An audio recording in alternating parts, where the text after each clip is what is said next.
से मुक्ति दिला करके सामाजिक और आर्थिक क्षेत्र में एक ऐतिहासिक काम हुआ है।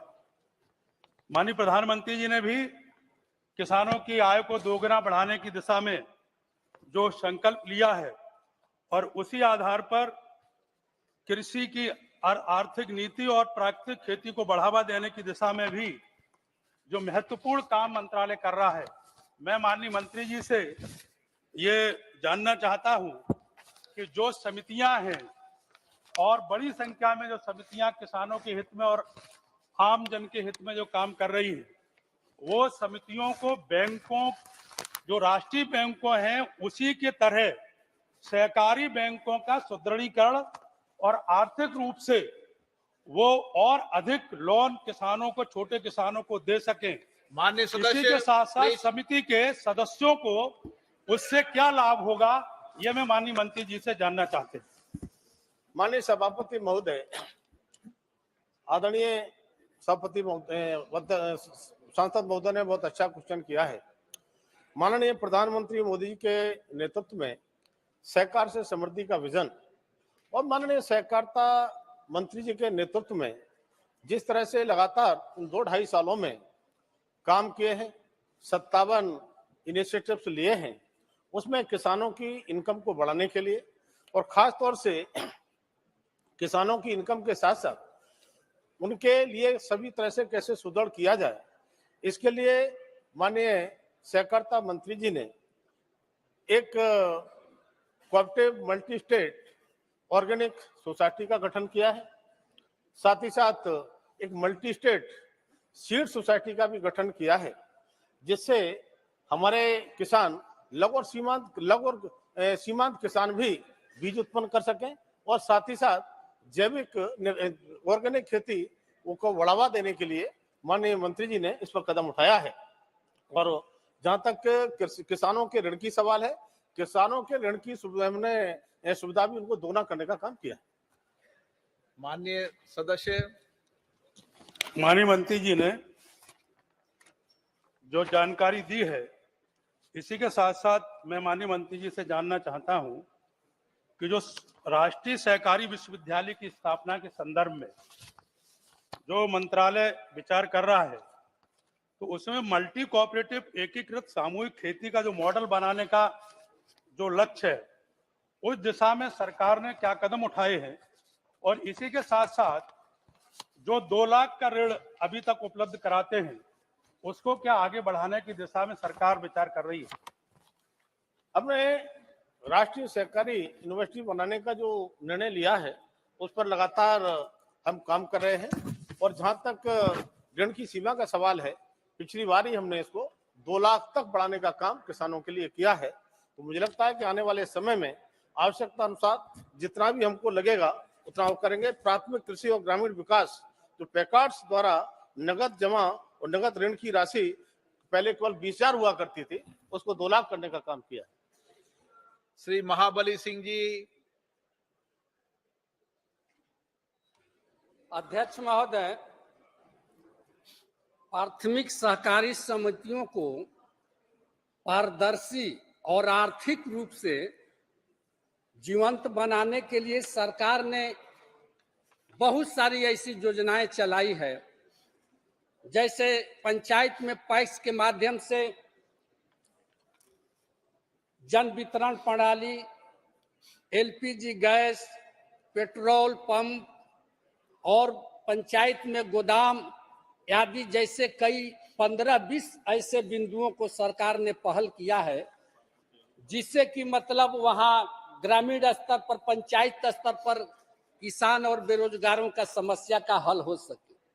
लेकिन महोदय, मैं बता देना चाहते हैं कि आज ये स्थिति है कि करीब 1 साल मंत्रालय ने यह निर्णय लिया, लेकिन जमीन पर पंचायत में पैक्सों के द्वारा अभी तक काम नगण्य स्थिति में है। उस पर अभी तक महोदय पहल नहीं किया जा रहा है। इसलिए हम माननीय मंत्री जी से जानना चाहते हैं महोदय कि क्या सरकार सहकारी समितियों को और अधिक सशक्त बनाने के लिए वित्तीय सेवाओं का विस्तार करने का कोई कारगर और पारदर्शी योजना बना रही है, जिससे कि देश के सभी पक्षों को वह सुविधा जल्द से जल्द उपलब्ध जा सके। माननीय मंत्री जी।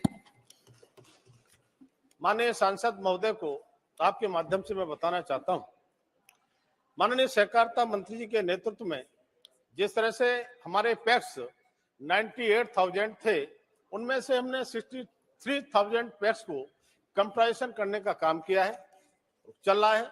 और इसके लिए माननीय प्रधानमंत्री जी ने 2,516 करोड़ रुपए की व्यवस्था करके और इसमें कॉमन सॉफ्टवेयर से जोड़ करके उन पैक्स को कैसे हम पारदर्शी बनाएं, कैसे बहुउद्देशीय बनाएं, इसके लिए मॉडल वॉलेट्स लागू करने का काम भी किया है। अधिकांश स्टेट ने, लगभग 31 स्टेट हमारे यूटी और राज्यों ने उसे अपना लिया है। शेष राज्यों पर हम प्रयास कर रहे हैं कि किया जाए, जिससे लगभग 25 प्रकार की सेवाएं पैक्स दे सकते हैं। पैक्स हमारे किसानों का एक सशक्त माध्यम है।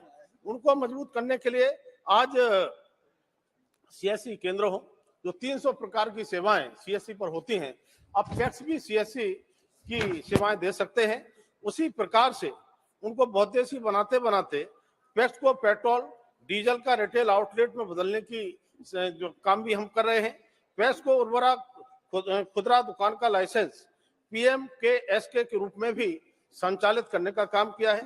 जन औषधि केंद्र, जो माननीय प्रधानमंत्री जी ने अब तक 10,000 पूरे देश में जन औषधि केंद्र खोलने का काम किया है, जिसमें से पैक्स के लिए 2,000 जन औषधि केंद्र खोलने के लिए दिए गए हैं, जिसमें से हमने 1,000 जन औषधि केंद्र जो दिसंबर तक हमारा लक्ष्य था, उसके लिए हम पूरा करने जा रहे हैं और काफी हद तक हमने उसमें सफलता पाई है।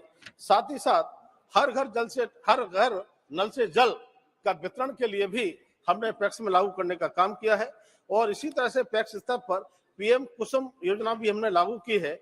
और साथ ही साथ हमारे जो पैक्स FPO का काम नहीं कर सकते थे, अब पैक्स FPO का काम भी कर सकेंगे। इस प्रकार से 25 प्रकार की सेवाएं देकर के पैक्स के माध्यम से हमने किसानों के लिए एक सशक्त माध्यम बनाया है, जिससे पैक्स मजबूत भी होंगे। और साथ ही साथ जिस तरह से मैंने अभी कहा कि 3 मल्टी स्टेट सोसाइटी का निर्माण जो हुआ है, उनमें बीज का और खास तौर से ऑर्गेनिक, इसका जो किसानों के लिए सीधा सीधा फायदा मिलने वाला है, वो पैक्स के माध्यम से और उसका सीधा सीधा लाभ किसानों के लिए पैक्स के माध्यम से मिलेगा।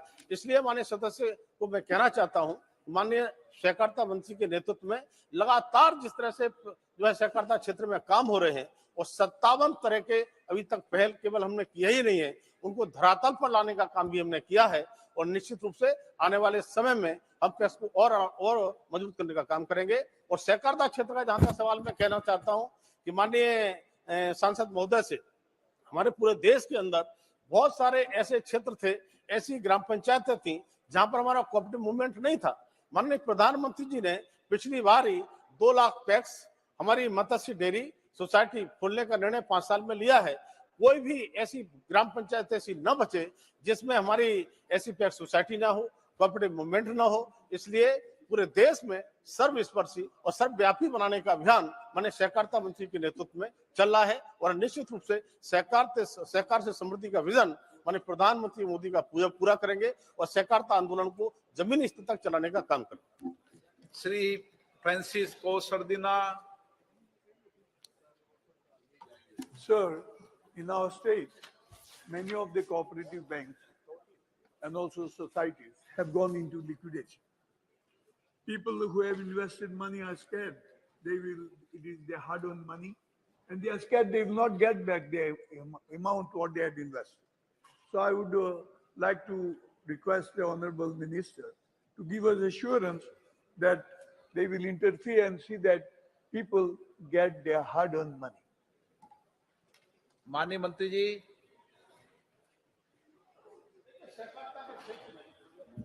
सहकारिता के क्षेत्र में जो मल्टी स्टेट सोसाइटियां थी, उनकी शिकायतें जग जाहिर हैं। 2013 से लगातार जो करोड़ों हमारे ऐसे इन्वेस्टर थे जो भटक रहे थे, परेशान थे और उन्हें निराशा के भाव में ऐसे डूबे थे, उन्हें लग रहा था पैसा नहीं मिलेगा। लेकिन माननीय सहकारिता मंत्री जी के नेतृत्व में हमने उनको भी वो पैसा लौटाने का पूरी तरह से निर्णय ही नहीं किया है, वो पैसा वापस देना भी शुरू कर दिया है। अगर मैं रिकॉर्ड के अनुसार कहूं तो 3 करोड़ से ज्यादा इन्वेस्टर ने अपने लगभग 80,000 करोड़ दावे 80,000 करोड़ रुपए के दावे हमारे यहाँ पेश किए थे। 18 जुलाई को पोर्टल के माध्यम से माननीय सहकारिता मंत्री जी ने उसे शुभारंभ किया और 45 दिन में विधिवत उनका रिकॉर्ड सही है, पैसा मिलना भी शुरू हो जाता है। और अब तक हम काफी काफी इन्वेस्टर्स के लिए हम पैसा वापस कर चुके हैं और ये पैसा वापसी की प्रक्रिया चल रही है और एक एक पैसा वापस करने का लक्ष्य माननीय सहकारिता मंत्री जी का है। कोई भी इन्वेस्टर ऐसा नहीं रहेगा जिसको पैसा न मिले। हमने 5,000 करोड़ रुपया सुप्रीम कोर्ट के माध्यम से लेने का काम किया है, वितरण चालू कर दिया है और आवश्यकता पड़ेगी उसको आगे जाएंगे और पारदर्शी तरीके से बिल्कुल बिना किसी भेदभाव के, जिसमें सुप्रीम कोर्ट के रिटायर्ड जज उनकी अध्यक्षता में इस काम को कर रहे हैं। क्वेश्चन नंबर 22 के Suresh ji. Sir question number 22। माननीय मंत्री जी। पटल पर माननीय Honorable Speaker, sir, the Union Ministry of Social Justice and Empowerment had launched a scholarship scheme to help MPhil and PhD scholars from OBC groups in 2014. But there is an increasing delay in stipends, and students have alleged that complaints to the ministry have failed to solve the problem. The UGC was initially the nodal agency for NFOBC fellowship, but the National Backward Class Finance and Development Corporations. But ever since the NFCFDC, which operates under the ministry, took over in October last year under a revised procedure, the arrears have increased and situation grown worse. It is also shocking to note that nearly 70% of 223 scholars at over 100 universities had faced delay in fund transfers to students for varying periods this year. Sir, in this regard, I would like to further ask the government whether the government intends to rectify the delay in fellowship dispersal and investigate the complaints raised by the students. And also, sir, I would ask Honorable Minister through you, sir, the government will reconsider handing over the charge of the distribution fellowship to the UGC, considering the experience the UGC holds to terms of higher education institutions, sir. माननीय अध्यक्ष महोदय, देश के यशस्वी प्रधानमंत्री माननीय मोदी जी प्रधानमंत्री बनने के बाद हमारे जो ओबीसी का विद्यार्थी है उसको एमपीएल और पीएचडी का पढ़ाई करने के लिए, रिसर्च करने के लिए, उच्च शिक्षा के लिए फर्स्ट टाइम भारत में किसी प्रधानमंत्री ने सिद्धांत लिया है। जो एमपीएल और पीएचडी का जो फेलोशिप है उसके लिए 2014-15 में उनका फेलोशिप का व्यवस्था माननीय प्रधानमंत्री जी के नेतृत्व में फर्स्ट टाइम ओबीसी के लिए किया गया है। उन्होंने जो क्वेश्चन किया है जो उसके लिए लेट होता है ऐसा नहीं है। हम लोगों ने यूजीसी का जो स्लॉट है उसके अंदर से 1000 का हमारी स्लॉट है, उसके अलावा भी यूजीसी का 4000 का अलग से स्लॉट है। उसमें हम इस साल भी उन्होंने बतलाया यहाँ पे 57 करोड़ रुपया हम लोगों ने उसके लिए अलॉटमेंट किया है। अभी तक जो आवंटित राशि है 51 करोड़ राशि आवंटित हो गया है। ऐसा कोई लेट नहीं होता। हम लोगों ने वहाँ से यूजीसी के माध्यम से जो हमारी national backward class finance and development corporation nodal agency है, सीएनए भी है, 3 दिन के भीतर उस पैसा को, उस फंड को रिलीज करने का व्यवस्था हमारे विभाग से है। उसका लेट नहीं होता, समयबद्ध तरीके से हमको उसका संपूर्ण करते हैं। और उसके अलावा उसका जो फेलोशिप 2014-15 में हमारी जो जेआरएफ के लिए 31,000 था, उसको हम लोगों ने अभी माननीय प्रधानमंत्री जी ने उसको 37,000 किया है और जिसको 35,000 का 42,000 किया है और समयबद्ध तरीके से उसका ऑन टाइम हम करते हैं। जैसे इस साल का आपने बताया 57 करोड़ था, अभी तक हम लोगों ने 51 करोड़ उसको डिस्बर्स हो गया है। Different fellowship amount is very meager. So the students are facing serious problem for getting meager amount of the scholarship and stipend. So I would like to ask Honorable Minister through you, sir, whether the government should consider to enhance the amount of stipend and fellowship for the OBC students? And also, sir, whether the government further consider establishing fellowship for economically weaker section of the general category students? Thank you, sir.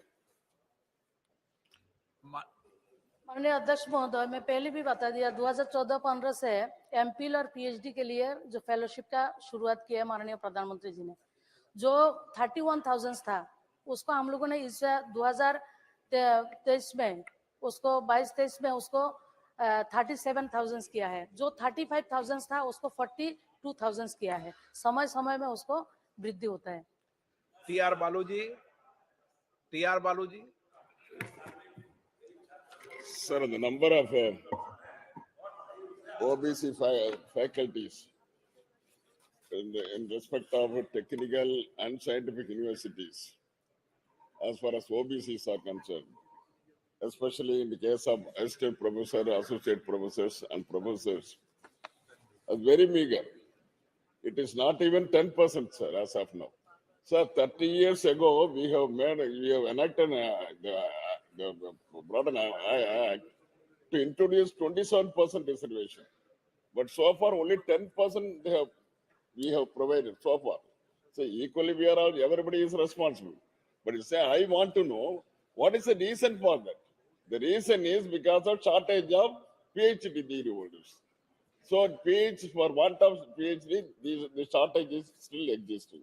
I want to know, to supplement Mr. Suresh's question, I want to know whether the stipend to the particular candidates will be increased according to the latest the economic data. Honorable. माननीय अध्यक्ष महोदय, मैं data पहले भी बता दिया कितना उसका इंक्रीज किया है। फिर भी मैं बताती हूँ, जो उन्होंने क्वेश्चन किया है जो फैकल्टी के बारे में, वो उसके संबंधित नहीं है। लेकिन पिछले हमारे 9 सालों में जितने लोगों को वहाँ पे हम लोगों ने किया है, 8,251 to 8,251 लोगों ने उसके फेलोशिप पे वहाँ पे मिला है। लेकिन उन्होंने क्वेश्चन किया है उसके रिलेटेड नहीं है, वो फेलोशिप का रिलेटेड है। फेलोशिप को हम लोगों ने 2014 से 2023 तक उसका वृद्धि किया है। Shri Hemant Godse.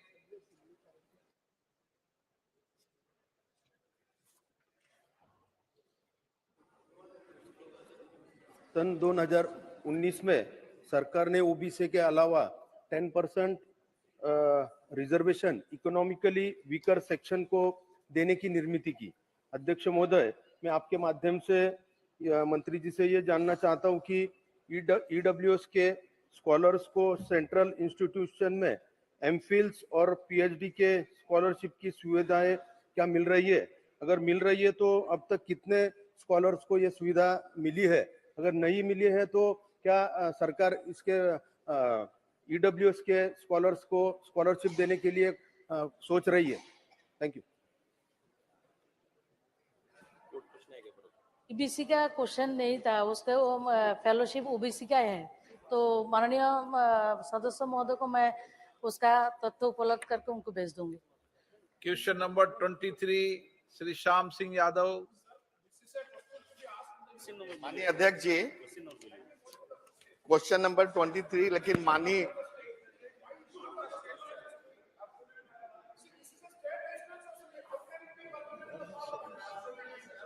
Okay, question number 23।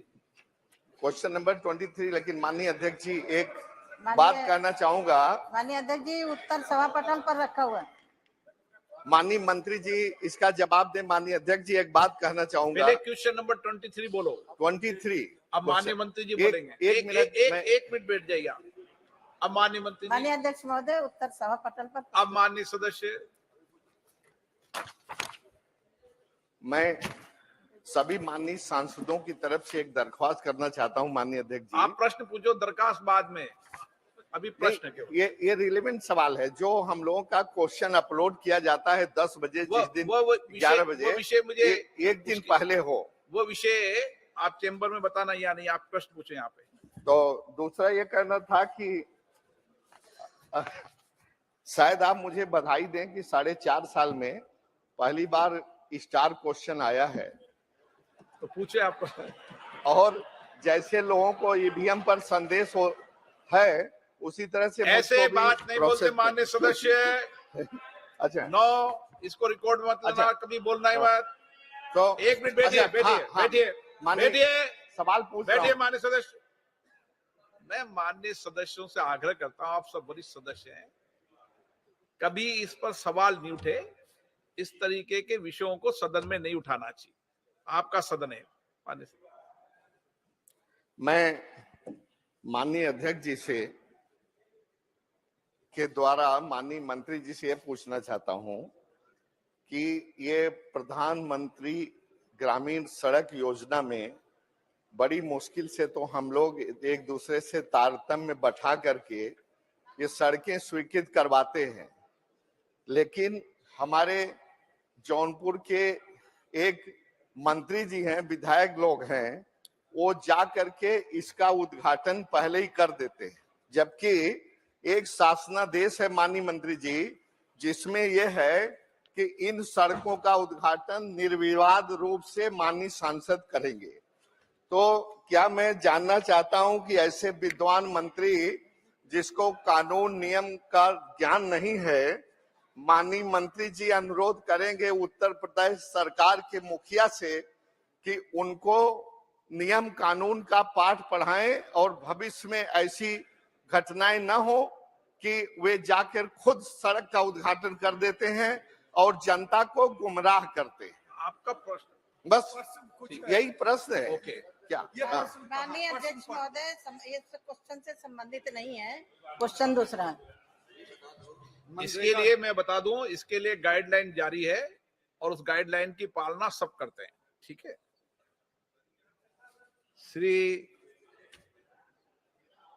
Shrimati के कनिमो जी, चलिए बैठिए।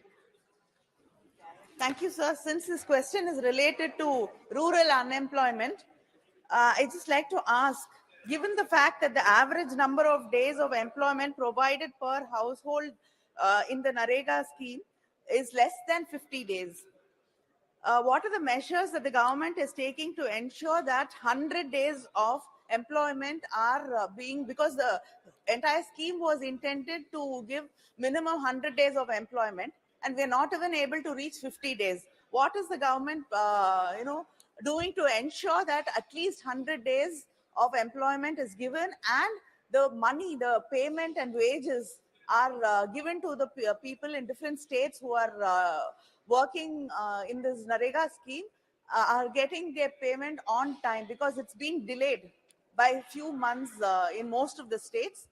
And is the government planning to give them delay allowance? Because that is also part of the scheme, that if the payments are delayed, that they're expected to give delay allowance. So what is the government responding to this? Thank you. माननीय अध्यक्ष महोदय, ये प्रश्न उत्तर प्रदेश से संबंधित बेरोजगारी भत्ता से और वहाँ मनरेगा में काम करने वाले लोगों से संबंधित है।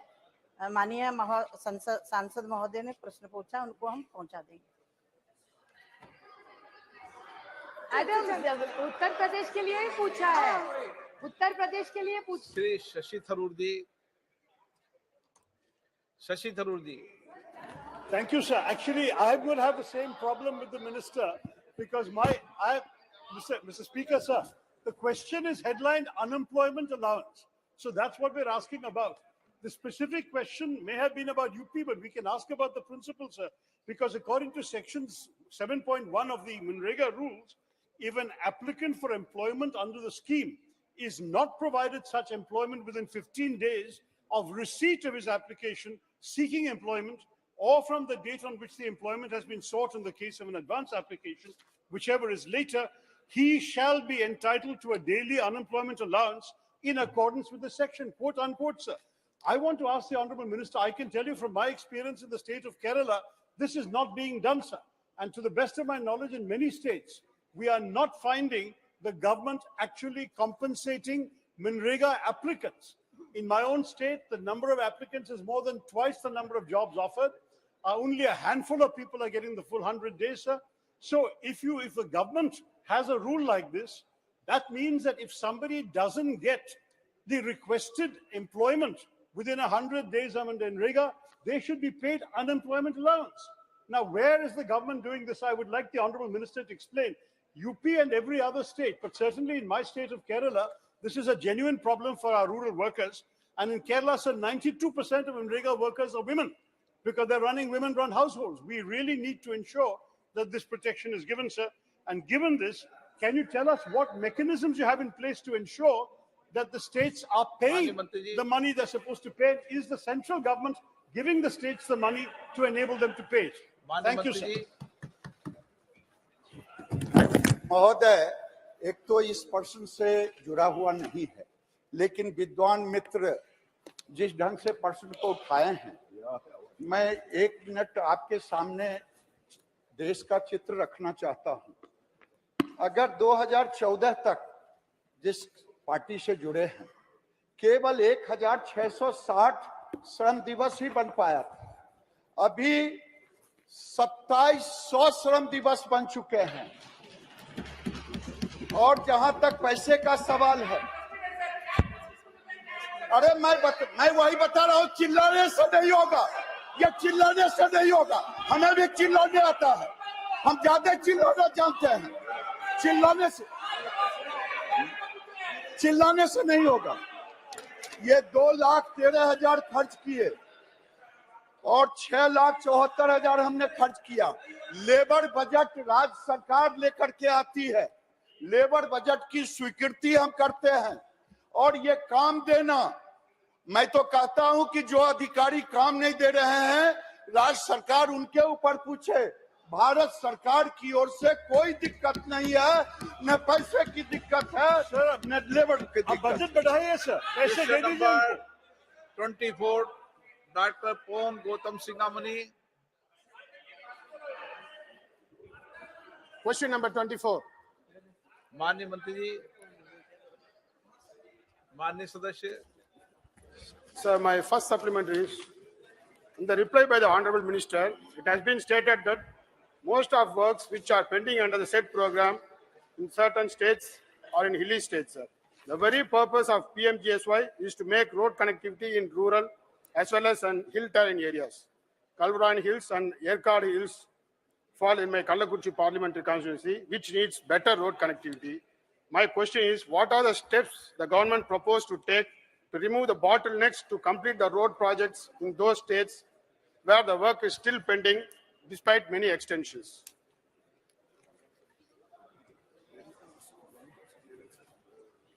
माननीय अध्यक्ष महोदय, मैं आपके माध्यम से माननीय सदस्य को अवगत कराना चाहती हूं।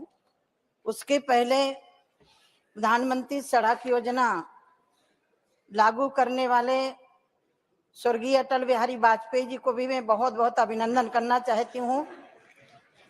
प्रधानमंत्री सड़क योजना एक गांव जो अलग थे उनको जोड़ने के लिए था। ये बात सही है कि जहां पहाड़ी एरिया है वहां सड़क बनाने में कहीं ना कहीं दिक्कत आती है, पानी बरसता है। फिर भी मैदानी क्षेत्रों में सड़कों की बहुत तेज गति से काम हुआ है, 1 और 2, 3, और उसमें भी राज्यों को हमने समय बढ़ाया है। जहां 19 तक था उसके बाद हमने 22 तक किया, और 22 के बाद 2 के लिए हमने 24 तक कर दिया है, 3 के लिए 25 तक कर दिया है। ये सड़कों का काम राज्यों को करके पूरा करना है। Honorable member. Specific Sir, I would like to note that there is a difference in allocating funds for districts in Tamil Nadu in rural areas, sir. So I would like to know from the Honorable Minister whether the government is considering to sanction further road projects and sanction funds equally for all districts in Tamil Nadu. Madam, where will the aircard road be built? You please answer that. माननीय अध्यक्ष महोदय, सड़क एक सतत प्रक्रिया है जिसकी जब पूरी होती है उसको निधि जारी की जाती है।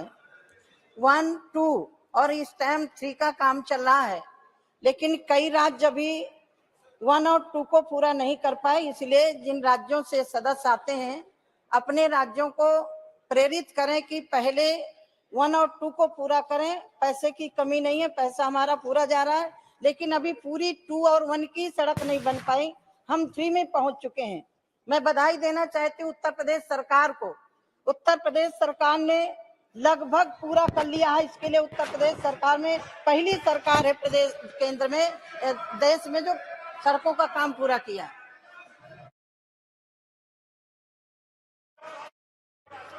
रामकृपाल यादव।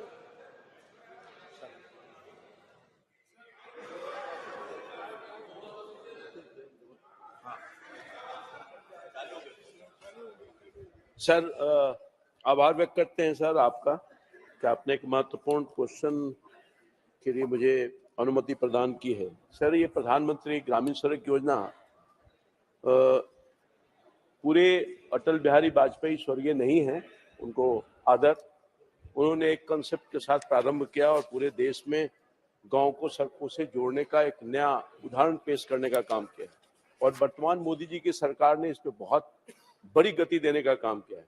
मैं सर आपके माध्यम से अपने राज्य बिहार के संदर्भ में जानना चाहूंगा कि जैसा कि पता है कि फेज 1, फेज 2, फेज 3 सड़कों के निर्माण के लिए धनराशि आवंटित की गई। मैं ये जानना चाहता हूं आपके माध्यम से कि बिहार में फेज 1, फेज 2 की जो सड़कों के लिए आपने लक्ष्य निर्धारित किया था वो पूरा हुआ कि नहीं, और फेज 3 में आपने कितना किलोमीटर सड़क के निर्माण की अनुमति प्रदान की है, अब तक उसकी क्या प्रगति है, ये हम जानना चाहेंगे खासतौर पर बिहार के संदर्भ में। थैंक यू महोदय। माननीय सदस्य ने बिहार से जुड़ा हुआ प्रश्न पूछा है, वैसे तो ये नहीं था। फेज 1, फेज 2 में वो सड़कें बची है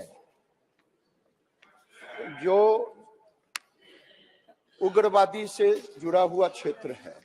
फेज 3 में 6162 किलोमीटर का लक्ष्य दिया गया, जो अभी तक केवल स्वीकृत तो हो गई है, वो 5605 किलोमीटर, और स्वीकृत किए जाने बाकी हैं अभी केवल 267 फेज 3 में। श्री के Muraleedharan. The PMGSY road is the direction from the central government. The width will be 8 meters. But in the state of Kerala, most of the roads are only 6 meters. So I request the honorable government that should adopt a state-specific rule for this purpose. Then only we can, especially the state of Kerala, will be get benefit because our we want an exemption or a state-specific rule.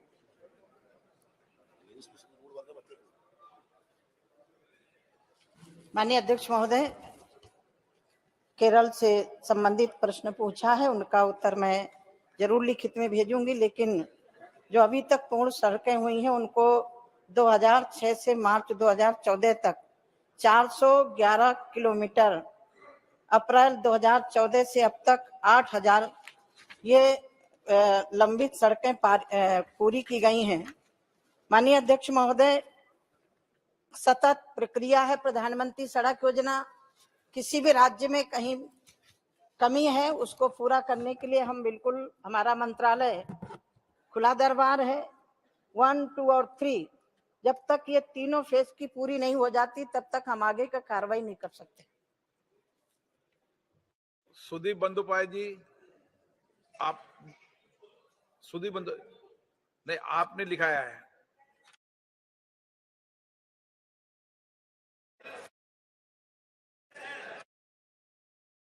Sir मेरा 23rd का थे, भाई पूछे।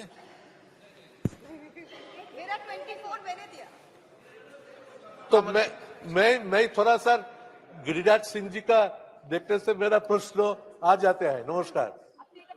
तो आपको ये पूछना बार बार बोलते हैं, आपसे हम लोगों ने मिला था, आप लोगों ने भी जवाब दिया था कि मंत्री को भेजो, मंत्री को साथ बात करें। हम लोग गए थे आपको मिलने के लिए, आप नहीं थे। मिनिस्टर ऑफ स्टेट का घर पे गए थे और वहाँ आधा घंटा इंतजार किया। सर आपका कल विषय आ गया था। सर प्रश्न है ये आ गया था कि 100 डेज वर्कर्स चाहे आवास योजना, ये सबको लिए आप लोग करप्शन ये सब बात उठाते हैं। सर ये बंगाल तो एक बड़ा स्टेट है, 38,000 गांव है, जो गांव में ये अभियोग आया वहां से पेमेंट स्टॉप करिए ना। पूरा स्टेट को क्यों रोक देते हैं रुपया देने से? 2 साल से रुपया नहीं देता, ये बहुत बड़े दुख की बात है sir. Sir I want to hear from you sir. Giriraj ji, माननीय गिरिराज जी आपसे सुनना चाहते हैं प्लीज। सवाल से संबंधित प्रश्न नहीं, मैं दे रही जवाब। मैं यद्यपि इस सदन का सवाल नहीं है, लेकिन जिस तरह से मेरे को झूठा आरोप लगाया गया, इन्होंने आधा घंटे का समय मांगा था 5 लोगों का। मैंने कहा 5 लोग आ जाइए। 5 लोग के बाद 10 मिनट के बाद कहते हम 10 लोग आएंगे। हमने कहा 10 लोग आ जाइए। फिर बोले जनता से मिलिए।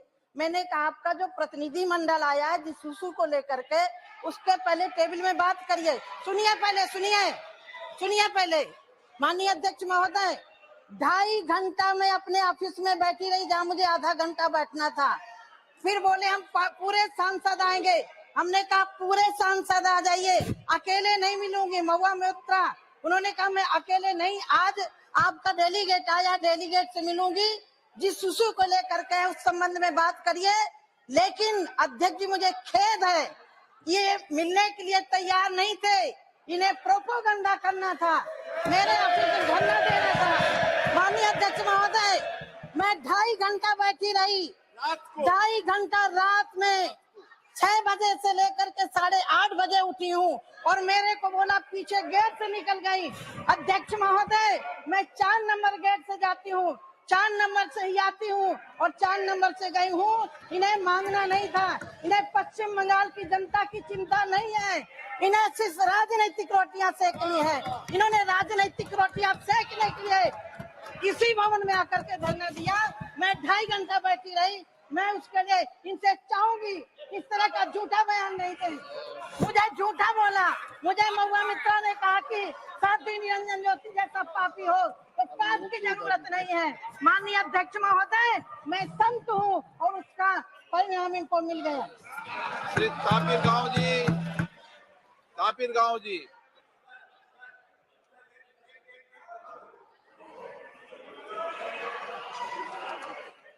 श्री तापिर गांव जी, आप पूछिए। तापिर गांव। ऑनरेबल स्पीकर सर, मैं ऑनरेबल मिनिस्टर से 2 बार मिला हूँ। हमारा अरुणाचल प्रदेश में 3 जिला है जहाँ उग्रवादियों का डिस्टर्बेंस है। PMJSY फेज 1, फेज 2 का लेफ्ट आउट हुआ। मंत्री जी ने कहा कि मैंने परमिशन दे दिया है, लेकिन परमिशन तो दिया है लेकिन पान तो नहीं दिया।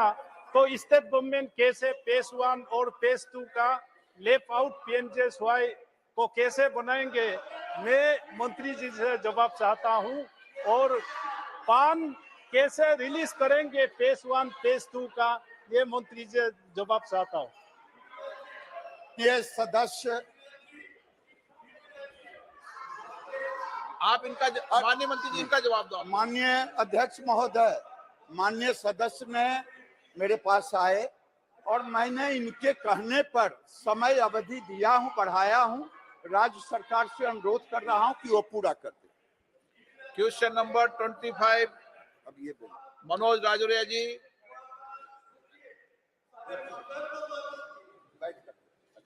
क्वेश्चन नंबर 25, माननीय मंत्री जी, माननीय सदस्य जी। धन्यवाद स्पीकर महोदय। धन्यवाद स्पीकर महोदय। जिस तरीके से आप प्रश्न पूछिए माननीय। धन्यवाद स्पीकर महोदय।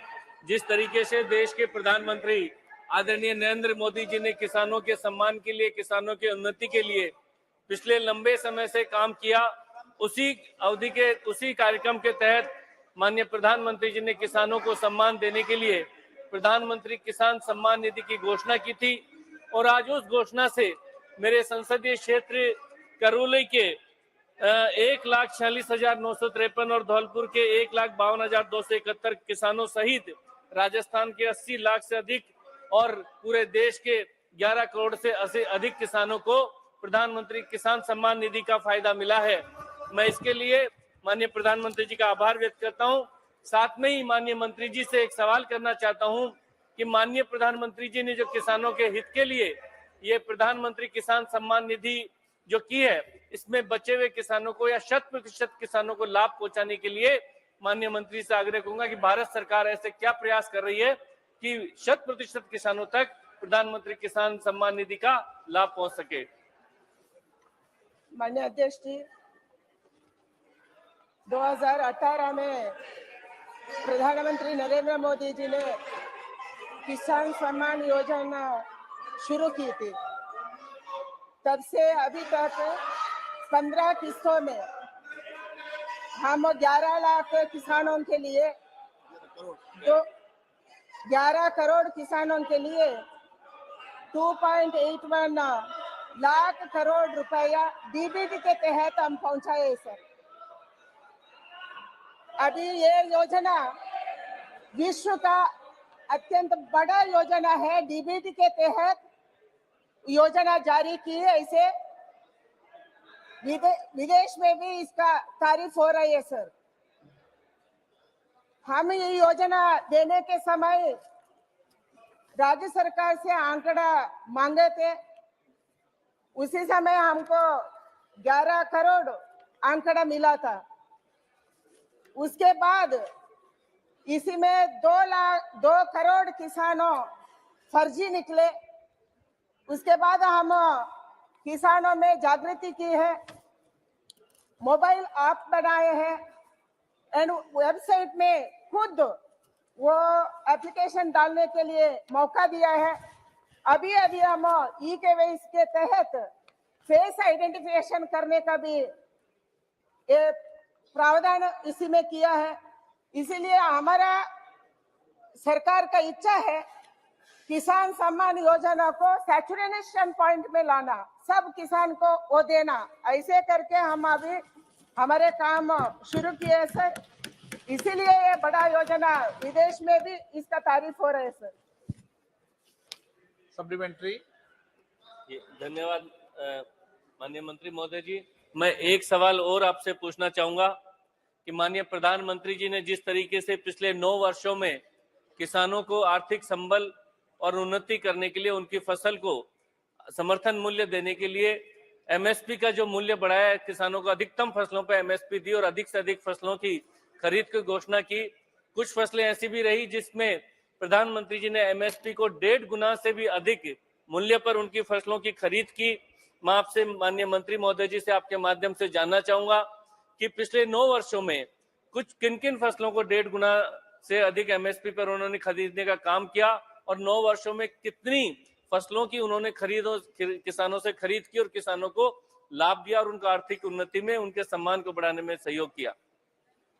माननीय अध्यक्ष जी, किसानों को उनके उत्पाद में लाभकारी मूल्य सुनिश्चित करने के लिए कृषि लागत और मूल्य आयोग की सिफारिश के आधार पर 22 मैंडेटेड कृषि फसलों के लिए एमएसपी दे रही है सर। हमारे सरकार 2018-19 में बजट में हम बताए थे उत्पादन के लागत का 1.5 गुना स्तर पर हम ये घोषणा किया है। उसका आधार पर हम एमएसपी देना है, ऐसा हम बताए थे। उसका आधार पर 2018-19 में मैंडेटेड खरीफ, रबी और अन्य बागवानी फसलों के लिए MSP all India weighted average cost production का लागत पर कम से कम 50% मुनाफे के साथ निर्धारित की जाती है सर। वर्ष 2014-15 में ये खाद्यान्न का खरीदे में 759.44 लाख मीट्रिक टन था। अभी ये बढ़कर सर ये साल लास्ट ईयर में 2022-2023 में 1062.69 लाख मीट्रिक टन खरीदी हुई है सर, जिसमें 1.6 करोड़ से ज्यादा किसानों को लाभ हुई है and expenditure incurred on procurement of food grains increased 1.06 lakh crores in 2020-23 it was 1.06 crore in 2014 में था, अभी वो बढ़कर 2.2 लाख करोड़ तक पहुंच गए सर। हर साल ये बढ़ रही है एंड एमएसपी के तहत हम अभी ज्यादा खरीद हो रही है। दलहन तिलहन में हम इसका सीलिंग को निकाल दिया है। 100% हम दलहन को अभी देश में खरीद रहे हैं, इसीलिए हर साल वो खरीद ज्यादा हो रही है एंड उसका मूल्य भी ज्यादा हो रही है। श्रीमती रंजीता कोली। धन्यवाद अध्यक्ष महोदय। मैं सदन के माध्यम से माननीय मंत्री साहब से जानना चाहूंगी कि सरकार ने चेहरे को ऑथेंटिकेशन की सुविधा द्वारा KYC शुरू की है, क्या किसानों ने इसका उपयोग किया है? यदि किया है तो क्या स्थिति है? हम स्टेट पर निर्भर थे, स्टेट में किसानों का अटक देना था, वो फिजिकली वेरिफिकेशन करना था, इसी में फर्जी हुआ। उसके बाद हम 13th इंस्टॉलमेंट के बाद हम किए सर आधार लिंक्ड किसान सम्मान योजना देने को हम तय किया है। उसके बाद 15th इंस्टॉलमेंट में अभी हम दिया हुआ इंस्टॉलमेंट में KYC किया है। KYC के तहत वो तो हम फेस आइडेंटिफिकेशन करने का घोषित किया है। इसी में ज्यादा से ज्यादा किसान अभी जुड़े हैं एंड 100% ऑथेंटिकेशन के साथ वो हो रही है sir. And it is example of good governance, it's example of transparency and also it is example of digital governance in India sir. इसीलिए KYC में अच्छा हो रही है एंड सब किसान इसके साथ जुड़ रही है। ये बहुत इजी है, हमारा मोबाइल ऐप में गूगल डाउनलोड करना एंड डाउनलोड करके हम उसको वो तो प्ले स्टोर में गए तो कोई भी किसान हमारा खेती में रुक के खेती में खड़े होके वो कर सकते हैं। ऐसा एक KYC हमारा सरकार बनाया है। अधीर रंजन चौधरी जी। सर, हम सब जानते हैं कि ये सरकार ने 3 कृषि कानून लाने की उपरांत सारे देश के किसानों ने इकट्ठा होकर ये किसान विरोधी 3 कानूनों के खिलाफ जो बगावत छेड़ी थी। आपका प्रश्न क्या है सर? उसी के चलते हमारे प्रधानमंत्री जी ये भी कहते कि उनकी तपस्या में कोई गलती हुई थी, तो शायद तपस्या भी ठीक हो गए हैं। लेकिन उस समय किसानों ने ये मांग किया था कि MSP को, मिनिमम सपोर्ट प्राइस को लीगल राइट की दर्जा दिया जाए। मैं सरकार से ये पूछना चाहते हैं कि MSP की लीगल राइट देने में ये सरकार कोई फैसला लिया है? क्योंकि तोमर साहब आप जानते हैं कि आज हिंदुस्तान में रोजाना 35 किसान गरीबी के चलते खुदकुशी भी कर रहे हैं। ऐसा कोई रिकॉर्ड नहीं है। इस हालत में MSP के लीगल राइट की, MSP और लीगल राइट, इस मुद्दे पे आप जवाब दीजिए। लोगों को भोजन मिल रहा।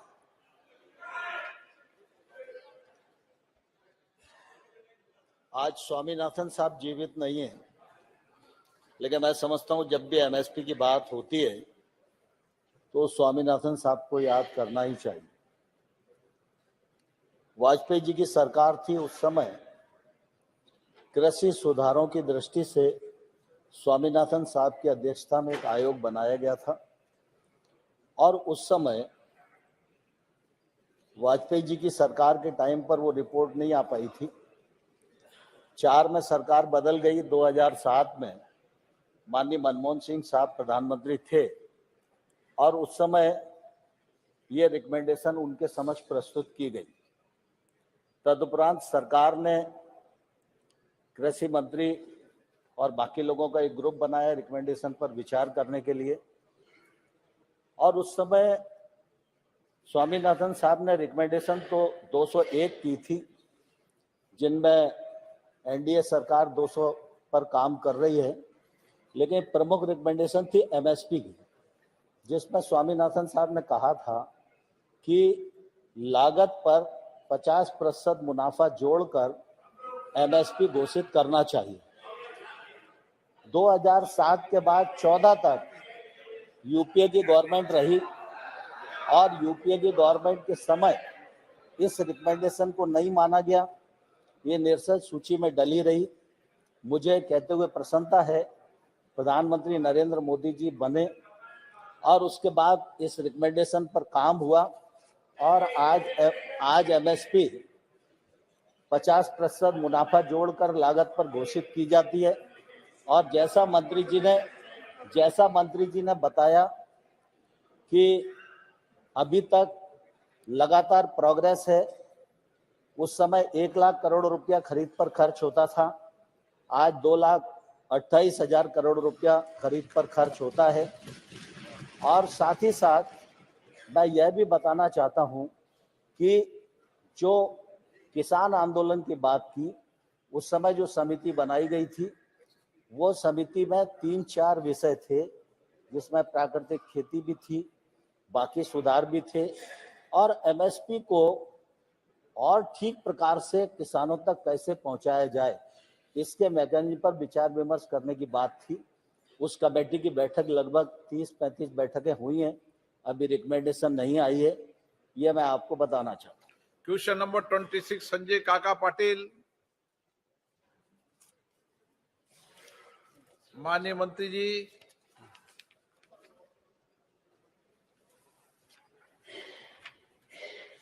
क्वेश्चन नंबर 27 लाओ Shri Krishna ji.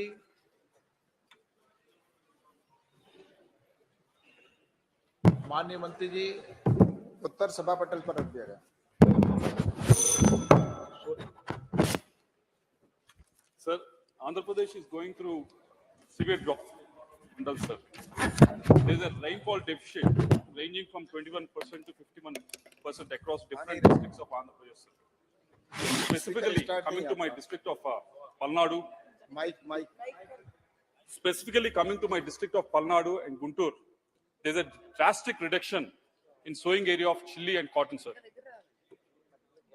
48% of sowing in cotton has come down, 45% of sowing in chili has come down. Crop insurance should be a major relief for the farmers against erratic rainfall and climate change, sir.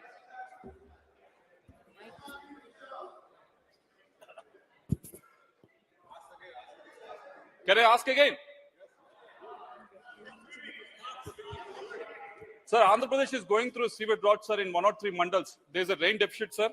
Rainfall deficit of 21% to 51% across the...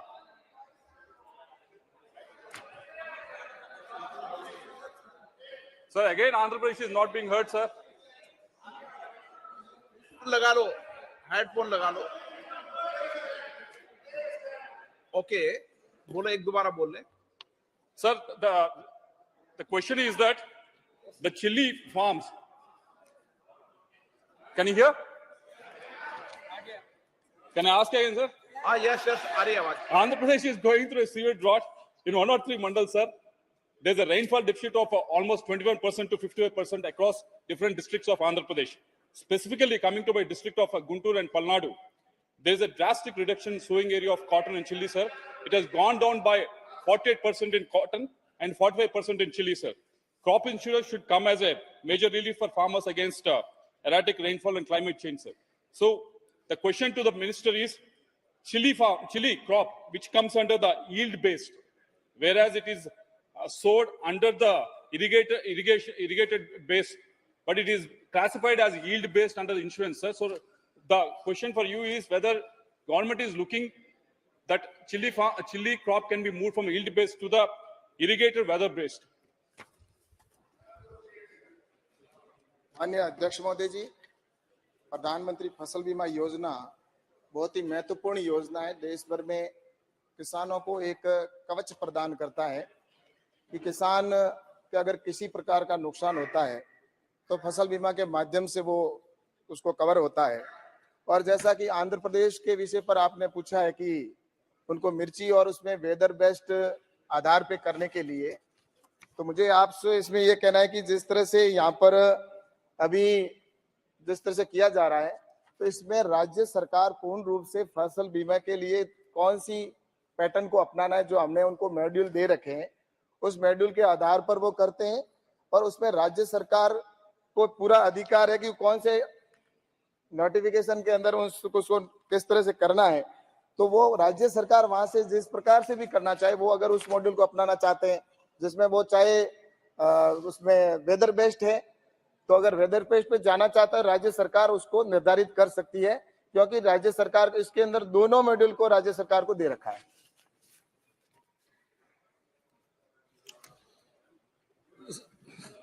Sir, during difficult times like this drought situation, sir, Krishi Vignan Kendras play a major role in encouraging farmers and hand-holding farmers to go for crop insurance and crop diversification, sir.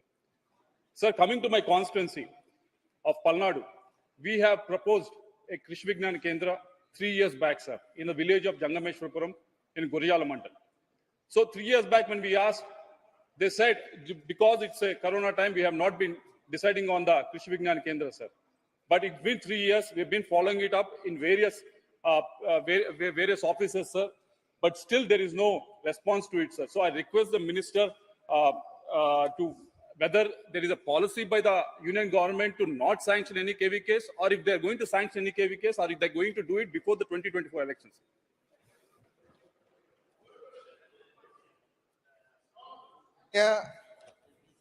सब अध्यक्ष महोदय, इसके अंदर जैसा कि इन्होंने question पूछा है, क्वेश्चन के आधार पर मैं ये कह सकता हूं कि ये सीधा आपके जो क्वेश्चन से संबंधित विषय था उस पे नहीं है, आगे आपको इसका जवाब भेज दिया जाएगा। श्रीमती असनैन मसूदी जी। बहुत शुक्रिया।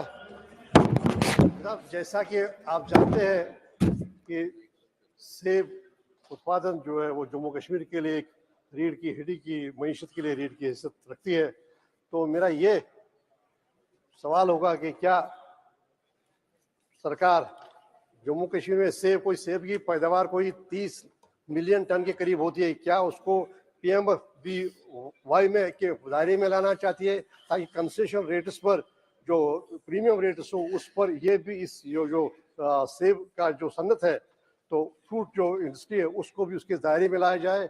और दूसरी बात है कि ये उम्मीद है कि सरकार पहले अवेयर होगी कि हेल स्टार्म की वजह से या कहीं कहीं आफाती जो भी समावती आफी होती है उस वजह से ये फसल में और ट्रांसपोर्टेशन की वजह से बड़ी मुश्किल का सामना है, तो ये एक बड़ा होगा, एक अच्छा एक इंसेंटिव होगा वहाँ के फार्मर्स के लिए और एप्पल ग्रोवर्स के लिए, अगर सेब को इसके दायरे में लाया जाए और कंसेशनल जो प्रीमियम रेट्स है वो अप्लाई हो।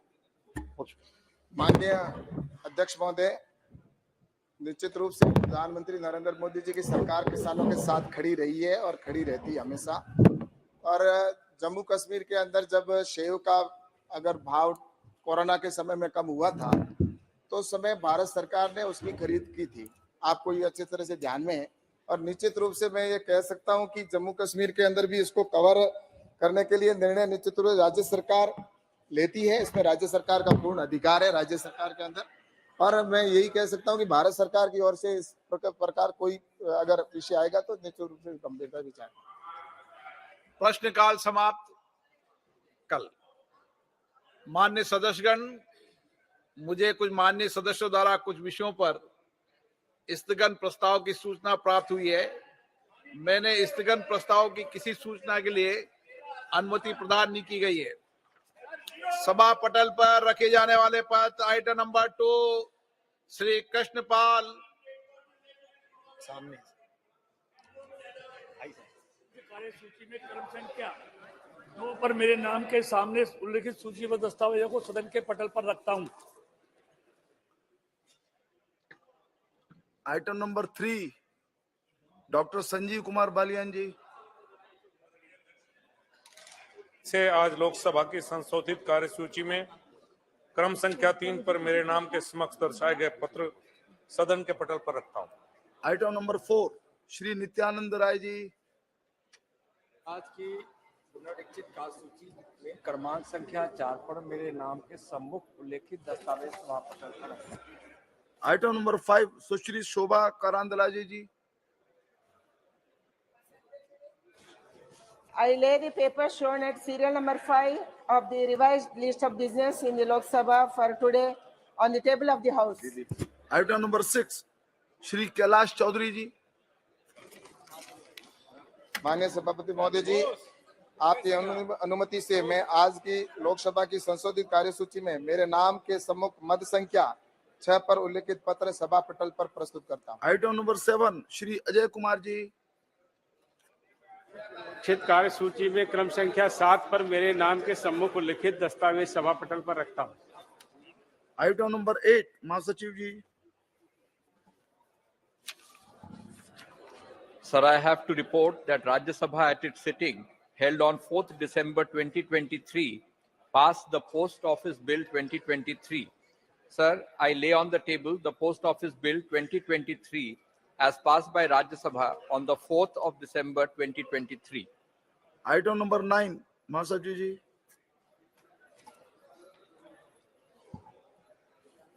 Sir, I lay on the table a copy duly authenticated by the Secretary General Rajya Sabha of the Constitution 128th Amendment Bill 2023 passed by the Houses of Parliament and assented to by the President as the Constitution 106th Amendment Act 2023 since a report was last made to the House on the 19th of September 2023. Item number 10 Shri Nishit प्रमाणिक जी। महोदय, आपकी अनुमति से मैं vibrant village programme के बारे में श्री सुशील कुमार सिंह संसद सदस्यों द्वारा पूछे गए अतारांकित प्रश्न संख्या 3112 के 8 अगस्त 2023 को दिए गए उत्तर में शुद्धिकरण में हुए विलंब के कारण बताने वाला वक्तव्य अंग्रेजी संस्करण सभा पटल पर प्रस्तुत करता हूँ। शून्यकाल श्री एम के राघवन जी।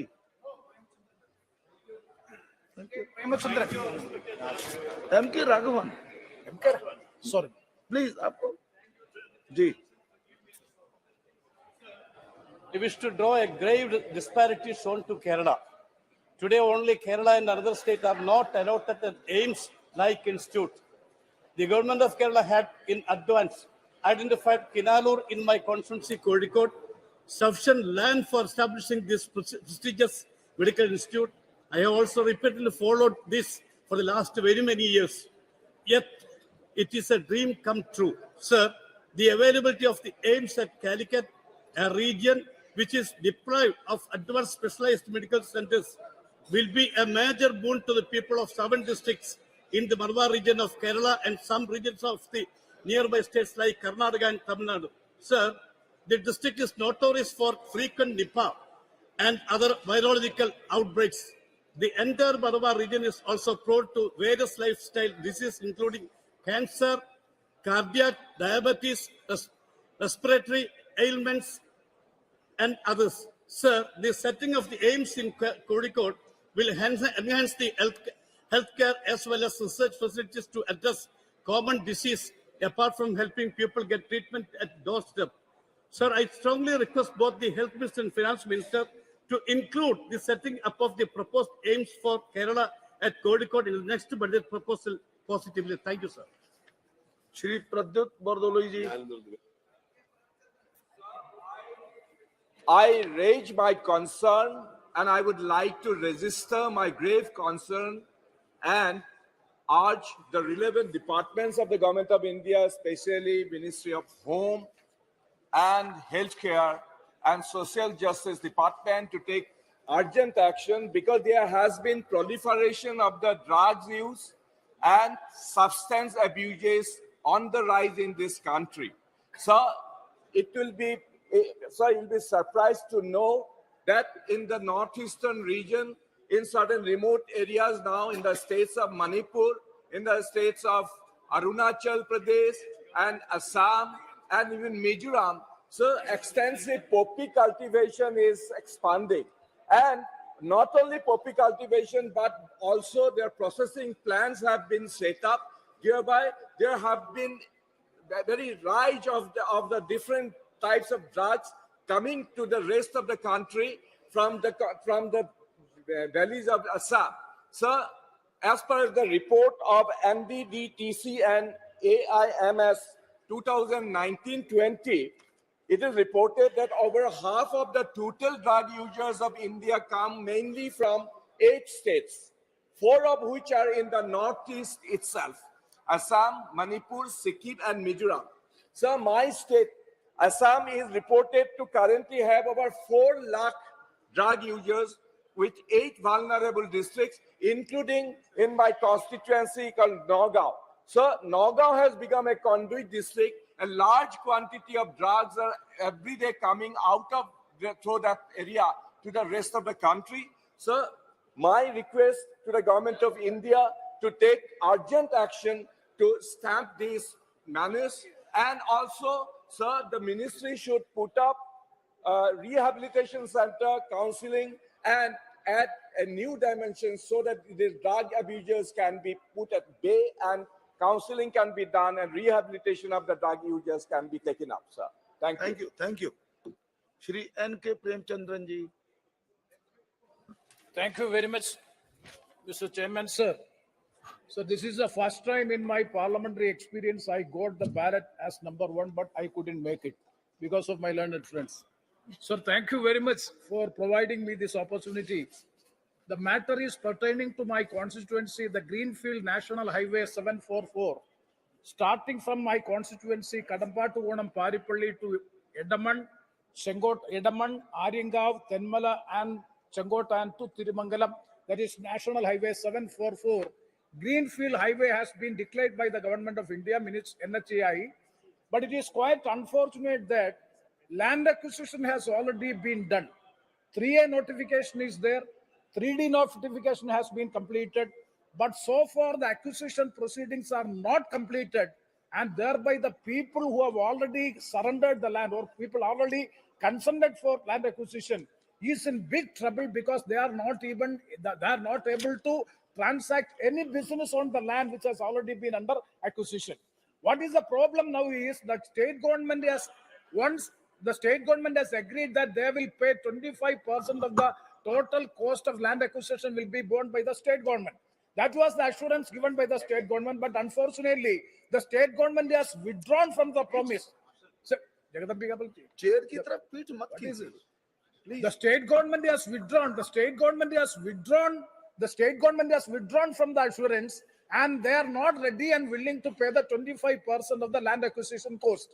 And subsequently, the Government of India, Ministry of Road and Transport, Nitin Gadkari has suggested that if you are not able to pay the 25% of the land acquisition cost, GST exemption may be given for the materials of the construction, and also royalty for the rock blasting has to be given.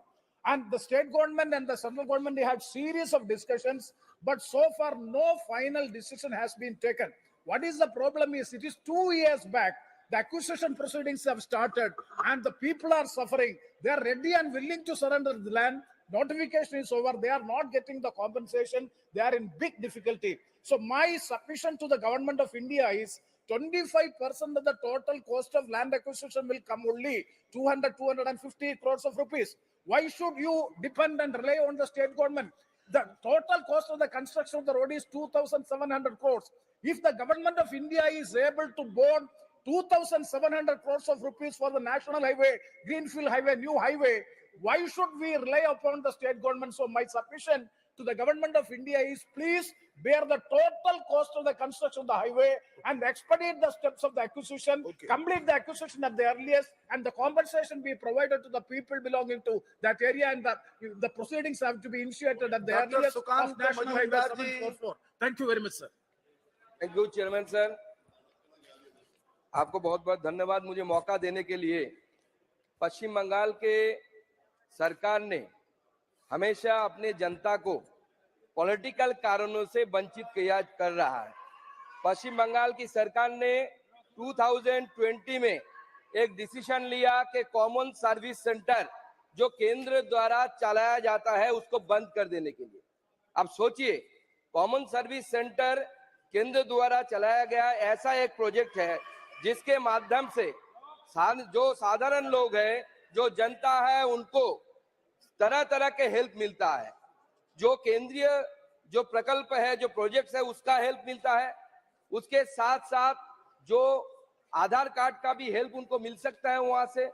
उनके द्वारा बहुत बहुत काम हो सकता है CSC के द्वारा।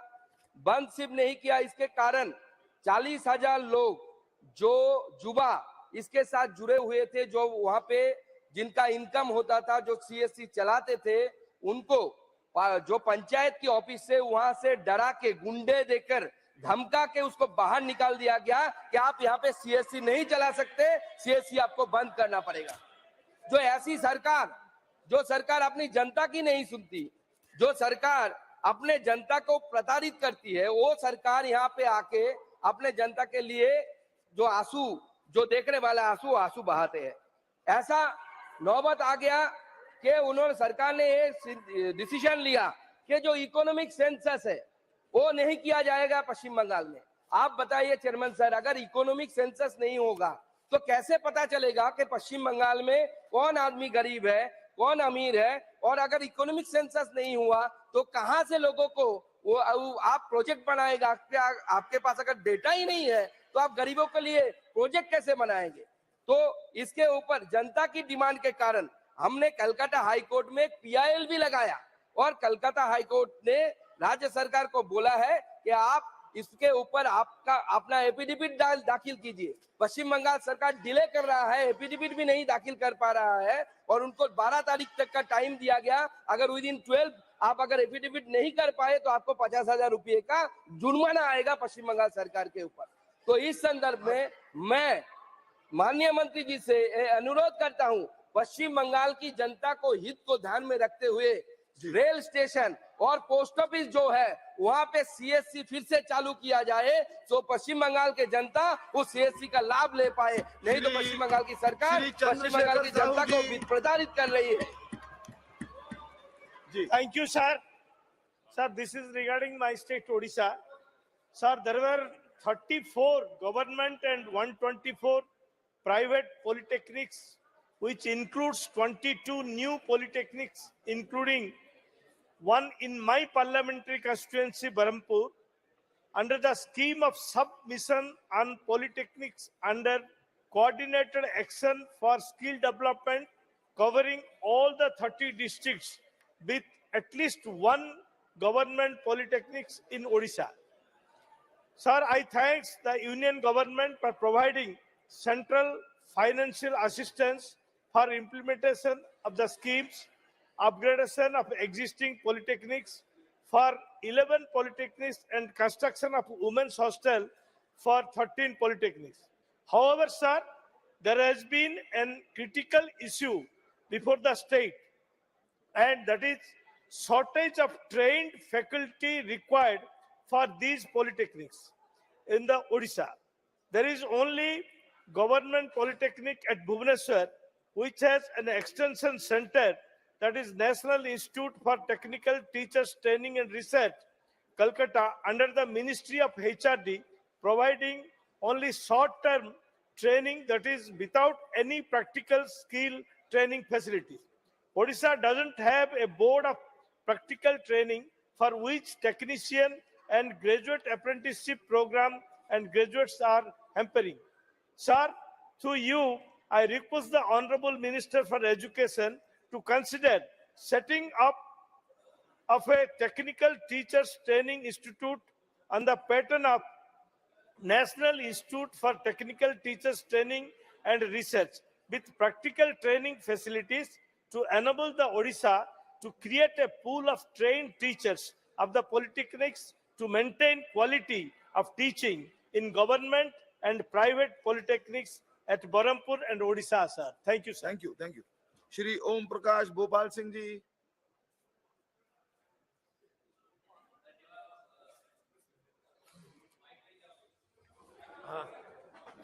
धन्यवाद सभापती महोदय। मी महाराष्ट्रातील अतिशय ज्वलंत विषयाकडे केंद्र सरकारचं लक्ष वेधू इच्छितोय। अध्यक्ष महोदय, मराठा समाज आणि धनगर समाज हा आरक्षणासाठी महाराष्ट्रामध्ये रस्त्यावर उतरलाय। मराठा समाजाला आरक्षण मिळावं म्हणून जवळपास 100 पेक्षा अधिक युवकांनी स्वतःच्या प्राणाची आहुती हे आरक्षण मिळावं म्हणून त्या ठिकाणी दिलेली आहे। अध्यक्ष महोदय, 15/11/2018 ला गायकवाड आयोगाच्या शिफारशीनुसार मराठा समाजाला 13% नोकरी आणि शिक्षणामध्ये त्या ठिकाणी आरक्षण दिलं गेलं। हे आरक्षण दिल्याच्या नंतर या आरक्षणाच्या विरोधात उच्च न्यायालयात याचिका दाखल केली की उच्च न्यायालयाने ती याचिका फेटाळली. त्याच्यानंतर सर्वोच्च न्यायालयात हे आरक्षण रद्द करण्याच्या दृष्टीने याचिका दाखल झाली. ही याचिका दाखल झाल्याच्या नंतर 20/9/2020 रोजी याच सार्वभौम सभागृहात मी केंद्र सरकारकडे मागणी केली होती की तामिळनाडूमध्ये 50% आरक्षणाची मर्यादा ओलांडली गेल्याच्या नंतर सुद्धा तिथलं आरक्षण टिकलं होतं. तर केंद्र सरकारनं त्याच पद्धतीनं हस्तक्षेप करून या सुद्धा सर्वोच्च न्यायालयातल्या याचिकेमध्ये हस्तक्षेप करावा आणि हे आरक्षण टिकण्याच्या दृष्टीनं प्रयत्न करावा. पण दुर्दैवानं त्या ठिकाणी तिथं लक्ष दिलं गेलं नाही त्या मागणीकडे आणि 9 नोव्हेंबर 2020 रोजी या मराठा समाजाच्या आरक्षणाला दुर्दैवानं सुप्रीम कोर्टामध्ये स्थगिती मिळाली. अध्यक्ष महोदय, याच्यानंतर 18/3/2021 आणि 14/12/2022 या 2 वेळेसही हे आरक्षण सुप्रीम कोर्टामध्ये न टिकण्यामागचं प्रमुख कारण होतं की आरक्षणाची मर्यादा 50% पेक्षा जास्त ओलांडल्या गेल्यामुळं हे आरक्षण सुप्रीम कोर्टानं रद्दबातल ठरवलं होतं. मी या दोन्ही वेळेस मागणी केली होती की केंद्र सरकारनं आरक्षणाची मर्यादा 50% पेक्षा वाढवण्याच्या दृष्टीनं तशा पद्धतीनं संविधानिक दुरुस्ती आणून ती आरक्षणाची मर्यादा 50% पेक्षा जास्त वाढवावी. त्याचबरोबर नोव्हेंबर 2023 रोजी सुद्धा खासगी विधेयकाच्या माध्यमातून सुद्धा प्रायव्हेट मेंबर बिलच्या माध्यमातून सुद्धा ही आरक्षणाची मर्यादा संविधानिक दुरुस्ती करून वाढवावी अशा प्रकारची मागणी मी लोकसभेकडे केलेली आहे. अध्यक्ष महोदय, एवढंच नाही, शिवसेना उद्धव बाळासाहेब ठाकरे या पक्षाच्या शिष्टमंडळानं महामहिम राष्ट्रपती महोदयांची सुद्धा भेट घेऊन मराठा आणि धनगर समाजाचं आरक्षण मिळण्याच्या बाबतीत केंद्र सरकारनं लक्ष घालावं, आरक्षणाची मर्यादा वाढवावी यासाठी भेट घेतली. त्यांना सुद्धा एक तशा प्रकारचं निवेदन त्या ठिकाणी दिलं गेलंय. अध्यक्ष महोदय, महाराष्ट्रामध्ये कायदा आणि सुव्यवस्थेचा प्रश्न त्या ठिकाणी निर्माण होतोय. 24 डिसेंबर पर्यंत सरकारनं पहिल्यांदा एक मुदत दिली, राज्य सरकारनं दुसऱ्यांदा एक मुदत दिली, पण दुर्दैवानं जो शब्द दिला तो राज्य सरकारकडून पाळला गेलेला नाही. त्यामुळं याच्या बाबतीत मराठा समाजामध्ये, धनगर समाजामध्ये प्रचंड प्रमाणात त्या ठिकाणी असंतोष आहे. आपल्या माध्यमातून केंद्र सरकारकडे माझी विनंती आहे की आता लोकसभेचं अधिवेशन चालू आहे, तर केंद्र सरकारनं तातडीनं संविधानिक दुरुस्तीचं विधेयक आणून आरक्षणाची मर्यादा 50% पेक्षा जास्त करून मराठा समाजातील युवकांना त्या ठिकाणी न्याय द्यायचं काम करावं, ही मागणी मी आपल्या माध्यमातून केंद्र सरकारकडे करतो. श्री TR परिवेंद्र महोदय, मैं एसोसिएट कर रहा हूँ. Okay okay, send the slip. Shri TR Paarivendhar, yes please. Thank you, Chairman, for giving the opportunity. 2 minute में अपनी बात कहिए, please. To raise an important issue for a speedy implementation of Human Reservation Bill named Nari Shakti Vandan Abhiyan, which was passed in the Parliament on 20 September 23 during the special session.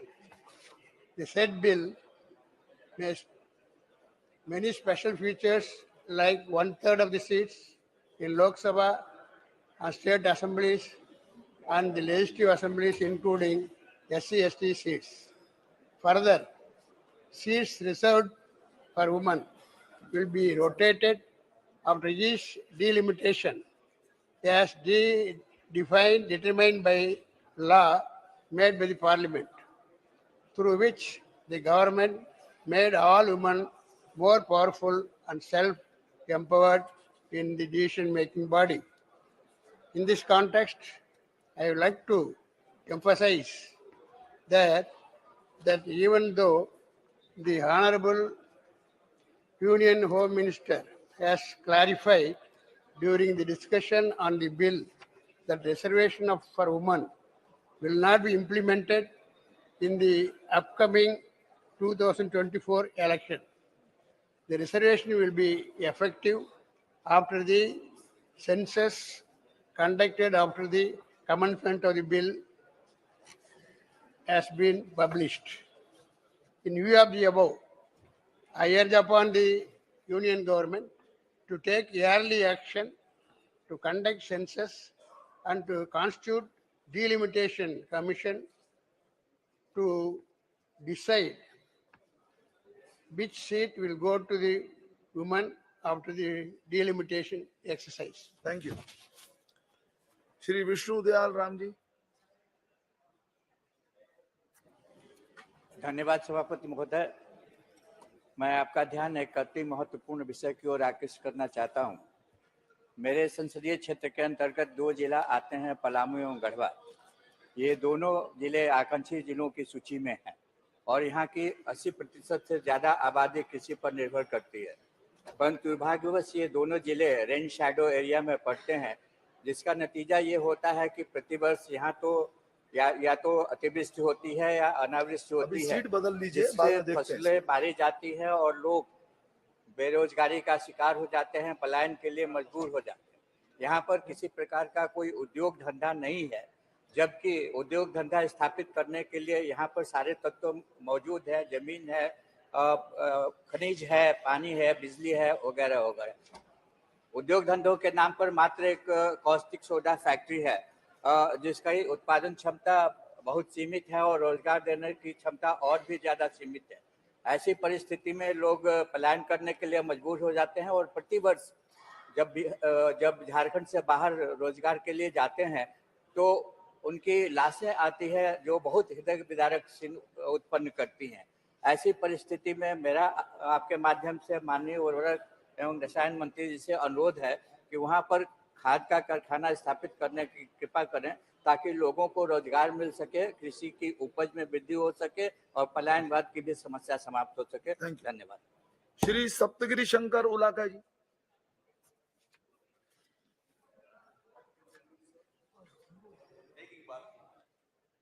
Thank you, Speaker, sir, for giving this opportunity.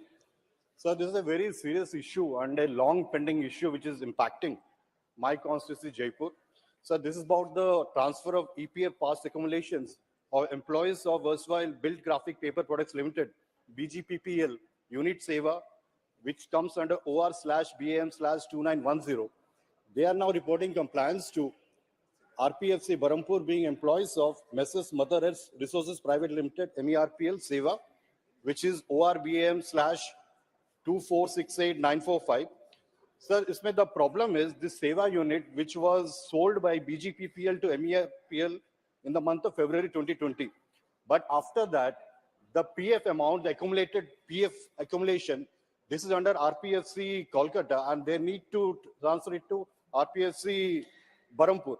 Sir, this has been, we've been told that all permissions are now available. The trust is ready with the requisite fund towards the payment of the past accumulation. It is also confirmed the concern that entire fund is generated from accretion of the trust and not from sale of any securities or otherwise. So the retired legal heirs of expired employees have been approaching multiple times, and whenever I go there, they approach me on their pending dues. As the matter is pending for more than a year and a half, this has put the concerned employees towards unexplainable difficulties. So the district administration has also written a letter to the chairman, Central Board of Trustees on 10th April 2023, but there has been no response. We've been following with the Regional Provident Fund Commissioner, EPF of Calcutta. There is no response. KCDPF Trust Calcutta, they have written to RPFC Calcutta to resolve the issue of PF transfer. There is no response.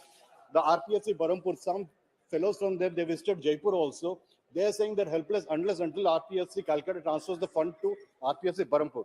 So, sir, through you, I would like to request the Honorable Minister of Labour and Employment to take up the issue and instruct the transfer of Provident Fund of retired expired employees of Messrs. Mother Earth Resources Private Limited, Jaipur, from the KCT PF Trust Calcutta to RPFC Barampur, Odisha, in the largest interest of employees of MS Mother Earth Resources Private Limited, Jaipur, Koraput, Odisha, sir. Thank you, sir. I would appreciate if the ministry would take this cognizance of the situation and the ground reality and do the thing at the earliest. Thank you, sir. Sir, with a heavy heart, I would like to draw the kind attention of this August House as well as the Minister for Home about the sad plight of people of Tamil Nadu. Sir, the recent flood have battered more than 1 crore people in city of Chennai, districts of Tiruvallur, Kanjipuram, Chengalpet, and Ranipet also. So the situation is very grim, and people are they are inside the home for the past 3 days. From 3rd onwards, there is a continuous torrential rain. And cyclone is it's furious. It has fully dedicated its fury to the people of Tamil Nadu. So it was so heavy and could not bear with it, and people are stranded elsewhere. The trains are halted outside the city of Chennai, and flights are not moving. And more people, thousands and thousands of people are even they could not get the food supplied by the government of Tamil Nadu, and government ministers are going shelter to shelter to help the people, but they could not extend their hands, helping hands to the public, because flood waters are in the streets. All the streets are flowing like rivers. So where is a chance to move to the people, sir? CM Tamil Nadu is having day in night. Even today morning, early morning also, he went out to see the people of Chennai, but he could not reach so many people together. So this is sorry state of affairs is prevailing in Tamil Nadu, and Government of India should come forward to help. In fact, yesterday the Home Minister has spoken to the Honorable Chief Minister of Tamil Nadu. It is good, and at the same time, State of Tamil Nadu has sent 3 memorandums. Financial memorandums have been sent to the Government of India for an amount of 6,230 crores. But today the CM has asked for 5,000 crores, at least 5,000 crores for a stopgap arrangements. This matter has to be immediately, it has to be considered without fail, and they should extend the helping hand in time. In time means they have to do it quickly, and central team should be sent to the states, to the districts, wherever the problem arises, and quickly this team should go. Enough team should go so that in one go they should assess the situation, what is the damage occurred, how the more than 8 people have died so far, and we don't know what is the toll as of now. So this is more important issue. Even yesterday, when I have discussed the matter in the BSc, both Parliamentary Affairs Minister and other ministers, they have agreed that it should be given topmost priority. But what is happening, sir? The fag end of the 0 hour, you are allowing me to speak. This is not good, sir. So actually, I thought that this should have a priority over the issues. I don't think that the other issues are not. They are also good issues. But at the same time, priority should be given to the human nature. That is what I am telling you, sir. So kindly see that Government of India should come forward. The Home Minister should specifically take care to see that the amount is dispatched quickly, and also along with the men and machineries, so that to help the state of Tamil Nadu quickly, sir. Thank you, sir. You all are supporting Baluji's argument, sir. It's a valid and legitimate demand, sir. ठीक है बैठिए श्री जयदेव गल्ला जी इसी thank you sir ठीक है आप नाम भेजिए ना प्लीज नाम भेज दीजिए अभी तो बैठिए अभी तो उनको बोलने दीजिए प्लीज सेम सब्जेक्ट आप बैठिए बालू साहब बैठिए प्लीज सेम सब्जेक्ट हाँ about Andhra also we also have problem no cyclone बैठिए तो से आपका विषय निश्चित रूप से सब सहमत हैं और मुझे पूरा विश्वास है कि सरकार पहले से भी संज्ञान ले रही है और भी अधिक सक्रिय होकर के संज्ञान लेगी जी sir Thank you, sir. As the honorable member, Mr. T.R. Balu has mentioned about the cyclone, we also have the same problem in lower coastal Andhra Pradesh. There has been very heavy rain over the last 2 days due to the cyclone over the west central Bay of Bengal of southern AP, sir. The Indian Meteorological Department announced landfall of Mishong today, somewhere between Bapatla and Machilipatnam, in lower coastal Andhra Pradesh. Heavy rains have devastated the standing crop in tens of thousands of hectares in coastal and other districts of Andhra Pradesh. This cyclone has brought tears to the farmers as the crop which is ready for harvest is lost before their very eyes, sir. The state government is still in the process of identifying and assessing the damage, and it may take some time to come to the conclusion about the damage to crop, life, and property. Due to the heavy rains, roads have been damaged, supply of electricity is disturbed, people are not able to fetch essentials apart from other problems being faced by them. In view of the above, I appeal the Honorable Prime Minister, Shri Modi ji, for immediately sending the central team once the rain recedes for assessing the damage caused to the standing crop, roads, buildings, electricity supply, and other infrastructure facilities, and submitting its report to the government for release of central assistance. Pending the report of the central team, I request the Honorable Prime Minister and the Honorable Home Minister to release 5,000 crores to Andhra Pradesh as an interim relief immediately to deal with the relief and rehabilitation work due to Cyclone Mishong. Thank you very much, sir. Shri Mohan भाई कुंडारिया जी। जी मोहन भाई।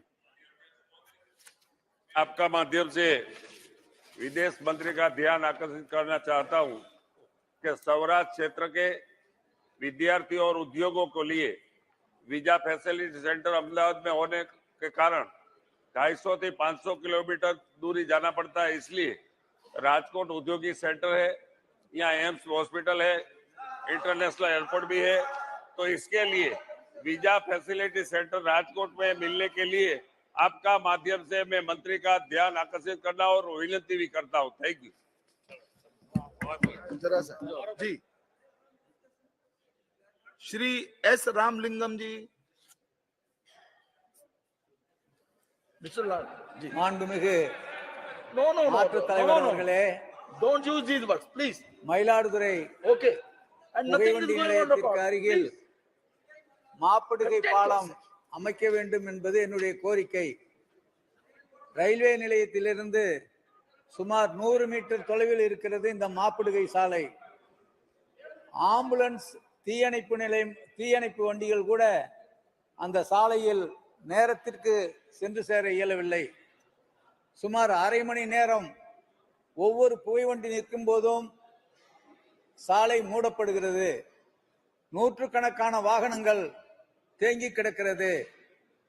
இந்த மயிலாடுதுறை புகைவண்டி நிலையத்தை புனரமைப்பதற்காக 24 கோடி ரூபாய் ஒதுக்கி இருக்கிறோம் என்று சொன்னார்கள். ஆனால் 6 மாத காலமாக நானும் அமைச்சரை 3 முறை சந்தித்து இந்த கோரிக்கையை வைத்தேன். இன்று வரை எந்த பலனும் ஏற்படவில்லை.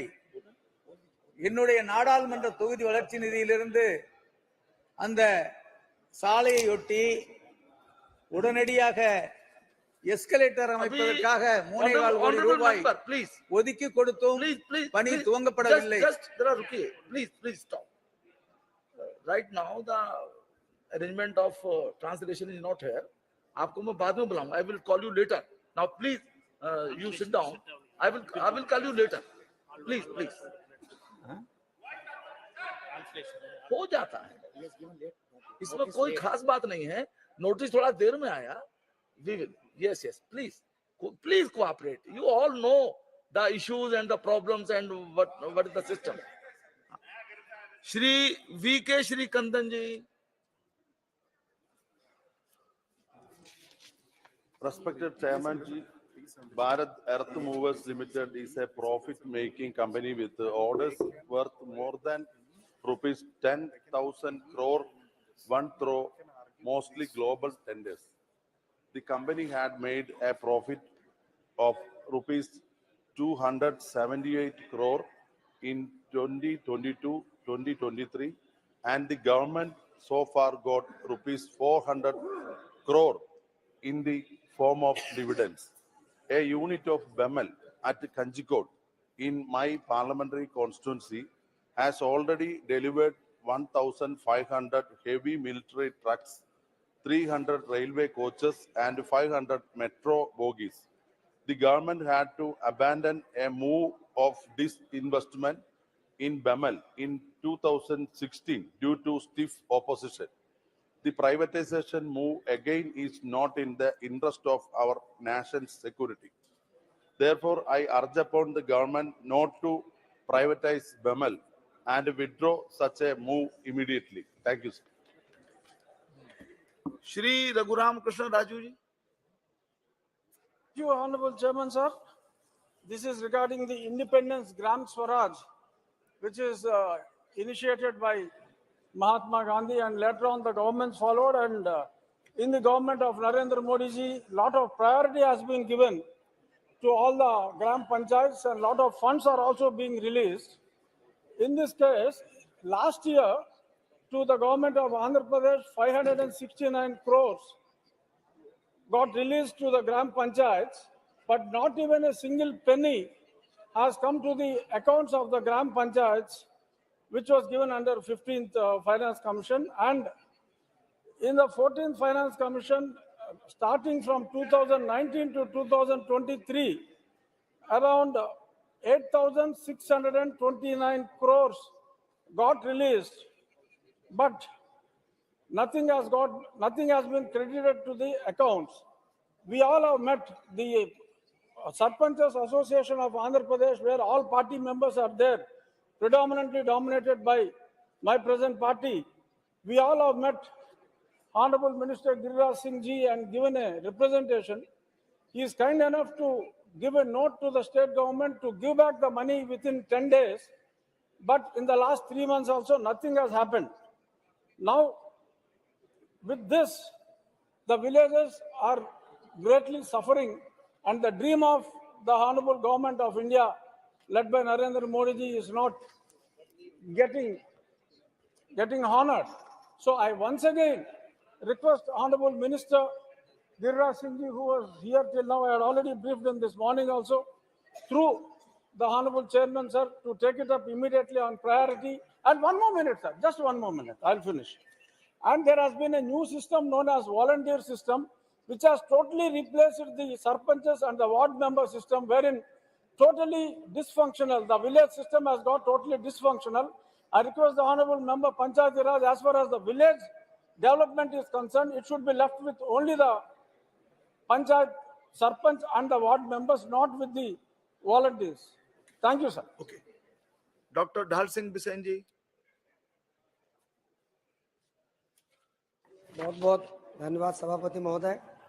जैसा कि आप जानते हैं कि वर्तमान युग डिजिटल का है और इसके लिए बहुत ज़्यादा अच्छे नेटवर्क की आवश्यकता होती है।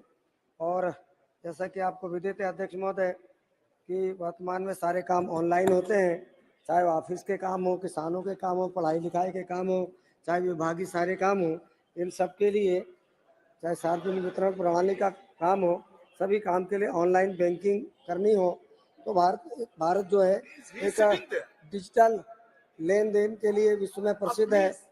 और डिजिटल लेन देन हो या कार्यालय कार्य, इन सब के लिए मोबाइल नेटवर्क अति आवश्यक है अध्यक्ष महोदय। किंतु आज भी अनेक क्षेत्र ऐसे हैं जहां मोबाइल नेटवर्क सब जगह ठीक से कार्य नहीं कर पा रहा है, और जिसके कारण से इन सारे विभागीय छात्र छात्राओं और अनेक सारे कामों के लिए नेटवर्क की उपलब्धता ठीक से नहीं होने के कारण, नेट ठीक नहीं चलने के कारण सारे काम प्रभावित होते हैं। और विशेष करके बीएसएनएल का जाल लगभग, उसके अलावा पूरे प्रदेश में नहीं सारे देश में बीएसएनएल एक अपने नाम के लिए जाना जाता है। पर सभापति महोदय, अभी भी मेरे लोकसभा क्षेत्र में 2G सेवाओं से आगे बीएसएनएल नहीं बढ़ पाया है, जबकि अन्य जो प्रतिस्पर्धी संस्थाएं हैं वो 3G, 4G और 5G तक चली गई हैं। और जिसके कारण से स्पीड में नेटवर्क नहीं मिलने के कारण से सारे लोग परेशान हैं, छात्र छात्राएं परेशान हैं, जो गांव में काम करने वाले पढ़ने वाले छात्र हैं वो परेशान हैं। इसलिए आपके माध्यम से मैं माननीय मंत्री जी से अनुरोध करना चाहता हूं कि ग्रामीण इलाकों में भी बीएसएनएल की सेवाएं और सुदृढ़ हो, अच्छी हो, और इसके अलावा अन्य प्रतिस्पर्धी संस्थाएं उनका भी नेटवर्क अच्छा चले, ताकि ग्रामीण क्षेत्र के लोगों को सारे ऑफिसेस को काम करने में अच्छी सुविधा मिल सके। आपने समय दिया सभापति महोदय, बहुत बहुत धन्यवाद। श्रीमती अनुराधा चिंता जी। Thank you, Chairman, sir. Sir, people living near oil and gas drilling sites in Andhra Pradesh, East Godavari districts face the risk of being exposed to oil or natural gas leakages from the plants located in the vicinity, especially in the Dr. B.R. Ambedkar Kolaseva district, which has been witness to such incidents in the past. According to reports, GAIL operates pipelines extending to a length of 430 kilometers. ONGC operates 120 kilometers of pipelines, and Reliance operates a 36-kilometer pipeline in the Kolasima region. Though the officials of said companies have been asked to replace old pipelines in the region to ensure the safety and safety of the local communities and prevent mishaps and prevent frequent gas leakages from the existing pipelines, there is an immediate need to establish a crisis management facility in the district, considering the operations of numerous oil and natural gas producing companies in the said region to effectively handle emergencies of crisis. I would therefore request to the government to take immediate steps to include a comprehensive risk assessment for the oil and natural gas operations in Kolasima district and ensure the establishment of a crisis management facility at the earliest. Thank you. Dr. Sanjeev Kumar Shangri. Thank you, Honorable Chairperson, for giving me this opportunity to speak on railway issues of Kurnool Parliamentary Constituency. Sir, Kurnool Parliamentary Constituency, which I represent, deserves additional railway facilities in view of its overall backwardness. Andhra Pradesh has 3 regions with diverse culture and dialect. Rayalaseema region is one of them, and Kurnool is the gateway of Rayalaseema. Kurnool, the erstwhile capital of Andhra State, is a backward district in all respects. Demographic indicators stand testimony to this fact. Kurnool was capital of Andhra State from 1953 to 56, and the capital was shifted from Kurnool to Hyderabad when states were reorganized on linguistic basis. There is a strong feeling in Kurnool region that a serious historical mistake was done when the capital was surrendered in favor of Hyderabad. The region was neglected for 7 decades by successive governments. This injustice should be relieved. Kurnool region is very backward as per the report of Sivaramam Krishnan Committee, an expert committee which was constituted under Section 6 of the AP Reorganization Act 2014. Kurnool region has challenges of high dependency ratio of 55%, low literacy rate of 65%, low urbanization of 29%, and has a young growing workforce. These problems need to be addressed with a humane touch, sir, and every investment in public utility cannot be seen from a commercial angle. Following the principles of natural justice, all regions of India should be developed equally. All of us should agree that injustice was meted out to Andhra Pradesh with unfair state bifurcation. We need a helping hand from the union government. Sir, economic growth, employment, income generation, and equitable distribution of growth are essential for all regions of Andhra Pradesh. It is distressing to note that domicile migration, that is distress migration from this area, is in lakhs every year. Nearly 3 lakh people migrate to different areas from Kurnool Parliamentary Constituency. The area has problems of water supply, though Tungabhadra River traverses 95 kilometers in Kurnool district. Only 60% of cultivable land receives water supply. People hardly cultivate 1 crop per year. So people travel hundreds of kilometers in search of job. People are asking for a better connectivity with cities like Visakhapatnam and Vijayawada, which are the 2 cities of Andhra Pradesh. National highway connecting Kurnool and Vijayawada, which traverses through reserve forest, needs upgradation. Road journey is tedious, and there is no express train connecting between Kurnool and Vijayawada and Visakhapatnam. So at least a good railway connectivity is needed for this region. We are not asking for a new railway track. We are just asking for a train service on the existing railway tracks. As a representative of 22 lakh population of Kurnool region, I have been requesting railway authorities for some facilities like train halls at Madhikera, Kosigi and Adoni, direct train service from Kurnool to Mumbai in favor of thousands of North Indian families doing business in Kurnool, and speeding up of construction of railway rehabilitation workshop at Kurnool. Sir, I made nearly 15 representations to Railway Ministry in past 4 years. Response is not encouraging. I take this opportunity to request the Honorable Minister of Railways to please start a daily train service from Kurnool to Visakhapatnam via Vijayawada. A tri-weekly train with number 07237 was running on a ad hoc basis, but that too was withdrawn recently for reasons better known to the officials. Thank you. Thank you. Sir, passenger services cannot be viewed in commercial angle. Occupancy of the service was good enough and would have improved further had it been a daily service. Sir, to conclude, I request the Minister of Railways to restart the train on daily basis, and I hope This facility can bring solace to the injured hearts of people who feel Shri that many Suresh historical Kodi blunders were Kulil ji. committed against the region. There should be equitable development of all regions of the country. Thank you, Chairman, sir. Give me opportunity to raise very urgent and public importance matter which is related to my parliamentary conscience. Sir, the fight and agony of cashew workers who are workers in Kollam and Alappuzha in Kerala who are striking for want of renewed wages and decent benefits from their occasion is a grim and unfortunate picture of the crisis engulfing the cashew sector in Kerala, which is livelihood of more than 3.5 lakh workers, a majority of them being women from backward communities.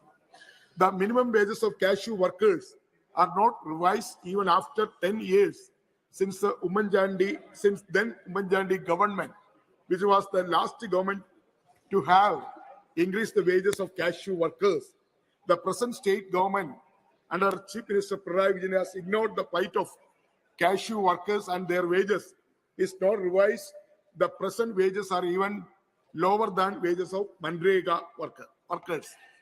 The strike of cashew workers, including in my parliamentary constituency, various cashew factories like Karimulakal, Moornad, and adjacent constituency, Kayangulam, and also Adinad, Kollam. So all factories come under Cashew Development Corporation.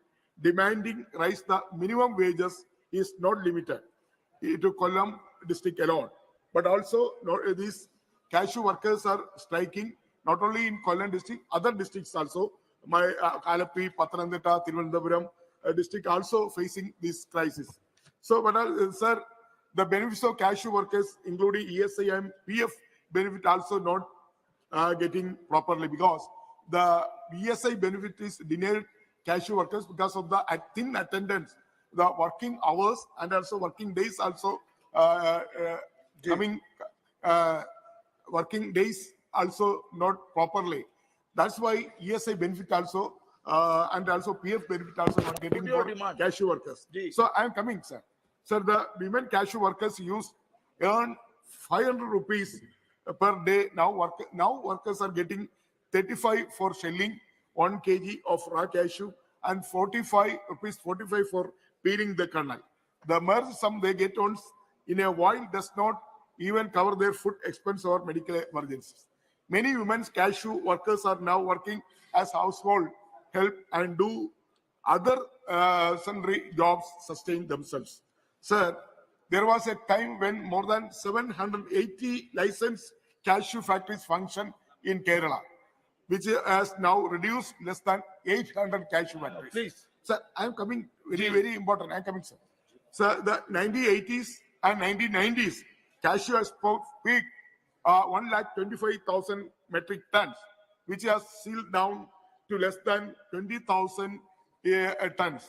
This situation indicates alarming crisis of entire industry. Banks have wound up numerous cashew factories and more than 10 cashew factory owners. More than 10 cashew factory owners whom small size factories own have committed suicide in Kerala. Therefore, the plight of the cashew workers must be addressed by declaring special package for welfare of cashew workers with the umbrella welfare option, including ex gratia, financial support during the period of. Sir, I complete. आप अधिक समय लेंगे तो किसी अन्य मान्य सदस्य का अवसर समाप्त होगा. 1 minute, sir. Last point. Please conclude immediately. Last point. So, financial support during the period of unemployment, free medical treatment, and ESI hospital soft loans. The cashew workers must be given their fair share outstanding. Come to the demand outstanding. Yeah, I am coming to point, sir. So, outstanding bonds and other benefits of denied them due to winding down cashew factory, additional benefits, loan waivers, medical facility, all cashew workers, irrespective of the last status of employment and premium payment. With these words, sir, it's a very serious matter. And also the. धन्यवाद जी सभापति महोदय. धन्यवाद सभापति महोदय. 0 our की समय की मर्यादा का हम सभी को ध्यान रखना चाहिए. थोड़ा बहुत 10-15 सेकंड चल सकता है, बट नॉट मिनट्स, प्लीज। जी धन्यवाद सभापति महोदय, आपका जोहार। मेरे लोकसभा रांची जो हटिया विधानसभा के नगरी नामक स्थान है, जहां से स्वर्ण रेखा पवित्र नदी निकलती है, जो रांची शहर होकर गुजरते हुए जमशेदपुर से होते हुए बंगाल की खाड़ी में गिरती है। 474 किलोमीटर लंबी इस नदी, जो झारखंड की लाइफलाइन कही जाती है, रांची की लाइफलाइन कही जाती है। झारखंड की प्राचीन संस्कृति में इस नदी का सांस्कृतिक और धार्मिक महत्व है। रांची में चुटिया नामक स्थान में स्वर्णरेखा नदी एक सहायक नदी हरमू से में आकर मिलती है। इस संगम पर करीब 500 वर्ष पुराने नागवंशी कालीन 21 शिवलिंग नदी के चट्टानों में उत्कीर्ण है। कभी नागवंशी राजाओं की राजधानी चुटिया होती थी और वह सांस्कृतिक अवशेष जीवंत धनाढ्य संस्कृति की कहानी कहता था। किंतु अफसोस यह है कि झारखंड की जेएमएम एंड कांग्रेस की सरकार की अनदेखी के कारण, उदासीनता के कारण, गैर योजना से तेजी से बढ़ते शहरीकरण के कारण यह नदी एक हरमू में मिलती है, वो नदी क्या नाले में तब्दील हो चुकी है। नदियों के किनारे अतिक्रमण, शहर का सीवरेज जो सिस्टम, उसका पानी और स्वर्णरेखा नदी में गिरता है। दिल्ली की यमुना नदी से भी स्थिति उस स्वर्णरेखा नदी की खराब हो गई है। इन दोनों नदियों के संगम तल के स्थल पर स्वर्णरेखा बिल्कुल काली पड़ती हुई जा रही है। आज से लगभग 10-15 साल पहले पूर्व से हजारों की संख्या में छठ व्रती वहां अर्घ देने जाते थे। महोदय, सभापति महोदय, बहुत अहम विषय है मेरे राज्य सारे विषय अहम होते हैं।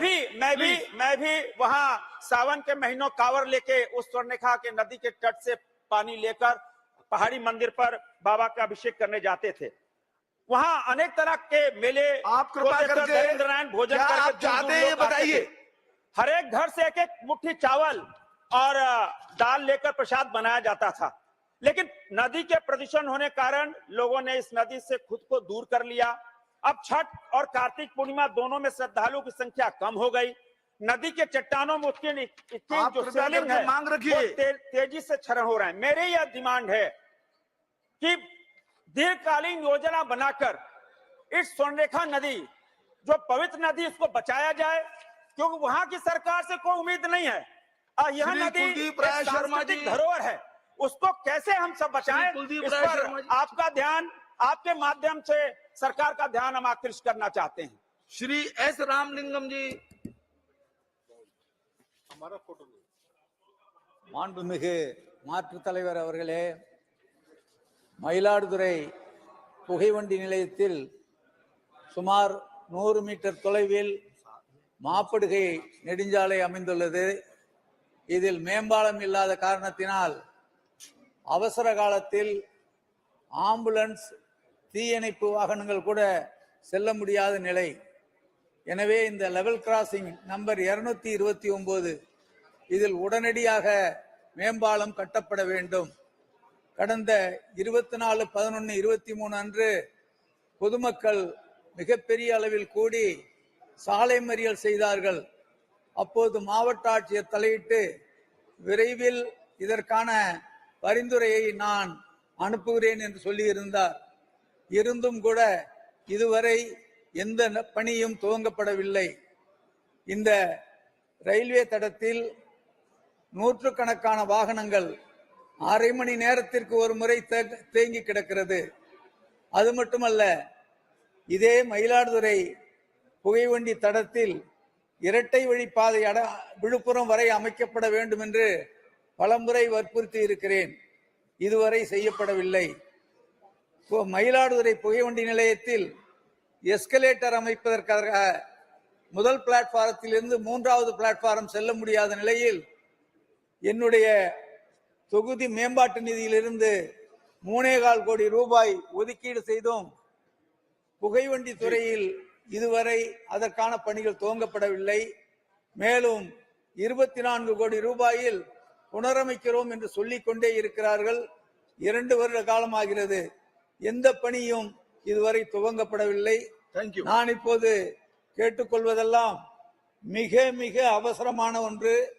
இந்த மேம்பாலம் லெவல் கிராசிங் 229 இந்த மேம்பாலம் அமைந்தால்தான் அந்த பகுதியில் பல்வேறு சுற்றுலா தலங்களை இணைப்பதற்கான வழிவகை ஏற்படும். எனவே உடனடியாக இந்த மேம்பாலத்தை அமைத்து தர வேண்டும் என்று கேட்டுக்கொள்கிறேன். நன்றி, வணக்கம். श्री अधीर रंजन जी.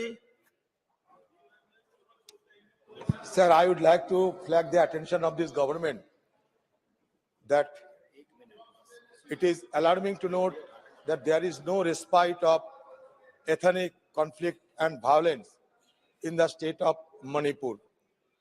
Sir, it is paradoxical to note that on the one hand, both the central government and state governments are glibly claiming the peace and normalcy being restored in the state of Manipur. But on the other hand, the grave situation itself, which is prevailing over there, is an eloquent testimony of the abysmal failure of the state government of West Bengal, state government of Manipur. So the issue has come to such a pass that even day before yesterday, 13 deaths have been reported in the newspaper.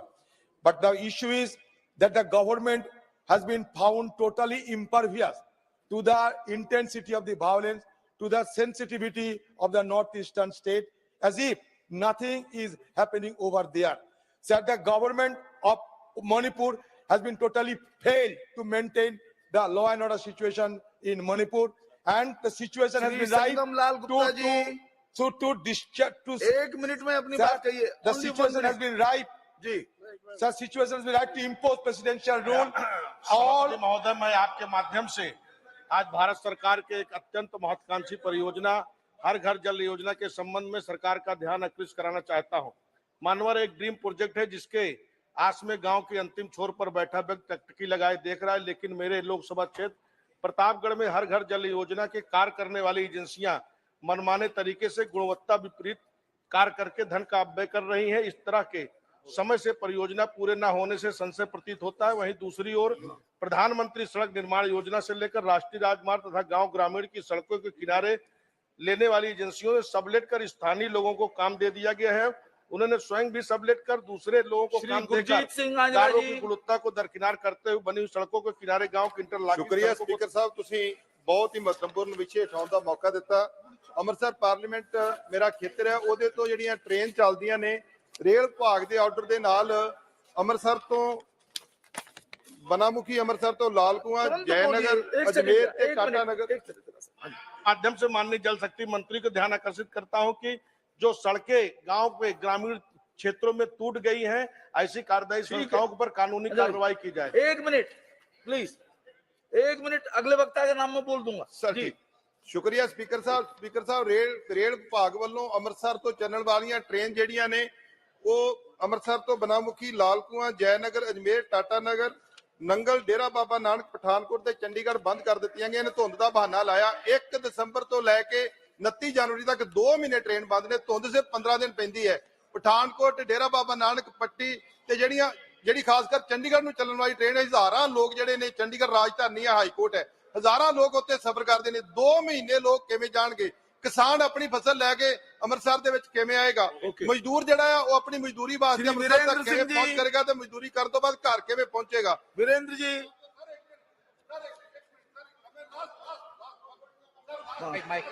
Mic आप लंबी बात बोलने लग गए हैं. बैठो यार सब बैठो तो बोले जी, अरे बोलिए. सर, मेरी सरकार तो दरखास्त है कि 1 ਦਸੰਬਰ ਤੋਂ 29 ਫਰਵਰੀ ਤੱਕ ਜਿਹੜੀਆਂ ट्रेन ਬੰਦ ਕੀਤੀਆਂ ਨੇ ਉਹਨਾਂ ਨੂੰ बहाल किया जाए ताकि लोग वीरेंद्र जी सुखी रहें. श्री वीरेंद्र सभापति महोदय, मैं भारत की संसद को और यहाँ बैठे हुए सभी सांसदों को और देश में यहाँ अनुपस्थित सांसदों को मैं एक बहुत ही महत्वपूर्ण जानकारी देना चाहता हूँ. भारत सरकार की योजनाओं को लागू करने के लिए, जैसे विश्वकर्मा योजना है, किसान योजना है, प्रधानमंत्री आवास योजना है, इसके लिए मैं अपने लोकसभा क्षेत्र बलिया में एक कार्यक्रम लोक संवाद का चला रहा हूं, गांव सभा से लोकसभा तक. उसमें सारे संबंधित अधिकारी उपस्थित रहते हैं. डीएम, सीडीओ और सभी संबंधित अधिकारी और सभी विभाग के अपने सरकार की योजनाओं को लाभार्थी बनाते हैं। गांव सभा का सदस्य जो कभी पूछा नहीं जाता था, वो संसद के लोक संवाद के कार्यक्रम में उपस्थित रहता है। और मैं निवेदन करता हूं कि पहले इसको लाभार्थी बनाओ, फिर 5 लोगों को ये लाभार्थी बनाएगा। मैं वहां के, हमारा लोकसभा क्षेत्र बलिया 2 जिलों में पड़ता है, उत्तर प्रदेश के, बलिया और गाजीपुर। मैं वहां के डीएम, गाजीपुर के डीएम और बलिया के डीएम और सीडीओ, दोनों जिला के सीडीओ को मैं बहुत धन्यवाद देना चाहता हूं कि सारे संबंधित अधिकारियों को बुलाकर लाभार्थी वहीं बनाते हैं और उनको 5 लोगों को लाभार्थी बनाने का मैं निवेदन करते हैं। आपकी आप चाहते क्या है? आपकी क्या डिमांड है? लोकसभा आपकी मांग क्या है? गांव सभा से लोकसभा तक का कार्यक्रम, भारतीय लोकतंत्र को भी गांव सभा की कार्यवाही 2 बजे तक के लिए स्थगित की जाती है।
Hello and a very warm welcome viewers. You're watching this special presentation of Sansad TV with your host Kriti Mishra.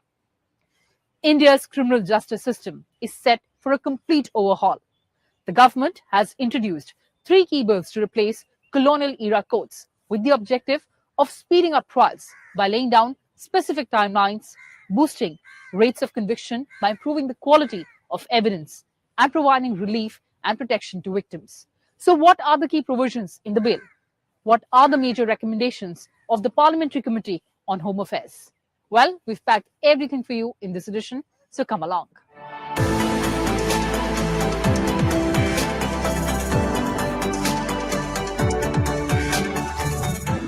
India's criminal justice system has been predominantly shaped by laws and regulations inherited from the British colonial era.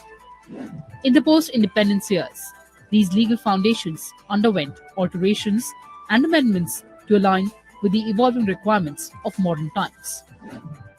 The experience of 7 decades of Indian democracy calls for comprehensive review of our criminal laws, including the Code of Criminal Procedure, and adopt them in accordance with the contemporary needs and aspirations of the people of India. The pre-independence criminal laws were used by the British to protect their colonial interests, to rule the people and the country, and to maintain their authority and supremacy over India. There was a need for comprehensive review of the criminal laws, the Criminal Procedure Code, the Indian Penal Code, and the Indian Evidence Act, and adapt them according to the present-day needs and aspirations. In fact, Prime Minister of India also advocated for the need to revamp all the legislations enacted across all departments during the British era.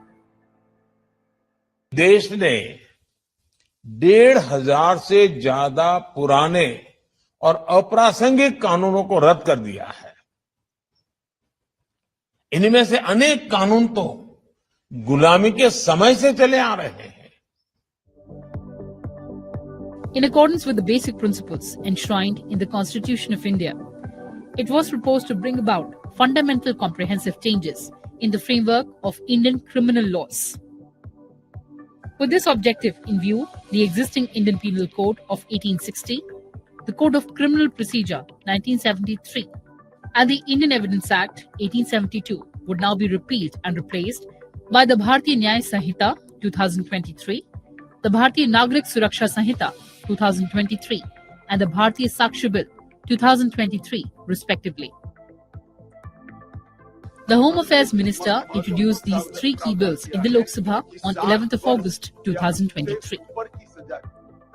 ये तीनों कानूनों को replace कर इनकी जगह जो 3 नए कानून बनेंगे, उनकी आत्मा होगी भारत के नागरिकों को संविधान प्रदत्त सारे अधिकार जो मिले हैं, इसकी सुरक्षा.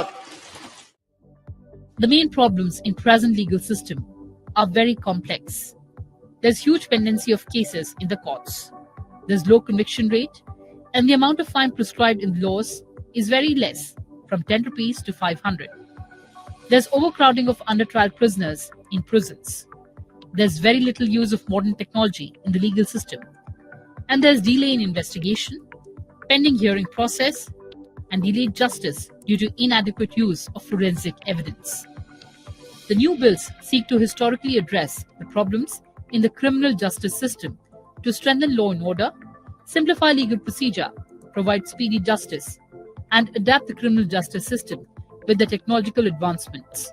Further, all the outdated references have been deleted in the proposed bills. These bills seek to create a legal structure which is citizen-centric and to secure life and liberty of citizens and adopt them in accordance with the contemporary needs and aspirations of the people. The Bharatiya Nyaya Sanhita 2023 repeals the Indian Penal Code 1860. Key changes proposed in the bill include sedition. IPC defines sedition as bringing or attempting to bring hatred or contempt or exciting disaffection towards the government. It is punishable with imprisonment term between 3 years and life imprisonment and or a fine. The bill removes this offence. It instead penalizes the following: exciting or attempting to excite secession, armed rebellion, or subversive activities, encouraging feelings of separatist activities, or endangering sovereignty or unity and integrity of India. These offences may involve exchange of words or signs, electronic communication, or use of financial means. These will be punishable with imprisonment of up to 7 years or life imprisonment and a fine. Terrorism. The bill defines terrorism as an act that intends to threaten the unity, integrity, and security of the country, to intimidate the general public or disturb public order. The bill also penalizes conspiring, organizing, or assisting in preparation of any terrorist act within an imprisonment term between 5 years and life imprisonment and a fine of at least 5 lakh rupees. Petty organized crime. The bill makes attempting or committing petty organized crime punishable with imprisonment between 1 and 7 years and a fine. Death penalty for gang rape of minor. IPC allows death penalty for gang rape of women below 12 years of age. The bill now allows death penalty for gang rape of women below 18 years of age. The Bharatiya Nagrik Suraksha Sanhita 2023 was introduced in the Lok Sabha on 11th of August. It repeals the Code of Criminal Procedure 1973. The code provides for procedure for arrest, prosecution, and bail for offences under various acts, including the Indian Penal Code of 1860. The highlights of this bill are trials in electronic mode. The bill provides that all trials, inquiries, and proceedings may be held in electronic mode. It also provides for the production of electronic communication devices likely to contain digital evidence for investigation, inquiry, or trial. Electronic communication includes communication. माननीय सदस्यगण,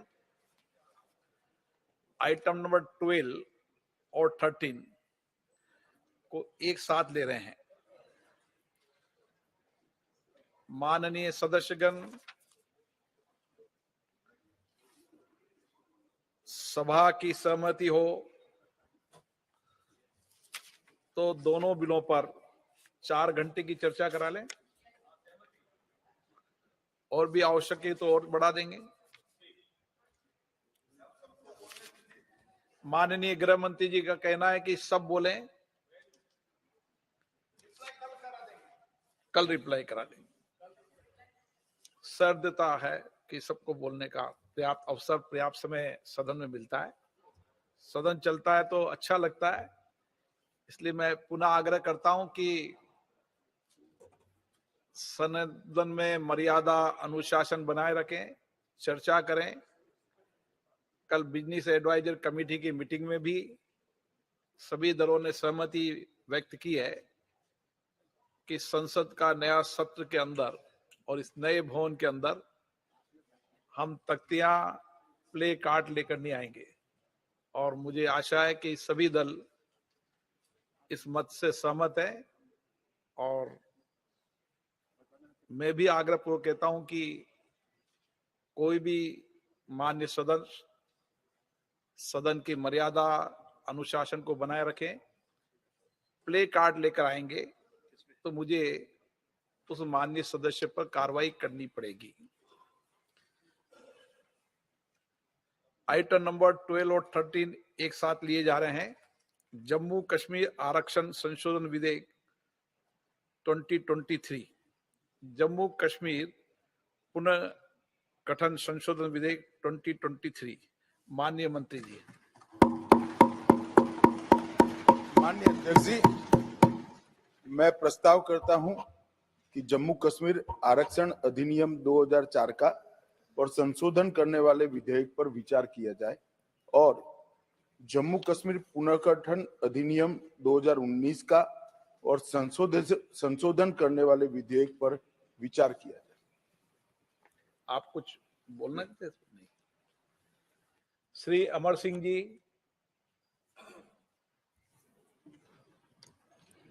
बहुत बहुत धन्यवाद speaker साहब।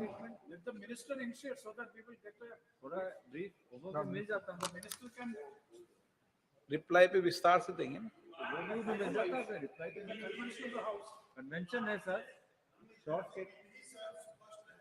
सभी लोग बोले, मैं बहुत विस्तार से, आप बिठाना मत, लंबा जवाब दूंगा।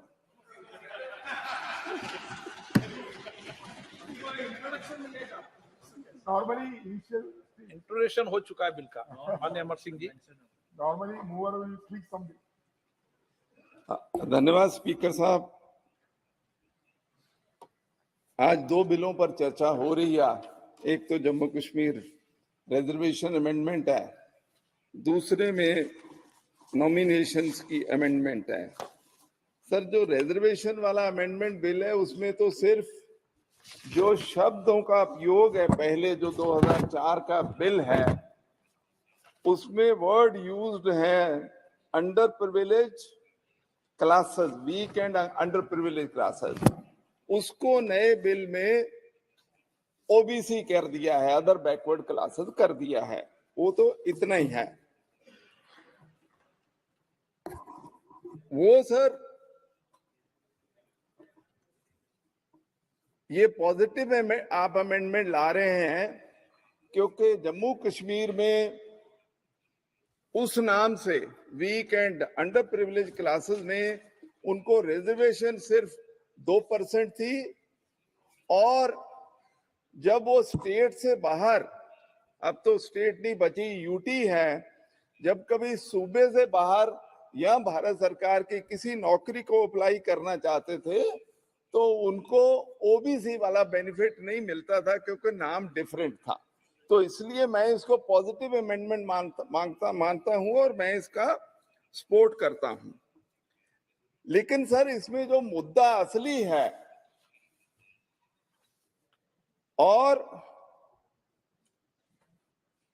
जब 370 धारा समाप्त करी जा रही थी तब ये सारी ओबीसी क्लासेस को जिनका नाम अलग था, weak and under privilege classes, उनसे वादा किया गया था कि आपको जैसे सारे भारतवर्ष में 27% रिजर्वेशन मिलती है वो आपको मिलेगी।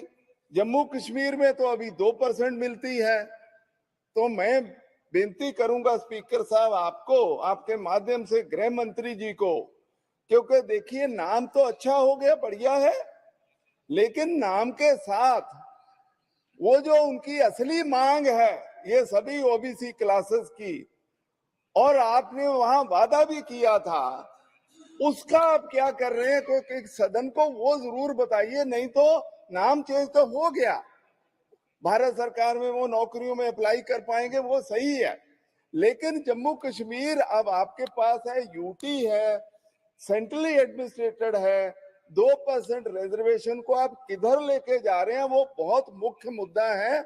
हम निवेदन करेंगे गृह मंत्री जी से आपके माध्यम से कि वो जब भी जवाब दें तो इस बात पे जवाब जरूर दें कि केवल नाम ही चेंज करना है या ये जो ओबीसी सारे जम्मू कश्मीर के हैं उनका जो बनता हक है रिजर्वेशन का वो भी दिया जाएगा। ये पहली बात सर मैं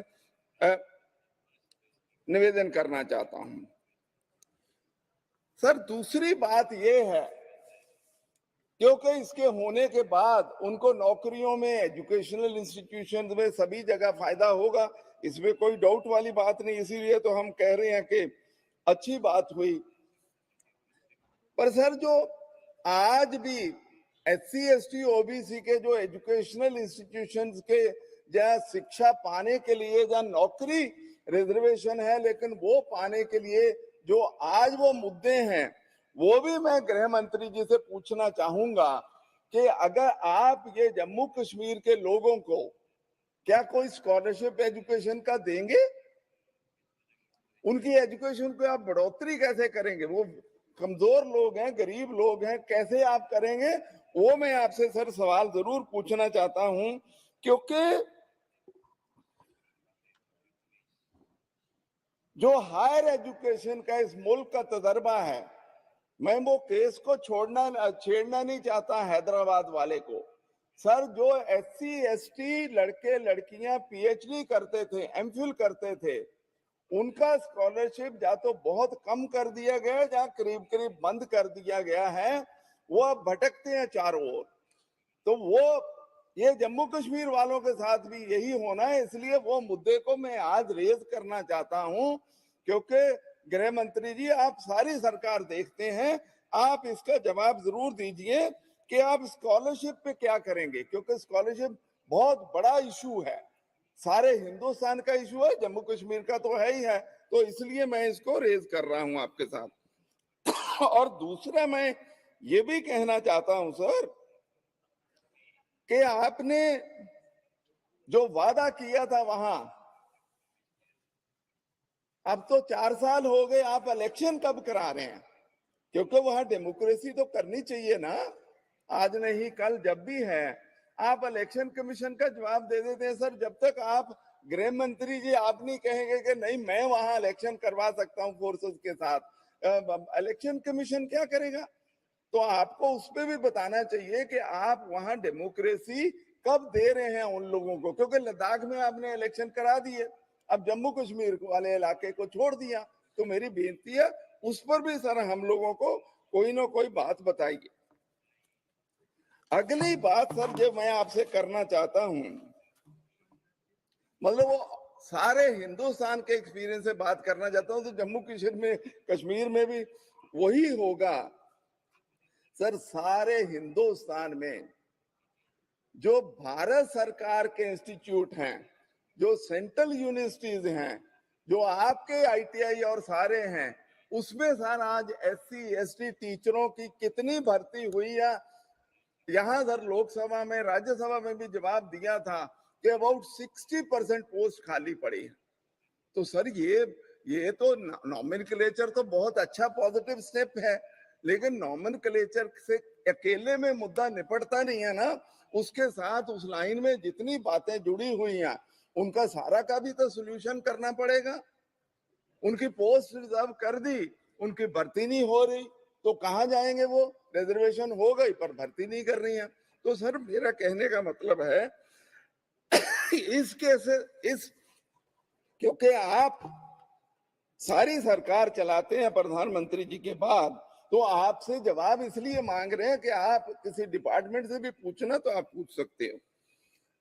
देखिए, जो स्टूडेंट्स का SC ST OBC का हिंदुस्तान में हालत है वो ये है सर, पिछले कई सालों से जब से ये स्कॉलरशिप सर, इवन जो जनरल पोस्ट मैट्रिक स्कॉलरशिप था वो सर भारत सरकार 100% देती थी, 100%, बहुत सालों से, 30 40 50 साल से। आपकी सरकार आई, आपने 60-40 कर दिया कि हम तो 60% देंगे, 40% स्टेट्स दें। स्टेट्स की तो ऐसी हालत है, वो तो तनख्वाहें नहीं बांट रहे। तो हुआ क्या है कि कॉलेजेस में, स्कूल्स में, हायर इंस्टीट्यूशंस में SC ST बच्चों का नंबर बहुत गिर गया है। मैं सर पंजाब की एग्जांपल बताता हूं, जब आप 100% देते थे तो SC ST स्कॉलरशिप 3.5 लाख से 4 लाख स्टूडेंट्स को मिलता था। 3.5 लाख से 4 लाख के करीब स्टूडेंट्स को पंजाब में ये स्कॉलरशिप, अब सर लेस देन 1 लाख को मिल रहा। तो मतलब क्या निकला? दैट मीन्स पंजाब अकेले में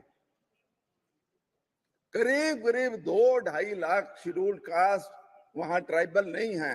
वो स्टूडेंट्स जो हैं वो कॉलेजों से और स्कूलों से निकल गए हैं, क्योंकि उनको अफोर्ड करने वाली हालत नहीं है। तो इसलिए सर मैं आपके सामने रेज कर रहा हूं, ये जम्मू कश्मीर में भी इशू बनेगा।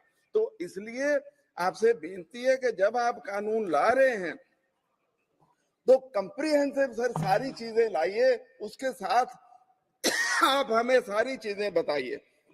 यही नहीं, स्टूडेंट्स के जो सुसाइड हो रहे हैं आईटीआई में, हायर इंस्टीट्यूशन में, सर उसमें आपकी सरकार क्या कर रही है वो हमें बात बता दीजिए, क्योंकि बहुत सारे सर मुद्दे हैं इस बात पे। तो इसलिए मैं आपकी अमेंडमेंट की तो सपोर्ट करता हूं, लेकिन सर ये मेरी बेनती है कि दूसरे जो साथ जुड़े बुरे मुद्दे हैं A to Z, उन सब का सर आप कोई समाधान करिए और हम लोगों को गाइड करिए।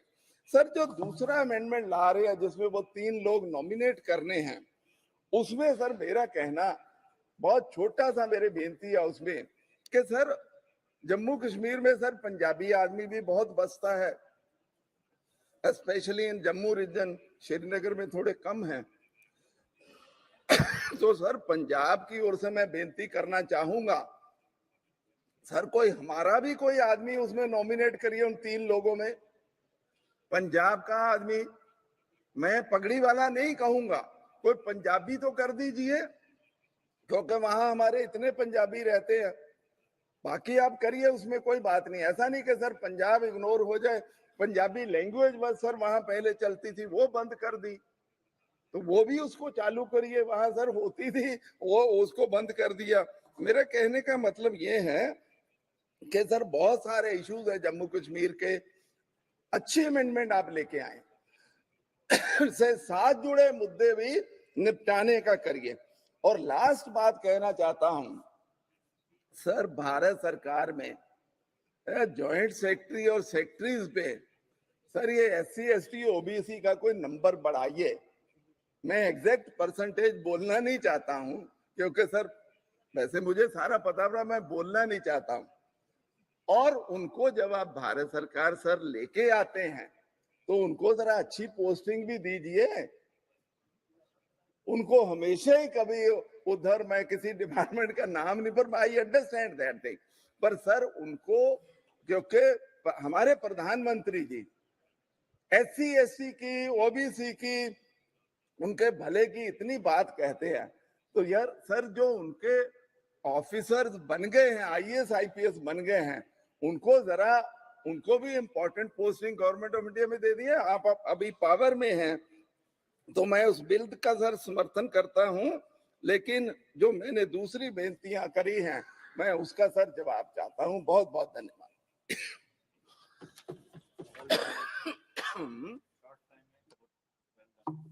अब दूसरे का तो मुझे पता।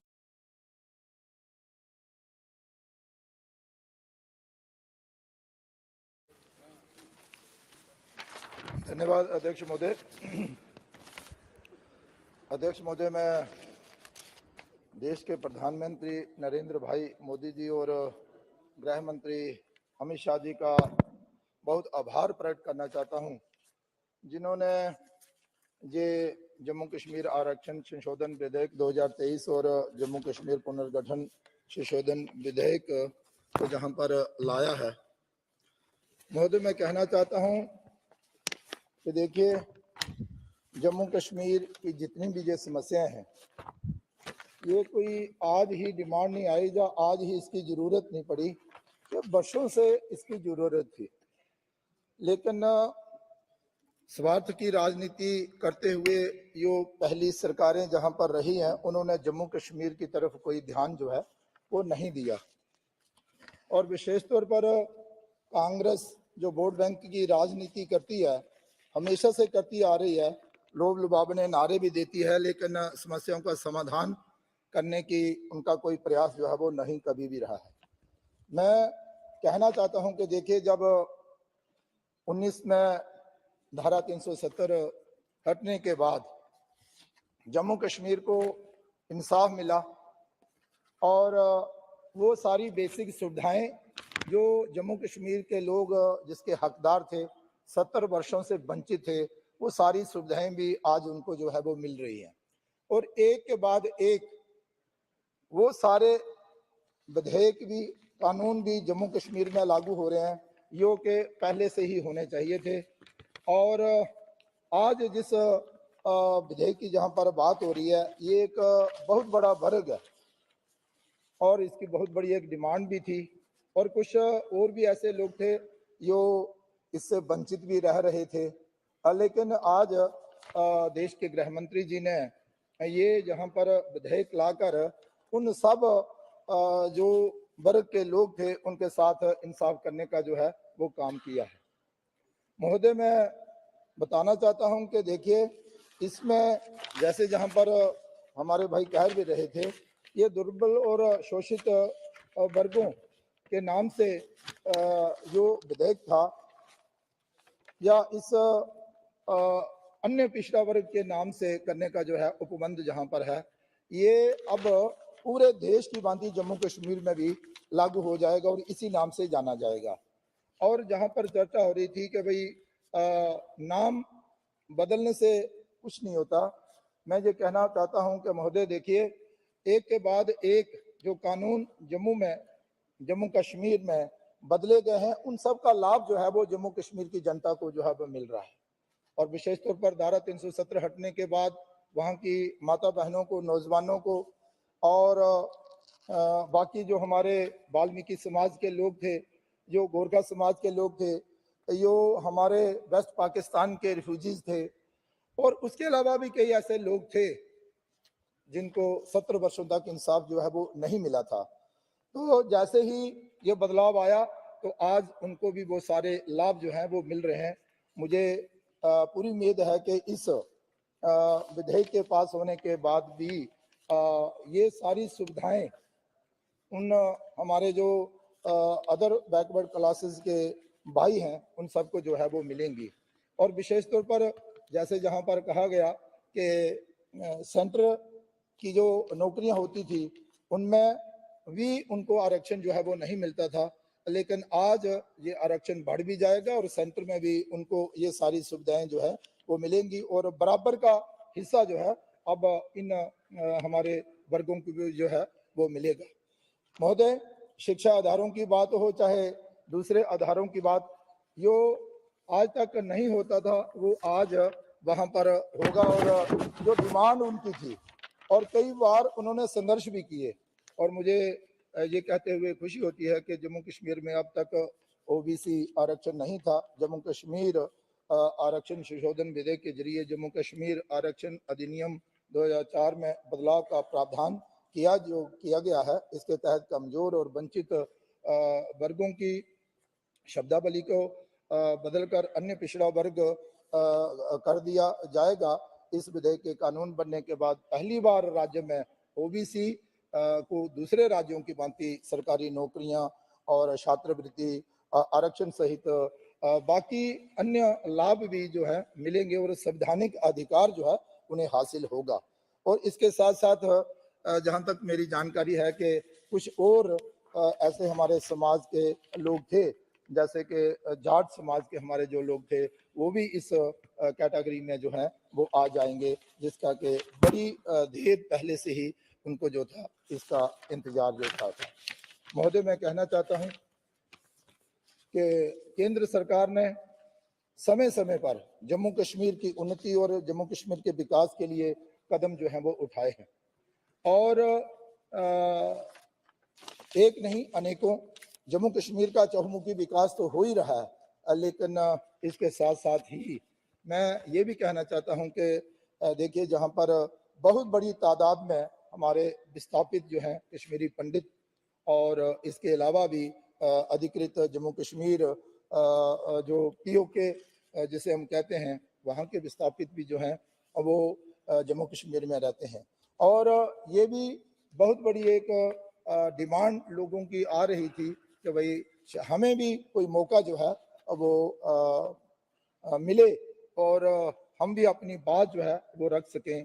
इसलिए इस विधेयक में विस्थापितों के लिए भी एक सीट आरक्षित करने का प्रावधान जो है वो रखा गया है और कश्मीरी पंडितों के लिए 2 सीट आरक्षित करने का जो प्रावधान है वो यहाँ पर रखा गया है। तो इससे उनमें एक खुशी की लहर भी है। और मैं कहना भी चाहता हूँ कि देखिए, कभी भी किसी की का ध्यान जो है वो इस ओर नहीं गया, लेकिन आज जब केंद्र में जो देश के प्रधानमंत्री नरेंद्र भाई मोदी जी के नेतृत्व में जहां पर सरकार चल रही है, गृह मंत्री जी के नेतृत्व में आप जाकर उनके साथ इंसाफ जो है वो होने की घड़ी जो है वो आई है। महोदय, मैं कहना चाहता हूं कि देखिए इस विधेयक के साथ साथ ही ये जो हमारा वाल्मीकि समाज है इसे भी इंसाफ मिलने वाला है और बाकी कुछ और भी प्रावधान जो हैं जो इसमें रखे गए हैं। मैं कहना चाहता हूं कि देखिए जब से देश में प्रधानमंत्री जी के नेतृत्व में सरकार जो बनी है उन्होंने हर वर्ग और हर समुदाय के साथ जो है वो इंसाफ जो है वो किया है। उसी की एक कड़ी में आज जो हमारे कुछ वर्ग जो थे वो पीछे रह रहे थे उनके साथ भी जो है वो इंसाफ होने जो है वो जा रहा है। महोदय, मैं इतनी ही बात कहते हुए इस विधेयक का समर्थन करता हूं और एक बार फिर अपने प्रधानमंत्री और गृह मंत्री जी का धन्यवाद करता हूं। Shri Saugata Rai ji. Sir, I rise to speak on the two bills, Jammu and Kashmir Reservation Amendment Bill 2023 and Jammu and Kashmir Reorganization Amendment Bill 2023. Let me start by talking about situation in Jammu and Kashmir since Mr. Amit Shah took over as Home Minister. One of the major steps taken by him was to abrogate Article 370, then convert the state of Jammu and Kashmir into two union territories. One Jammu and Kashmir, the other Ladakh. It is the first time in the history of Indian Constitution. Earlier, union territories had been converted into states. And here, Mr. Amit Shah walked the retrograde step or converting a state into union territory. This has never happened before. Now, before I speak on the bill, let me ask him through you, sir, what have you achieved? What have you achieved by taking these retrograde steps? The militancy has not been controlled. Only 2 weeks back, we lost a major, a company commander in the hands of militants. 2 weeks back, and then we lost 2 captains of the army in Kokarnak. So this is the peace that has been brought by Mr. Amit Shah. So what is the change taking place in Jammu and Kashmir? Has investment come in a big way? Has employment been granted in a big way? No. All that is happening is that some cultural and sports events are taking place in Kashmir. And we are showing to the tourists that all is well. But not all is well in the state of Denmark, as Hamlet used to say. All is not well in the state of Jammu and Kashmir. The governor just goes for this cultural and sports events. He does not go to inaugurate factories. He does not go to improve the cultivation of saffron in the valley. The people of many of my friends, including Shatabdi, went to Kashmir recently. He said, Dada, speak about the unemployment in Kashmir. The Kashmiri youth demand employment. Now let me, before I go into the bill, go into the history of Jammu and Kashmir. 47-48, part of it is given in the statement of objects and reasons of the second bill. That is in 47-48, first aggression took place. Pakistan occupied a part of Kashmir, which is known as POK, Pak occupied Kashmir. Then during 65 war, and again during the 71 war, parts of Kashmir were troubled, and the minister has given the total number. Total number of displaced persons as 1 lakh. So total is 41,804 families were displaced during the 3 wars. That process has not been reversed. What has happened in Kashmir, due to maybe misgovernance, many acts of commission and omission by the center, Kashmir went into the hands of militants from 89 to 90. And people were killed. Pakistan-inspired militants ruled in the valley. And we have gone through this time, and that is the time when large number of Hindu migrants went away from Kashmir valley. The suffering of these people, their total families number are 46,517 families who left during militants. The total number is 1,58,976 who have registered themselves as displaced persons. The government promised much. Have they been able to bring back the Hindu migrants, the Pandits who left the valley? No, they have not been able to. Now, what is the roadmap? Mr. Home Minister, I ask through you, sir. Nothing can be done in Kashmir unless you hold election. Last election was held in 2014. For 10 years almost, there has been no election. How can you rule a state not giving power to the people to elect? One person, Mr. Manoj Sinha, he was in parliament with us. He has gone there as governor. What is his connection to Jammu and Kashmir? Jammu and Kashmir should be ruled by people of Jammu and Kashmir. क्यों नहीं? इसको हटाओ पहले. ये disturbing man. हाँ. Yes. नहीं जरूरत नहीं है. वो बहुत हो गया. बैठिए please. So he does not. I have read all the directions. बैठिए. He is a disturbing element, sir. नहीं, वो नियम की बात कर रहे हैं. Professional heckler. I don't want to listen. वो नियम की बात कर रहे हैं. Mahua is also not in the house. Sir, so my demand is that you announce a time frame for holding elections to Jammu and Kashmir.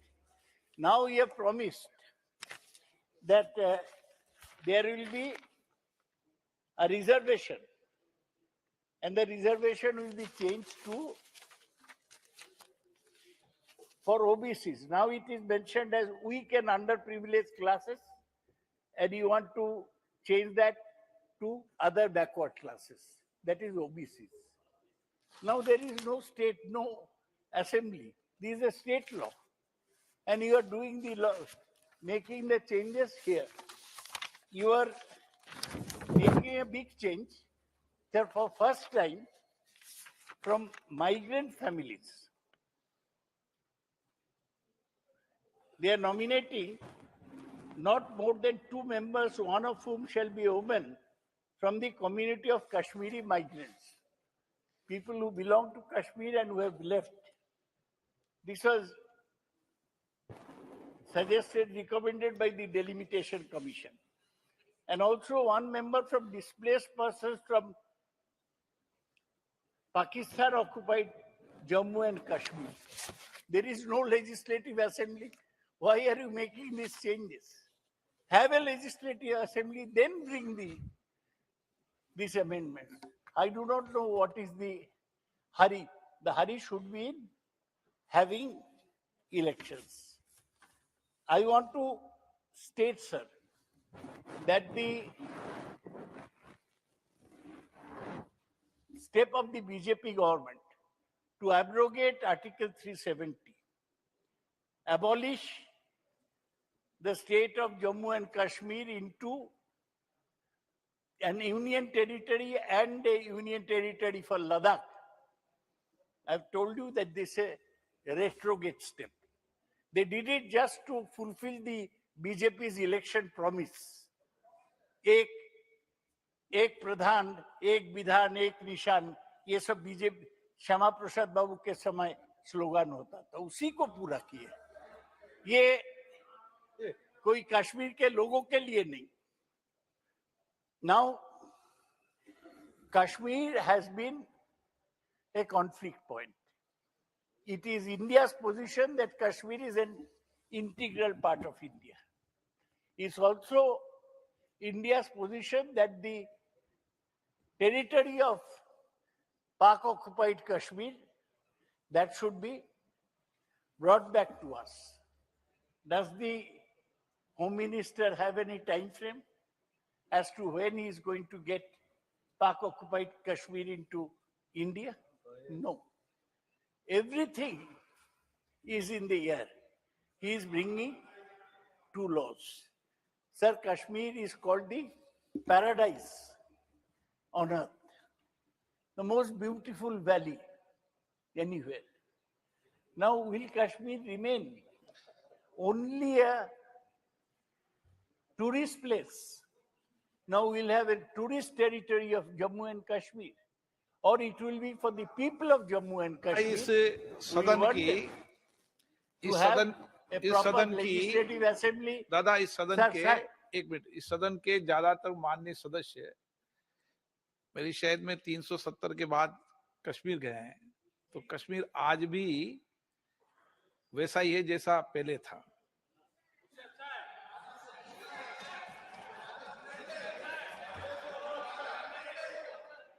उनको बताओ मत, तो सुनते हैं पूरी बात को, अभी कान कमजोर नहीं हुए उनके. दादा,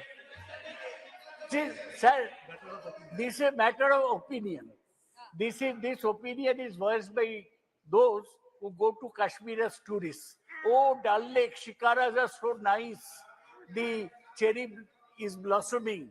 The apples are there on the trees. What about the people of Kashmir who live in Baramulla, in Anantnag, in the various, in Kokarnag, in various places of Kashmir? What is their condition?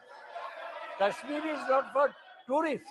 Kashmir is for the people of Jammu and Kashmir. Give them back, sir. ये कहना है कि आज मैं आशा करता हूं कि मंत्री जी अनाउंस करेंगे कि कब जम्मू कश्मीर में चुनाव होगा. डेलिमिटेशन कमीशन अपना काम पूरा किए है. आज आप कानून पास कराएंगे कि कश्मीरी माइग्रेंट से 2 लोग आएंगे और डिस्प्लेस्ड लोग से 2 लोग आएंगे, ठीक है, लेकिन बोलिए हम जल्द ही जम्मू कश्मीर में लेजिस्लेटिव असेंबली बनाने जा रहे हैं. हम जो किए थे वो हम सोचे थे कि कुछ बनेगा, कुछ बना नहीं. हमने नाकामयाब रहा कश्मीर में शांति लाने को. इसलिए sir, I want to, in this discussion, I do not want to oppose these amendments because there is nothing wrong in having 2 nominated members from Kashmiri migrants. But everything is wrong in the government's handling of Jammu and Kashmir, particularly Mr. Amit Shah's handling of Jammu and Kashmir. He took it in his hand कि मैं करूंगा जो श्यामा प्रसाद बाबू चाहते थे, मैं 370 को abrogate कर दूंगा। मैं कश्मीर को एक स्टेट को यूनियन टेरिटरी बना दूंगा और वो जगह पिछड़ा रह जाएगा। आज यहाँ बैठ के कश्मीर के लोग बहुत सफर किए हैं। हमारा 2 जंग हुआ था, 65 में, 71 में, 47 में Pakistani हनादार, they are called invaders, they captured part of Kashmir, and again the militants took control of the valley, and because of them people have to leave. We must restore normalcy in Jammu and Kashmir. Give back. We want to see elections take place there. We want to see a nationalist person like Farooq Abdullah again occupy the chief minister's chair. Only then will Kashmiri realize they are Kashmirian. Kashmir is very special. Kashmir is very special because उनका एक अलग कश्मीरियत है। वहाँ कोई हिंदू मुसलमान का झगड़ा नहीं है। ये आप मत लगाइए यहाँ पर। कश्मीर कश्मीरी को कश्मीरियों से चलाया जाए, दिल्ली से नहीं, और दिल्ली से भेजा गया गवर्नर से नहीं। मैं यही बात ये 2 कानून के बारे में बोलने चाहता हूं। अमित शाह आज मान ले कि उनका जो कोशिश था कश्मीर में नया कुछ दिखाने का, जब जब फूल खिले, फूल खिलाने का, वो नाकामयाब रहा। कश्मीर फिर लोकतंत्र का रास्ता पर चले, ये मांग करके मैं अपना छोटा सा भाषण समाप्त करता हूँ। जय हिंद।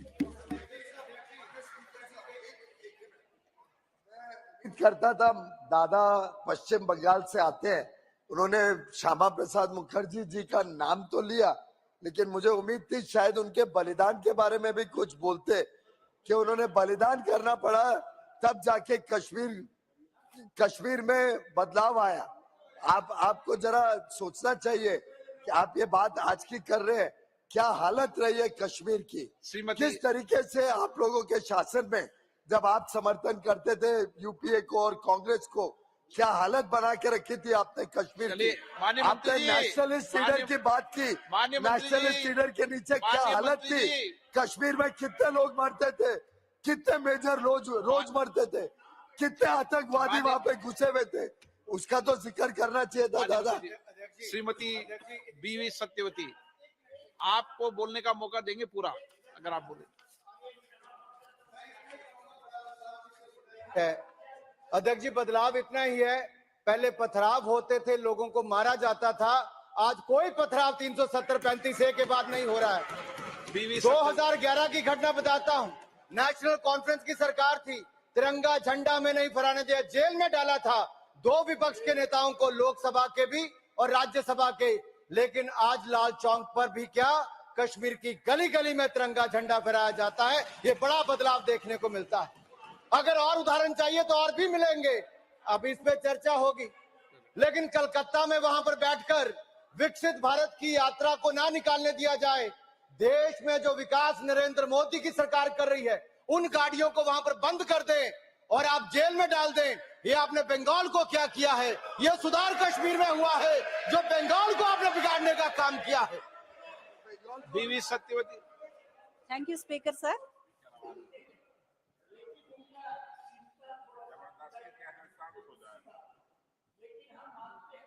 मैं जो कॉलेज में पढ़ाता था वो श्यामा प्रसाद मुखर्जी के नाम में है। उनका जो स्लोगन, एक प्रधान, एक विधान, एक निशान, वो उनका स्लोगन था, वो पॉलिटिकल स्लोगन था। लेकिन आज भी ये माननीय अध्यक्ष जी, ये बहुत ऑब्जेक्शनल है। इस एक देश में एक निशान, एक प्रधान और एक संविधान, ये पॉलिटिकल स्टेटमेंट है। मुझे लगता है दादा उम्र हो चुकी है। एक देश में 2 प्रधानमंत्री कैसे हो सकते हैं, एक देश में 2 संविधान कैसे हो सकते हैं, एक देश के 2 झंडे कैसे हो सकते हैं। वो गलत है। जिन्होंने भी ये करा था उन्होंने गलत किया था, नरेंद्र मोदी जी ने इसको सुधारने का काम किया। आपकी सहमति ना सहमति से क्या होता है? पूरा देश चाहता था। और ये चुनावी नारा नहीं है, हम 1950 से कह रहे थे, एक देश में एक निशान, एक विधान और एक प्रधान होना चाहिए, दो नहीं चलेंगे, और हमने कर भी दिया। श्री बीवी सत्यवती, श्रीमती बीवी Satyavati. Thank you, Speaker sir. Thank you, Speaker sir, for giving me an opportunity to speak on this very important bill, Jammu Kashmir Reservation Amendment Bill 2023. Speaker sir, Jammu Kashmir Reservation Amendment Bill 2023 substitutes weak and underprivileged classes with other backward classes as declared by the Union Territory of Jammu and Kashmir. The definition of weak and underprivileged classes is deleted from the Act. So this is done to remove the confusion amongst competent authorities issuing certificates to eligible persons due to differences in such nomenclature. Speakers are inclusion in education and employment. So now with less confusion, the state can work towards lifting the literacy and also employment opportunities for other backward classes and empowering the communities to a brighter future and an opportunity to come out of poverty. So Speaker sir, from YSR Congress Party, under the dynamic leadership of Sri Y.S. Jagan Mohan Reddy Garu, a few suggestions from our party. So one is conducting caste census.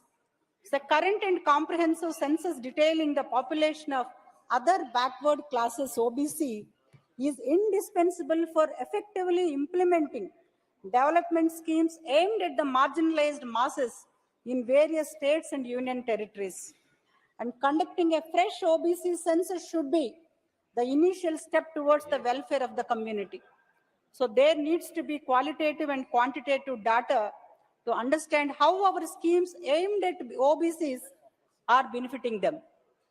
Speaker sir, as I speak from the state of Andhra Pradesh, under the dynamic leadership of our Honorable CM Sri Y.S. Jagan Mohan Reddy Garu, so we are in the process of conducting its own caste census within the state. Backward castes in the Andhra Pradesh constitute nearly 50% of the population with 139 subcastes. The goal of a caste-based census is to offer clarity on several aspects, such as the distribution of population among different castes and subcastes, and understanding the socio-economic status of the most backward castes, which will help the government to plan and maximize the outcomes of the policies and welfare programs. Sabhapati ji, setting up of a dedicated ministry for other backward castes. According to the National Sample Survey, the OBC population is at 41%. To accommodate all the needs and necessities of the OBC community, we should consider setting up of a central ministry for other backward castes as we have for SCs and STs. So the Ministry for OBCs can do wonders in the centralized planning of policies and welfare schemes for OBC communities, which uplift the community socially and economically. So this ministry can also serve as a place where the OBCs can raise their grievances, avail benefits such as scholarships, and also have the task to ensure the OBC reservation is being followed in letter and in spirit all across the country. I request the Honorable Home Minister ji to look into this aspect. And the third point is reservation in state legislative assemblies. So urge the central government to move towards the idea of having reservations for OBC communities in state legislative assemblies also. This will enhance the political development of the OBCs. Remembering the Baba Saheb Ambedkar ji's ideas of achieving political diversity by empowering backward castes by breaking the barriers by reservation. So it's an essential step towards maintaining inclusivity and diversity in our political systems. The fourth point I want to mention, Honorable Chairperson ji, national-wide skill development programs. According to the National Sample Survey, the OBC population is at 41%. While there are currently numerous schemes in place aimed at enhancing the education of OBCs and providing valuable resources like scholarships, the apparent absence of national schemes addressing skill training programs is there. Introduction to nationwide schemes for skill development programs targeted specifically at the OBCs will make the community job ready. And before I conclude, Sabhapatiji, the Jammu and Kashmir Reservation Amendment Bill 2023 marks a significant step towards clarity and inclusivity. By replacing the term weak and underprivileged classes with other backward classes, the legislation aligns the evolving social dynamics of Jammu and Kashmir. So hence I urge the central government to conduct the caste census along with the population census, provide OBC quota reservations in state legislative assemblies, establish a ministry for OBC, and introduce more schemes for targeting the specific needs of OBCs, which will help the community nationwide.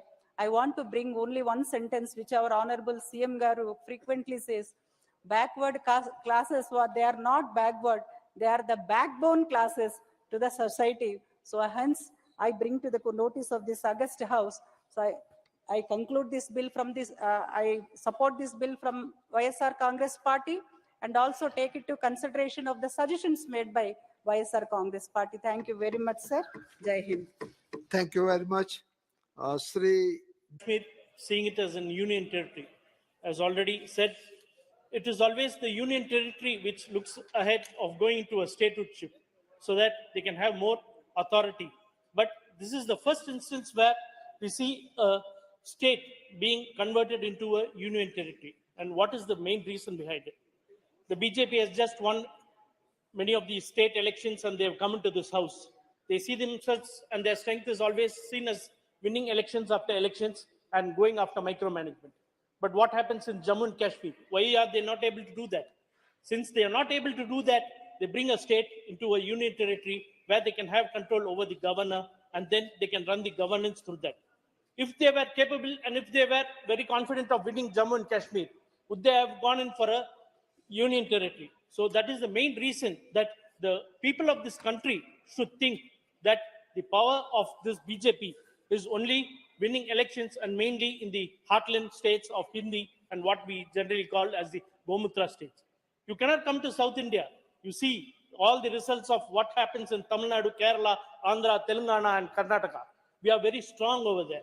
So we will not be surprised if you have an option of converting all these states also into union territory so that you can come into indirect power of coming and having, because you can never dream of setting foot over there and taking control of all these southern states. So having the reservation bill into confidence. So we should first look into the history because the Dravidian ideologies have always been strong and has been pro-reservations. So in the early years, before independence, the country was ruled by a minority of 3% people having a majority stay in all the government jobs, work, everywhere, education. It was the Dravidian ideology. It was our forefathers of DMK, the Justice Party, in the year 1926 that brought in the Reservation Act for work and for education in OBC sectors and for all class people. Till then, it was marginalized and only a section of the people, or 3% majority of the people had jobs and other things. So in the year 1926 was the first time that in India and Tamil Nadu, Justice Party brought all these reservations for people so that people from all class can take part in governance. And what happened after that? After India obtained independence in the year 1947, it was struck down by the Madras High Court that these reservations shall not exist anymore. And then again, when we went to Supreme Court, the same this thing was done, that it was struck down and no reservation was there. It was our leader, the great Dravidian ideology of Principal Tante Periyar, who had, along with the then Prime Minister Jawaharlal Nehru and the Law Minister Ambedkar, had gone and sought that we need reservations for work and for education. It is completely necessary. And then after fight, at last the union government under the leadership of Prime Minister Jawaharlal Nehru agreed for reservation in work. But then Tande Periyar and our leaders then struck it down. They said that if you give reservation only in work, who is educated? It is again only those people who are educated, that 3% of the society will again get work. So they again fought. They had many other protests, and then at last in the year 1951, the first amendment of this parliament, the first amendment of the constitution after it was formed, it was then declared that the first amendment, that there will be reservation given for both work and for education, and that is how education and work has come and reservation had come into place. And so many people, so many lakhs of people have got come into governance and other places, so that we have a very good this thing. So taking the 4 pillars of the democracy, both the legislative, we have reservations. It is very good that we have come till that, and now we have, this government has also introduced the women's bill, which is a very good this thing. So, but coming into the executive, there is no reservation for OBCs. It is fully dominated by other castes, the so-called forward caste people, and a very marginalized section of the scheduled castes or the scheduled tribes. So we would like to urge upon this government to give more importance into the executive for OBCs. So DMK is always seen as a champion of the OBCs. In the recent 27% of the medical quota OBCs, it was our government that had gone court after court and got the final verdict in Supreme Court, so that we could have the 27% OBC quota, not only for Tamil Nadu, but for the whole of India. And it is only after our Chief Minister, Mr. M.K. Stalin, he is seen as the hero of the OBCs. Sir, again coming to the judiciary. In judiciary also, it is fully dominated by people of the so-called forward caste. There is not a reservation for OBC. And so that reflects on the judgment of the cases too. And so we also ask and request the government through you, Chairperson, sir, to urge upon the government to bring in reservations for OBC in the judiciary also. So coming into the Jammu and Kashmir, they have brought in this bill reservation, saying that, sir, Tamil Nadu has a very good rapport and relationship with Jammu and Kashmir. During the emergency days, the father of Mr. Farooq Abdullah, Mr. Abdullah was held in Tamil Nadu. He was safeguarded in Tamil Nadu by our Chief Minister, the then Chief Minister Kalanjar Karnanidhi. And still in memory of that, in Kodaikanal, we have Mr. Abdullah's guest house still as a very renowned and a very sacred place over there. And when the Article 370 was brought, it was our leader, Mr. M.K. Stalin, who had brought all the allies and fought against this very government in the heart of Delhi, and we voiced out. So Tamil Nadu and Jammu and Kashmir always has a very good relationship. So here they say that the governed by Reservation Act, because the legislation of J&K is not in place. Why is J&K legislation not in place? It is because of this government. And what is to be enacted by the state is now being enacted by this very house of the parliament.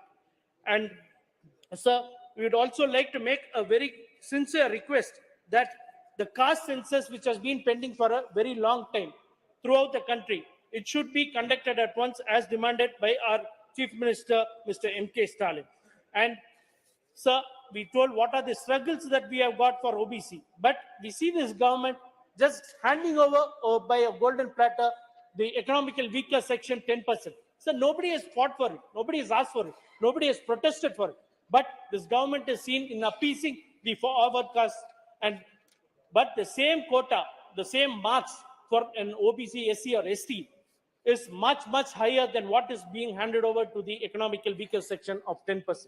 So we request upon this government to look into that EWS section and to give in more quota for the OBCs and to conduct a caste census at the earliest for this thing. So thank you for giving me this opportunity. Thank you very much.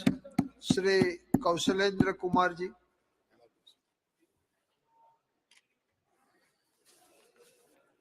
सभापति महोदय, आपने मुझे जम्मू कश्मीर आरक्षण संशोधन विधेयक और जम्मू कश्मीर पुनर्गठन संशोधन विधेयक पर बोलने का अवसर दिया, इसके लिए बहुत बहुत धन्यवाद।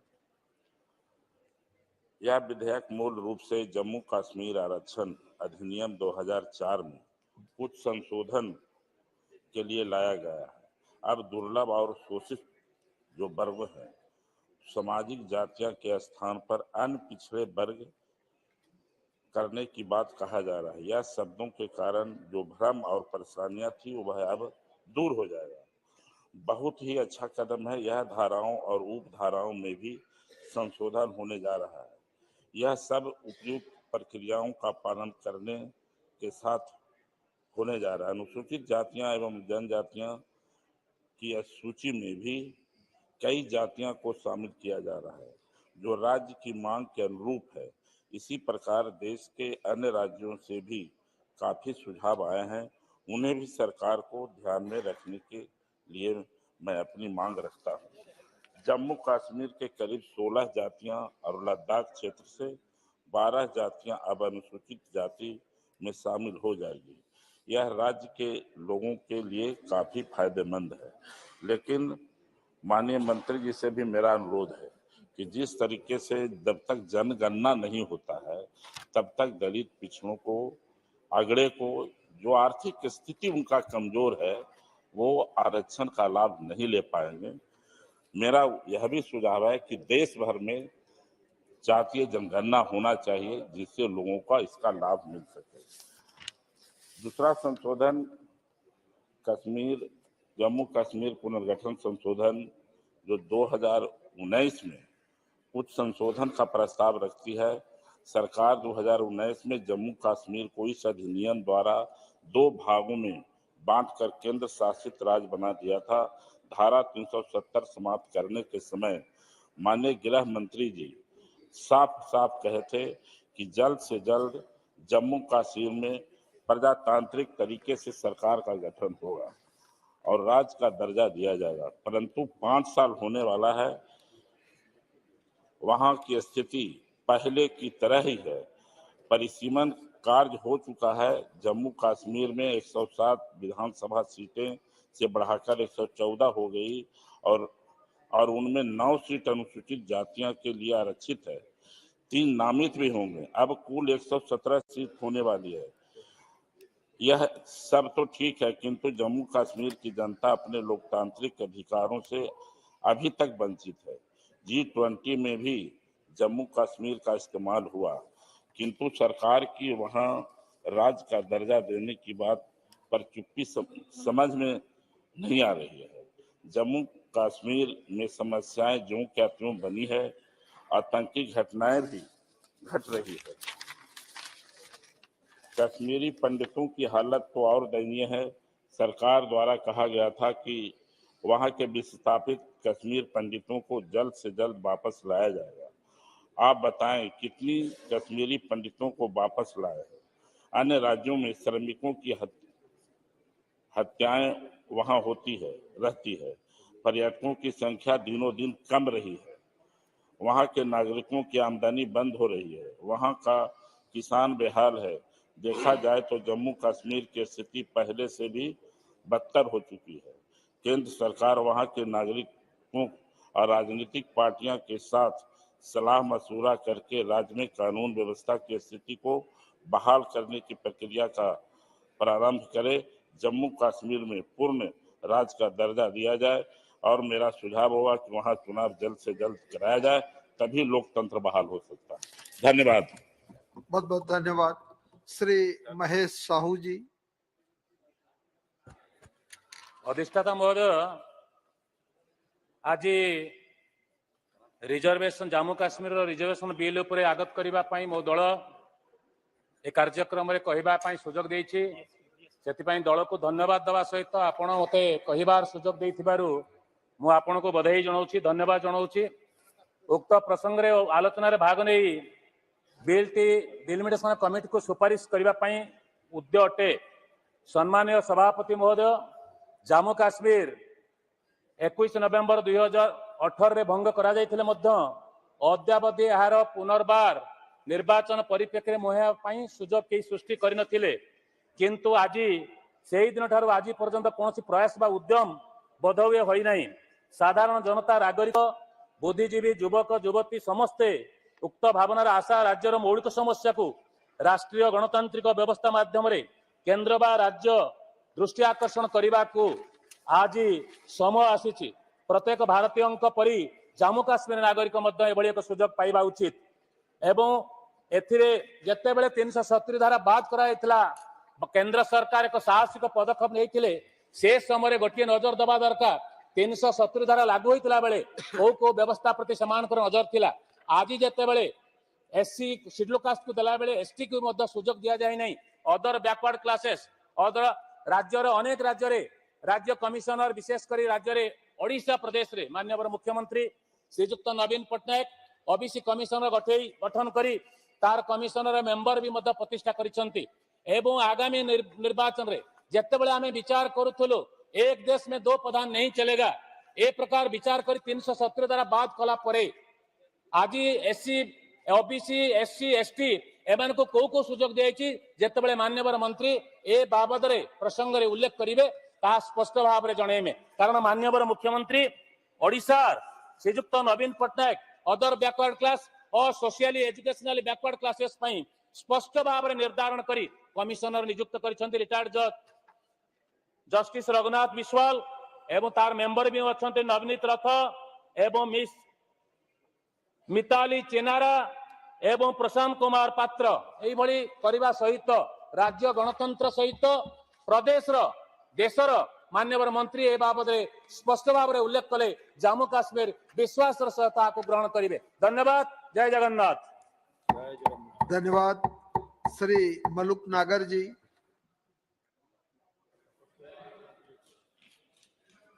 सब धन्यवाद, आपने बोलने का मौका दिया और ये देश के लिए एक बहुत महत्वपूर्ण बिल है क्योंकि पूरे वर्ल्ड की नजरें जम्मू कश्मीर पे लगी हैं और 370 के बाद खास करके तो जो पिछले 68-70 सालों से इन्हें कुछ दिया नहीं, जो वहां के जो एसटी में जो गुजर मुसलमान हैं या जो गुजर बकरवाल हैं तो इनको पिछले दिनों इनकी वोट ले ली जाती थी, रिश्तेदारियां कर ली जाती थी और देने के नाम पे इनको कुछ होता नहीं था जितनी भी पिछली सरकारें रही हैं।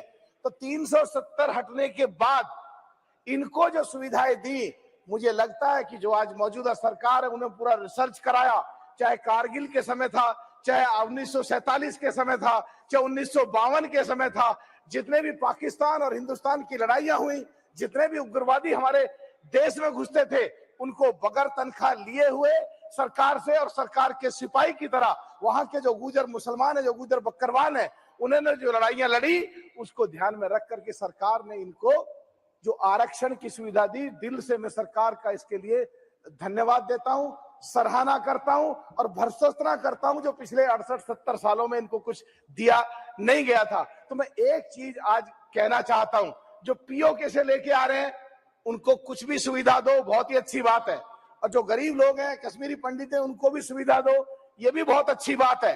लेकिन जो वहां के जो गुजर मुसलमान हैं, जिन्होंने हमेशा जाने दिए देश के लिए, लड़ाइयां लड़ी हैं देश के लिए और 370 पे जिन्होंने मिठाइयां बांटी पाकिस्तान और हिंदुस्तान की बाउंड्री पे, उनके लिए सरकार ने जो एक आरक्षण निश्चित किया, अगर किसी को कुछ दे देते हैं, किसी को दान दे देते हैं, किसी को कोई चीज दे देते हैं, उसमें से अगर वापस लेते हैं तो फिर बहुत जोर पड़ता है। तो अध्यक्ष जी, आपके माध्यम से मैं सरकार से मांग करता हूं कि आरक्षण किसी को भी देना है तो जो पहले उनको 10% दे दिया उससे अलग रखा जाए, उनका आरक्षण ना छेड़ा जाए, और जो अब देना चाहते हैं सरकार आरक्षण, उनको अलग से कितना ही दे दो। तो हम देश के लिए जो लोग जान दी और देश हित में और जनहित में और जम्मू कश्मीर के गुजर बकरवाल के हित में सर आपके माध्यम से सरकार से मांग करता हूं कि उनके आरक्षण को ना छेड़ा जाए। अगर सरकार को कोई आरक्षण देना भी है तो अलग से उनको कितना ही भी आरक्षण दे दो, पर उनका कम ना करा जाए। बहुत बहुत धन्यवाद सर। धन्यवाद जी। श्रीमती सुप्रिया सुले जी। Thank you very much, sir. I stand here on behalf of the Nationalist Congress Party to support the Jammu Kashmir reservation and the reorganization amendment bill, sir. Sir, I have very fond memories as a child about Kashmir. And fortunately, Dr. Saab is sitting right here. And this is actually an opportunity for me to show gratitude to him and his family, who has led this most beautiful part of India. And I would like to read a few lines about Kashmir, sir. From a Sufi poet called Amir Khusraw, he said, if there is paradise on earth, it is this, and it is this. This is how much we all think about Kashmir. Nestled in the foothills of Himalayas, the Kashmir region is a celebrated and esteemed for its ineffable and incomparable aesthetic wonder and charming beauty. Beautiful lakes, acres of Mughal gardens, mighty snow-capped mountains, rich saffron fields, vibrant meadows, crystalline glaciers are just some of Kashmir's natural features and landscape, which are in this poetry, which is the paradise of earth, sir. However, Kashmir's paradise in many ways brutally violated, and its peace has been plundered for various reasons, sir. But the flourishing meadows, stark mountains, and the vast fields, motives of freedom, but with hundreds and thousands of military forces scrutinizing Kashmir, freedom feel like a faraway and an elusive force. Nonetheless, beyond each blossoming tulip, flower fields and wild-eyed smile lies a story of Kashmir. Kashmir is essentially a region of stark contrast. It's actually a story of paradoxes. For beauty exists despite of its bloodiness, faith, tenacity, inner peace can be seen in its local residents amid all these activities which have happened in these decades. Fragments of paradise can be found despite the most hellish of horrors. Hope we reignited with all the hope seems to be forsaken. Kashmir is a place that beckons your soul, stirs your spirit, converses with your heart, and dwells in your mind long after your body has departed. So I think Kashmir has really been through a very difficult journey. And administration is something which is continuity. Yes, it has had its red spots, black spots, it has had its moments. And I think unanimously, everybody has contributed to the journey of Kashmir. So I think we can't just isolate one bad story to the glorious part and the contribution in India's development, tourism, growth, beauty story, cultural story of India will be always incomplete without Jammu, Kashmir and Ladakh. So I think now we really need to look at the larger picture. We have to stop being a prisoner of the past and history. Because every time I see the Bharatiya Janata Paksha, I saw the leader speaking, the first person from the treasury bench. I thought he'll enlighten us with what is achieved in the last 4 years. But I couldn't hear much from him, unfortunately. And nor do I want to get into a swinging march, because I genuinely owe a lot to Jammu and Kashmir and Ladakh, because it has given me my finest happy family moments, which I ever have to look back in my life of my 5 decades, would be all connected to Jammu, Kashmir and Ladakh. Sir, I absolutely welcome the decision and the reservation decision taking. But I would like to suggest to the Honorable Home Minister, who's been so large-hearted about this reservation in Jammu and Kashmir, I would like to make a suggestion to him that instead of bringing piecemeal programs about reservation, why doesn't he bring a comprehensive bill pan-India about reservation? The state where I come from, sir, Maharashtra, today is having huge challenges with Maratha, Dhangar, Lingayat and Muslim reservation issues pan-Maharashtra. The same thing resonated in Makbul's speech in Uttar Pradesh. In Rajasthan, the same. So why doesn't this entire house sit together, put their minds together and find an amicable solution in the larger interest of this nation beyond a discussion of reservation for all faiths? So when it comes to my state, it's about Maratha, Lingayat, Dhangar, और मुस्लिम समाज की आरक्षण की बहुत बात हो रही है. So I was just trying to connect the two dots and see if you can do it in Jammu Kashmir. Why cannot be applicable to my state, which is actually burning right now? So this is something I would like to put forward in front of the Honorable Home Minister. I would like to ask the Honorable Home Minister, who I remember his speech. It was when he said it in the old Parliament building. He told us his dream and his plans for Jammu Kashmir, and we were also quite keen on it, because who doesn't want peace? So we all thought, and we had put our hopes in him, and hoping that there'll really be a huge change in Jammu Kashmir, the lifestyles of the people. And I would like to ask, and I remember him committing to good investments on the floor of the house in the old building and to elections. Unfortunately, that has not happened. And I would like to put the urban local bodies, which Saugata Babu said in his speech, I would like to take that point forward, that the urban local bodies elections, which were to be held in Srinagar, have been postponed, and the excuse given or the reason given would be delimitation. Now, had they not thought about this before? And 4 साल हो गए sir, delimitation का तो homework पहले भी कर सकते थे. So what is the reason that you want to give them freedom, you want a democratic country? The first message you have to give to the people of Jammu, Kashmir and Ladakh is to have a fair election in that country. So हमारी मांग रहेगी कि पहले आप वहाँ एक election ले लीजिए. This is, I think, really going to be the honest commitment that the Honorable Home Minister made to this nation, and we trusted it. I'm not saying we mistrust him now, but I want to put it on record that we are really hopeful that they walk the talk. The other thing, sir, I would like to highlight is the tourism. I have myself been to Kashmir in the last 3 years once, and clearly the tourism has improved. But let's have some data. Tourism is 7% of Jammu, Kashmir and Ladakh's development story. So if you look at the economy, only 7% is of the entire bowl of Kashmir, if you say. So if only tourism is 7% of the economy, then what about the horticulture? What about the agriculture? What about the changes in climate that are having?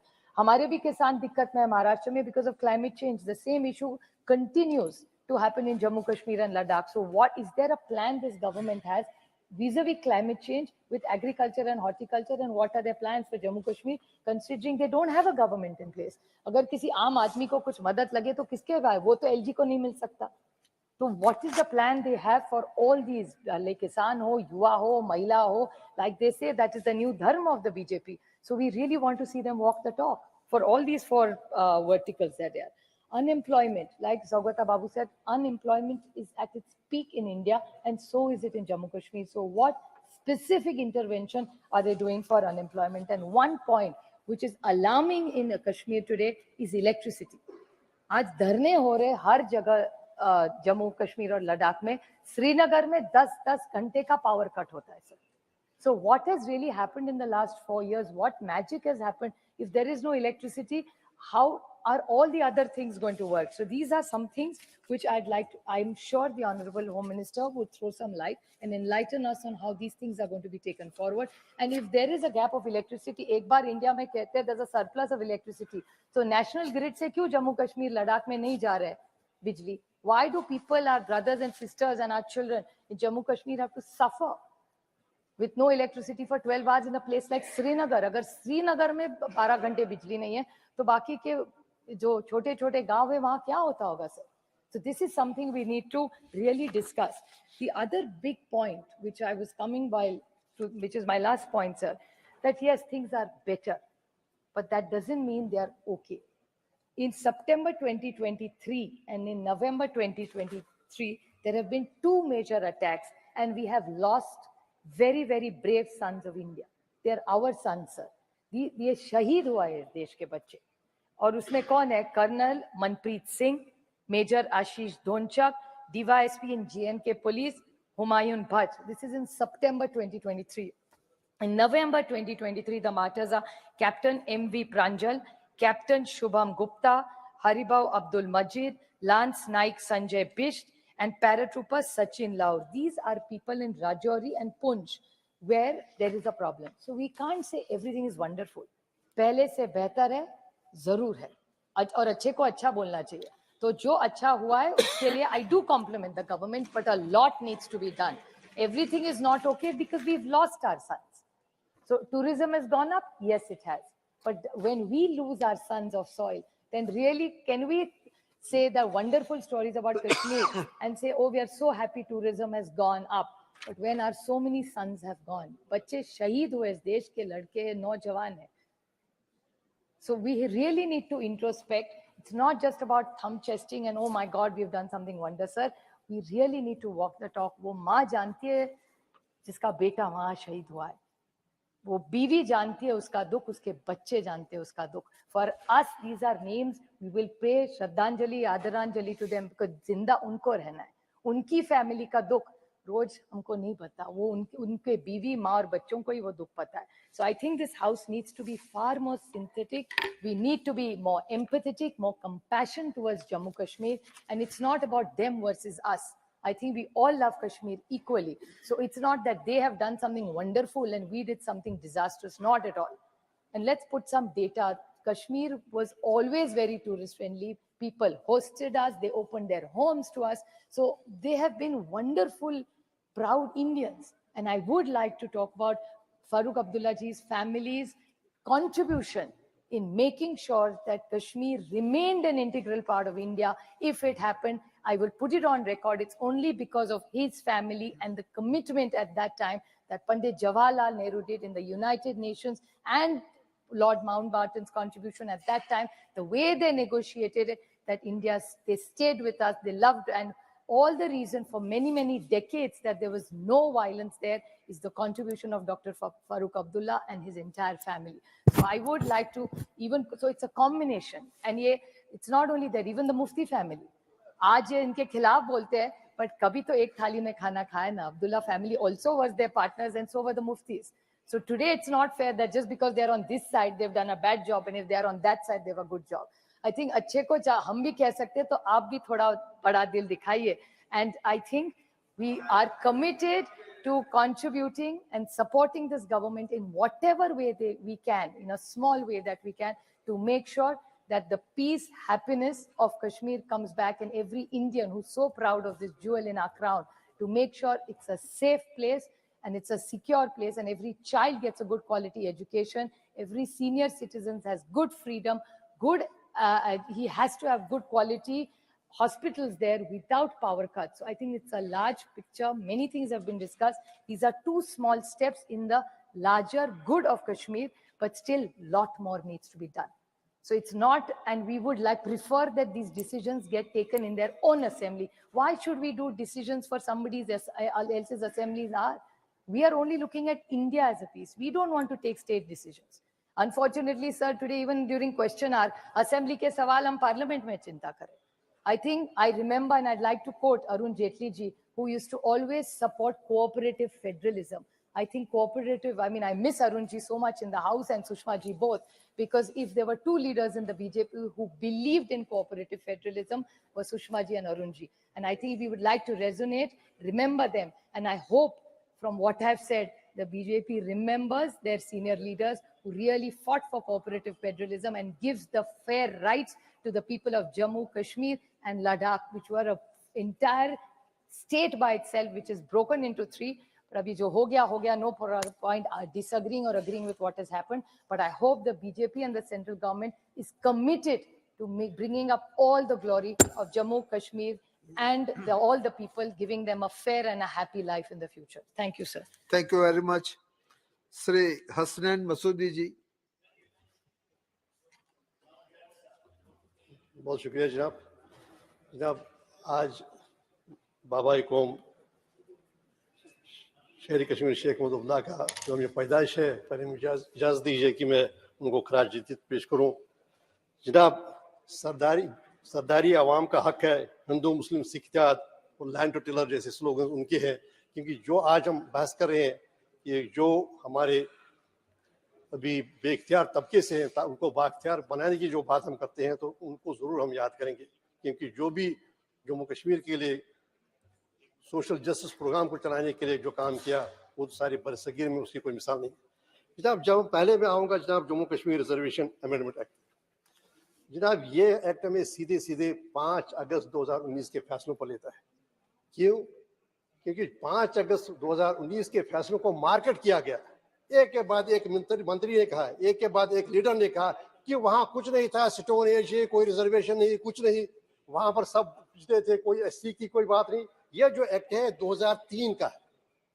जिस act में आज आप तरमीम कर रहे हैं, ये 2003 का है. 2003 में सारा रिजर्वेशन दिया गया था, तो आज आप उसका सिर्फ तरमीम कर रहे हैं. तो ये पहले जानने की जरूरत है, जो मिस पर जो मार्केट किया गया 2019 के फैसले, वो सारा गलत था. और जो ये एक के बाद एक वजीर ने जो यहाँ कहा कि वहाँ कुछ नहीं था, कोई तरक्की नहीं थी, वो सारा बिल्कुल एक फ्रेब था, एक झूठ था, मिसलीड किया गया कंट्री को. इससे आज उसकी तायीद होती है.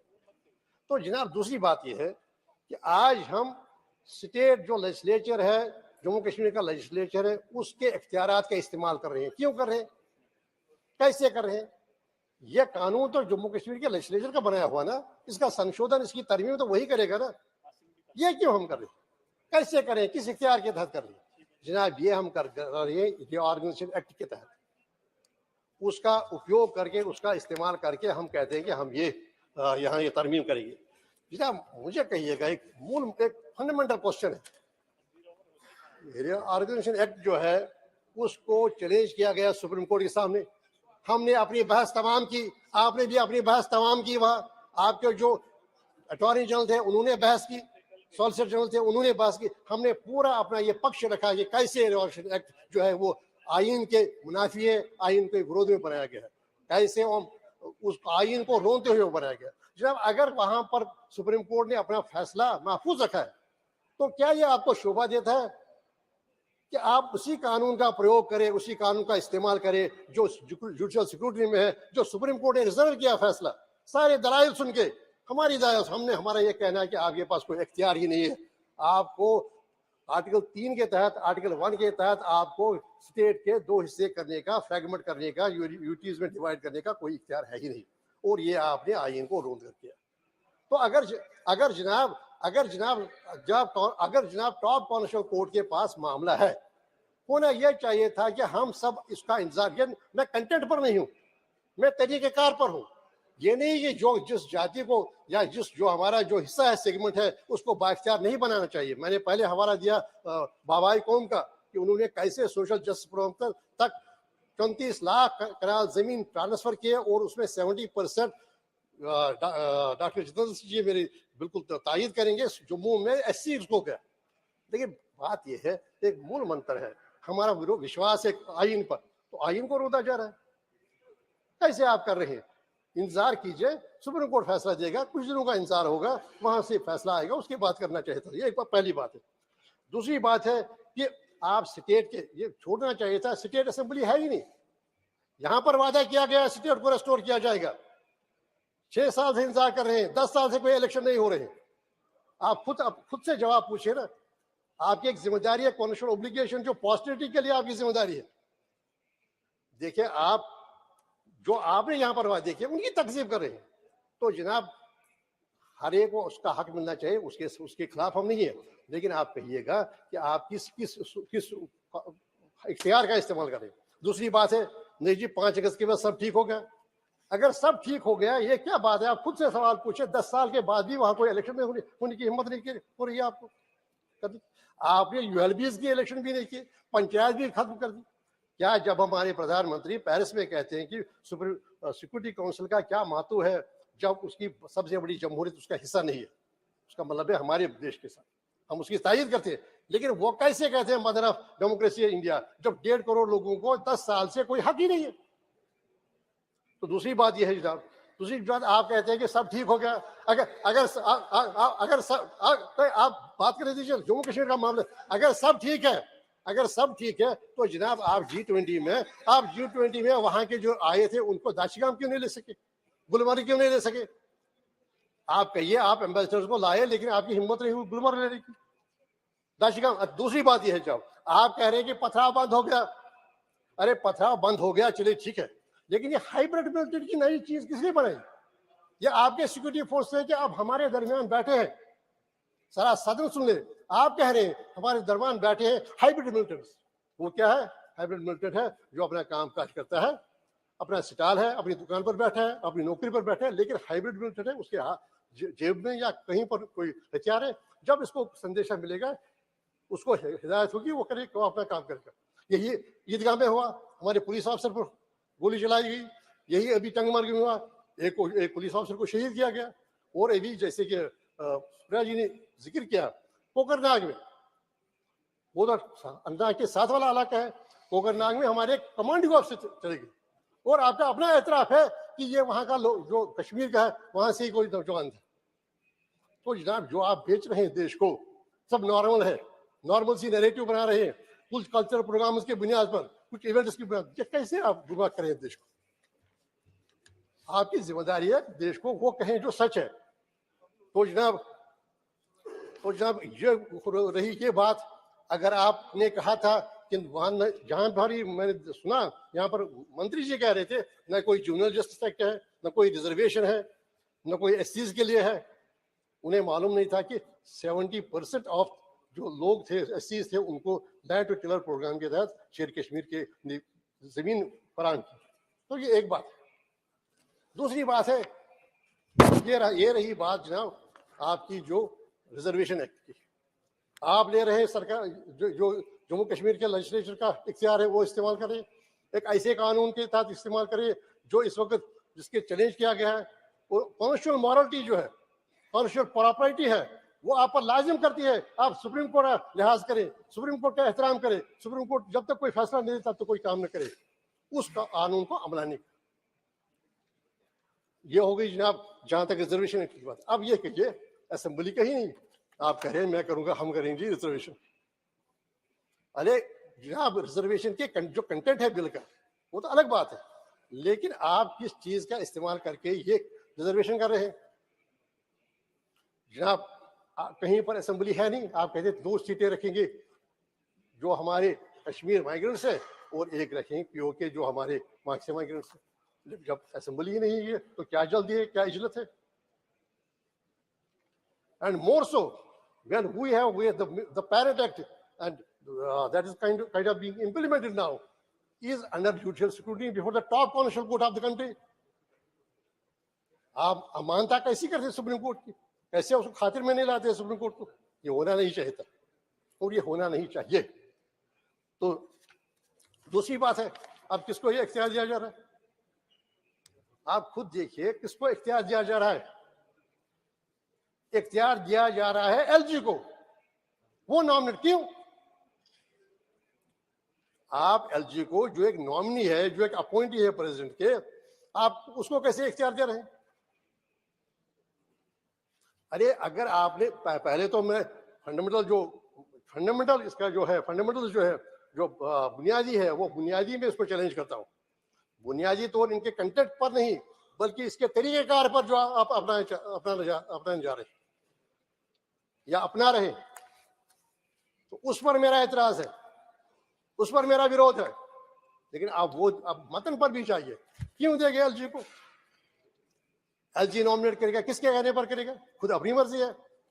देखिए हमारा जो है वो इशारे दिखा रहे हैं मुझे, क्या नाम है, ठाकुर साहब कह रहे हैं कि नहीं यहाँ से आ जाएगा संदेश। यहाँ से संदेश की बात है, ये तो वहां को जब आप नॉमिनेट करेंगे तो नॉमिनेशन में उनका जो रोल होगा, जो वहां के जो इलेक्टेड चीफ मिनिस्टर होंगे, जब भी स्टेट आप जैसे कि आपने वादा किया है, जब लेजिस्लेचर बनेगा तो वहां का उसके जो वहां पर जो गवर्नमेंट है उसकी रिकमेंडेशन होगा, जैसे हर जगह होता है। आप ये नहीं, आप इस बात का भी एहतराम कीजिए, हमारी कॉन्स्टिट्यूंट असेंबली का बनाया हुआ आईन अभी नाफिजुल अमल है, जिसके साथ गिरधारीलाल डोगरा मरहूम थे, कृष्णदेव सेठी थे, तो सरदार बुद्ध सिंह थे, कोशक बकवाला थे। क्या वो किसी ने भी मनसूख किया वो आईन? खुद से सवाल पूछे। क्या आईन पार्लियामेंट को आईन मनसूख करने का हक है, इख्तियार है? नहीं है। जब बात उठेगी तो उस आईन के तहत भी एक तरीकेकार था कि अगर अनरिप्रेजेंटेड एक सेगमेंट हो तो उसकी कैसे हम उसकी भरपाई करें। और उस आईन को नहीं हुकूमत का, नहीं हमारे जो सदर जमहूरिया उनका इख्तियार है, वो क्यों? वो कॉन्स्टिट्यूएंट पावर है। एक कॉन्स्टिट्यूएंट पावर के एक्सरसाइज में बनाया गया है आईन, और उस आईन में ही लिखा है ये इंटीग्रल पार्ट होगा जम्मू कश्मीर मुल्क का। तो वो आईन किसी ने डिसेबल तो नहीं किया, वो तो वहीं पर मौजूद है, किसी ने एब्रोगेट तो नहीं किया। आपका इख्तियार नहीं था, कैसे एब्रोगेट करते? तो जनाब जिन वादों पर हमने रिश्ता जोड़ा था मुल्क के साथ, जिन यकीन दहानियों पर हमने जोड़ा था, वो ये था कि आपका एहतराम किया जाएगा, आपकी शिनाख्त का, आपकी कवानीन का, आपका जो इंटरनल जो सिस्टम है उसका एहतराम किया जाएगा। उन्हीं हमने एक महात्मा गांधी के हिंदुस्तान के साथ एक रिश्ता जोड़ा था। यहाँ पर एक सेकुलरिज्म होगा, सोशलिज्म होगा, और ये मूल मंत्र होगा हमारे समाज का। और जब आप जब कहते कि नहीं, आपने जिसको अपनी उपलब्धि कहा, अपना जो कामयाबी कहा, वही तो हार है। अब मुझे कहिए एक सवाल, हमारी 7 स्टेट से 7 हम कहते हैं नॉर्थ ईस्ट की, वहां पर आपकी पॉलिसी है, वहां पर जो अनसर्टिनिटी है, वो विरोध है, उस विरोध का आप वहां की ऑटोनॉमी स्ट्रेंथन करके आप उसका जवाब दीजिए। होम मिनिस्टर साहब खुद गए वहां और कहा कि मैं उपहार लाया हूं वजीर आजम की तरफ से आपके लिए, मणिपुर को कहा मैं आपके लिए ILP लाया हूं, इन द लाइन परमिट। तो जनाब ये क्या ये क्या वजह है कि नॉर्थ ईस्ट को वहां का जो तशद्दुद है, वहां की जो अनसर्टेनिटी है, वहां की जो इंसर्जेंसी है, उसको एड्रेस करने के लिए वहां का जो इंटरनल जो उनकी ऑटोनॉमी है वो मुस्तकम कर रहे हैं आप। मैं नहीं जा सकता हूँ नॉर्थ ईस्ट जब तक मुझे परमिट नहीं होगा। अनुराग ठाकुर जी जमीन नहीं खरीद सकते बोडोलैंड में या मणिपुर में, ना मैं खरीद सकता हूँ जब तक वहां की इजाजत न हो, नहीं हम नौकरी के लिए वहां दरखास्त दे सकते। वहां अगर आप स्टंगन कर रहे हैं तो क्या वजह है जम्मू कश्मीर में आप बिल्कुल जम्मू कश्मीर में आप वो तो उससे उसको महरूम ही कर रहे हैं। ये कैसा अप्रोच है? ये कैसा अप्रोच है कि जम्मू कश्मीर में आपकी क्या इसकी क्या वजह है? क्या तनासुब की वजह से, कैसी और वजह से? अगर आप इस पर आमादा हैं कि हम बोडोलैंड 10,000 स्क्वायर किलोमीटर देंगे जहां पर आसाम के चीफ मिनिस्टर को जमीन खरीदने का हक नहीं, हम जमीन खरीदने का हक क्यों छीन रहे जम्मू के निवासी से, जम्मू निवासी से, कठवा से, उधमपुर वाले से, रियासी वाले से क्यों छीन रहे? अगर वहां का आप कह रहे हैं मणिपुर वाले में कोई नहीं आएगा जमीन खरीदने के लिए, यहाँ का हम डिसम्पावर कर रहे हैं जम्मू वाले को, जम्मू निवासी को, पुंछ वाले को, राजौरी वाले को, जम्मू वाले को क्यों उसकी रोजी रोटी छीन रहे? तो जनाब ये सारे मामले जो हैं इनकी तरफ आपको तवज्जो देनी हो चाहिए। सबसे पहले आप देखिए ये नहीं अफसरशाही नहीं चलेगी। अगर अफसरशाही कामयाब होती तो फिर अफसर सारी मुल्क में चलाइए। आप क्यों जश्न मना रहे हैं 5 रियासतों में अपनी कामयाबी की? वो तो बड़ा अच्छा है, जश्न मनाना आपका सही है, लोगों ने अपना एक वर्डिक्ट दिया, उसको क्यों सेलिब्रेट आप कर रहे हैं? लेकिन जब जम्मू कश्मीर का लोगों की बात आती है, प्लीज कंक्लूड, हमारा ही मामला है ना, तो आप कहते हैं देश का क्राउन है कश्मीर, बात सुनने का सच। तो जनाब जम्मू कश्मीर में कोई भी इख्तियार क्यों किया जा रहा है? नौकरियां क्यों दी जा रही है जम्मू कश्मीर? हम तो कुछ नहीं मांग रहे, हम जो देश का हिस्सा है, हम देश के साथ है, देश के साथ रहे हैं, देश का दिफा किया है। लेकिन जनाब हमारे भी कुछ हुकूक है, हमारे जम्मू के नौजवान के कुछ हुकूक है, कश्मीर के नौजवान के कुछ हुकूक है। तो क्यों आप इस पर बिल्कुल आप इंसिस्ट कर रहे हैं, you are kind of keen that they should be deprived. आप जम्मू कश्मीर को एक लेबॉर्ट्री बनाना चाहते हैं, क्यों बनाना चाहते हैं? अब देखिए ये सारे 5 साल के पोस्ट 5 अगस्त 2019 का देखिए वातावरण क्या है। ये खुद है, ये सदन के लिए जो यहाँ के ऑनरेबल मेंबर्स है, वो इनके लिए एक पैगाम है, आप में हिम्मत नहीं हो रही है इलेक्शन करने, इलेक्शन कराइए। वहां की वो जो भी आएगा वो शपथ लेगा आईन का, लेकिन वो नहीं करा रहे। दूसरी बात ये है कि जो आप नॉर्मल सी नैरेटिव बिल्डअप कर रहे हैं, वो नॉर्मल सी नैरेटिव की बुनियाद कहाँ पर है? तो जनाब जो बार बार आप कहते हैं एक बड़े लीडर का आप नाम दे रहे हैं, सबका उनके लिए एहतराम है, लेकिन मुझे कहिएगा जिस बड़े लीडर का नाम मैंने पहले भी 5 अगस्त को भी उसका नाम लिया था, जिस पर सारा आप खड़े हुए थे, राजनाथ सिंह जी भी और अमित शाह जी भी और मुझे लगता है और जो पार्लियामेंट्री अफेयर्स मिनिस्टर भी। बात यह है कि देखिए क्या वो नाम, क्या वो हस्ती शामिल नहीं थी 1947 के फैसलों के साथ? एक बात है, क्या वो 19 अप्रैल 1952 तक नेहरू काबीना का हिस्सा नहीं थे? क्या थे या नहीं थे? क्या 1947 का जो नवंबर 1947 का फैसला था 1970 के बारे में, क्या वो सब सर्वसम्मति से नहीं हुआ था, इत्तेफाक राय से नहीं हुआ था, कंसेंसस से नहीं हुआ था? तो जनाब जिस दिशा में आप जा रहे हैं, ये हमें पिछले 5 सालों में, इसी साल में, अब देखिए 7 नंबर से जी ने अभी यहाँ पर जिक्र किया, छोटी बात नहीं होती कमांडिंग ऑफिसर कमांडिंग का। मुझे लगता है कि रेगुलर जो वार हुए उसमें भी ऑफिसर कमांडिंग कभी नहीं हुआ। रेगुलर वार में भी ऑफिसर कमांडिंग, एक मेजर, 3 कैप्टन, अभी ये तो पिछले हफ्तों की बात है, एक डीएसपी, एक पुलिस ऑफिसर।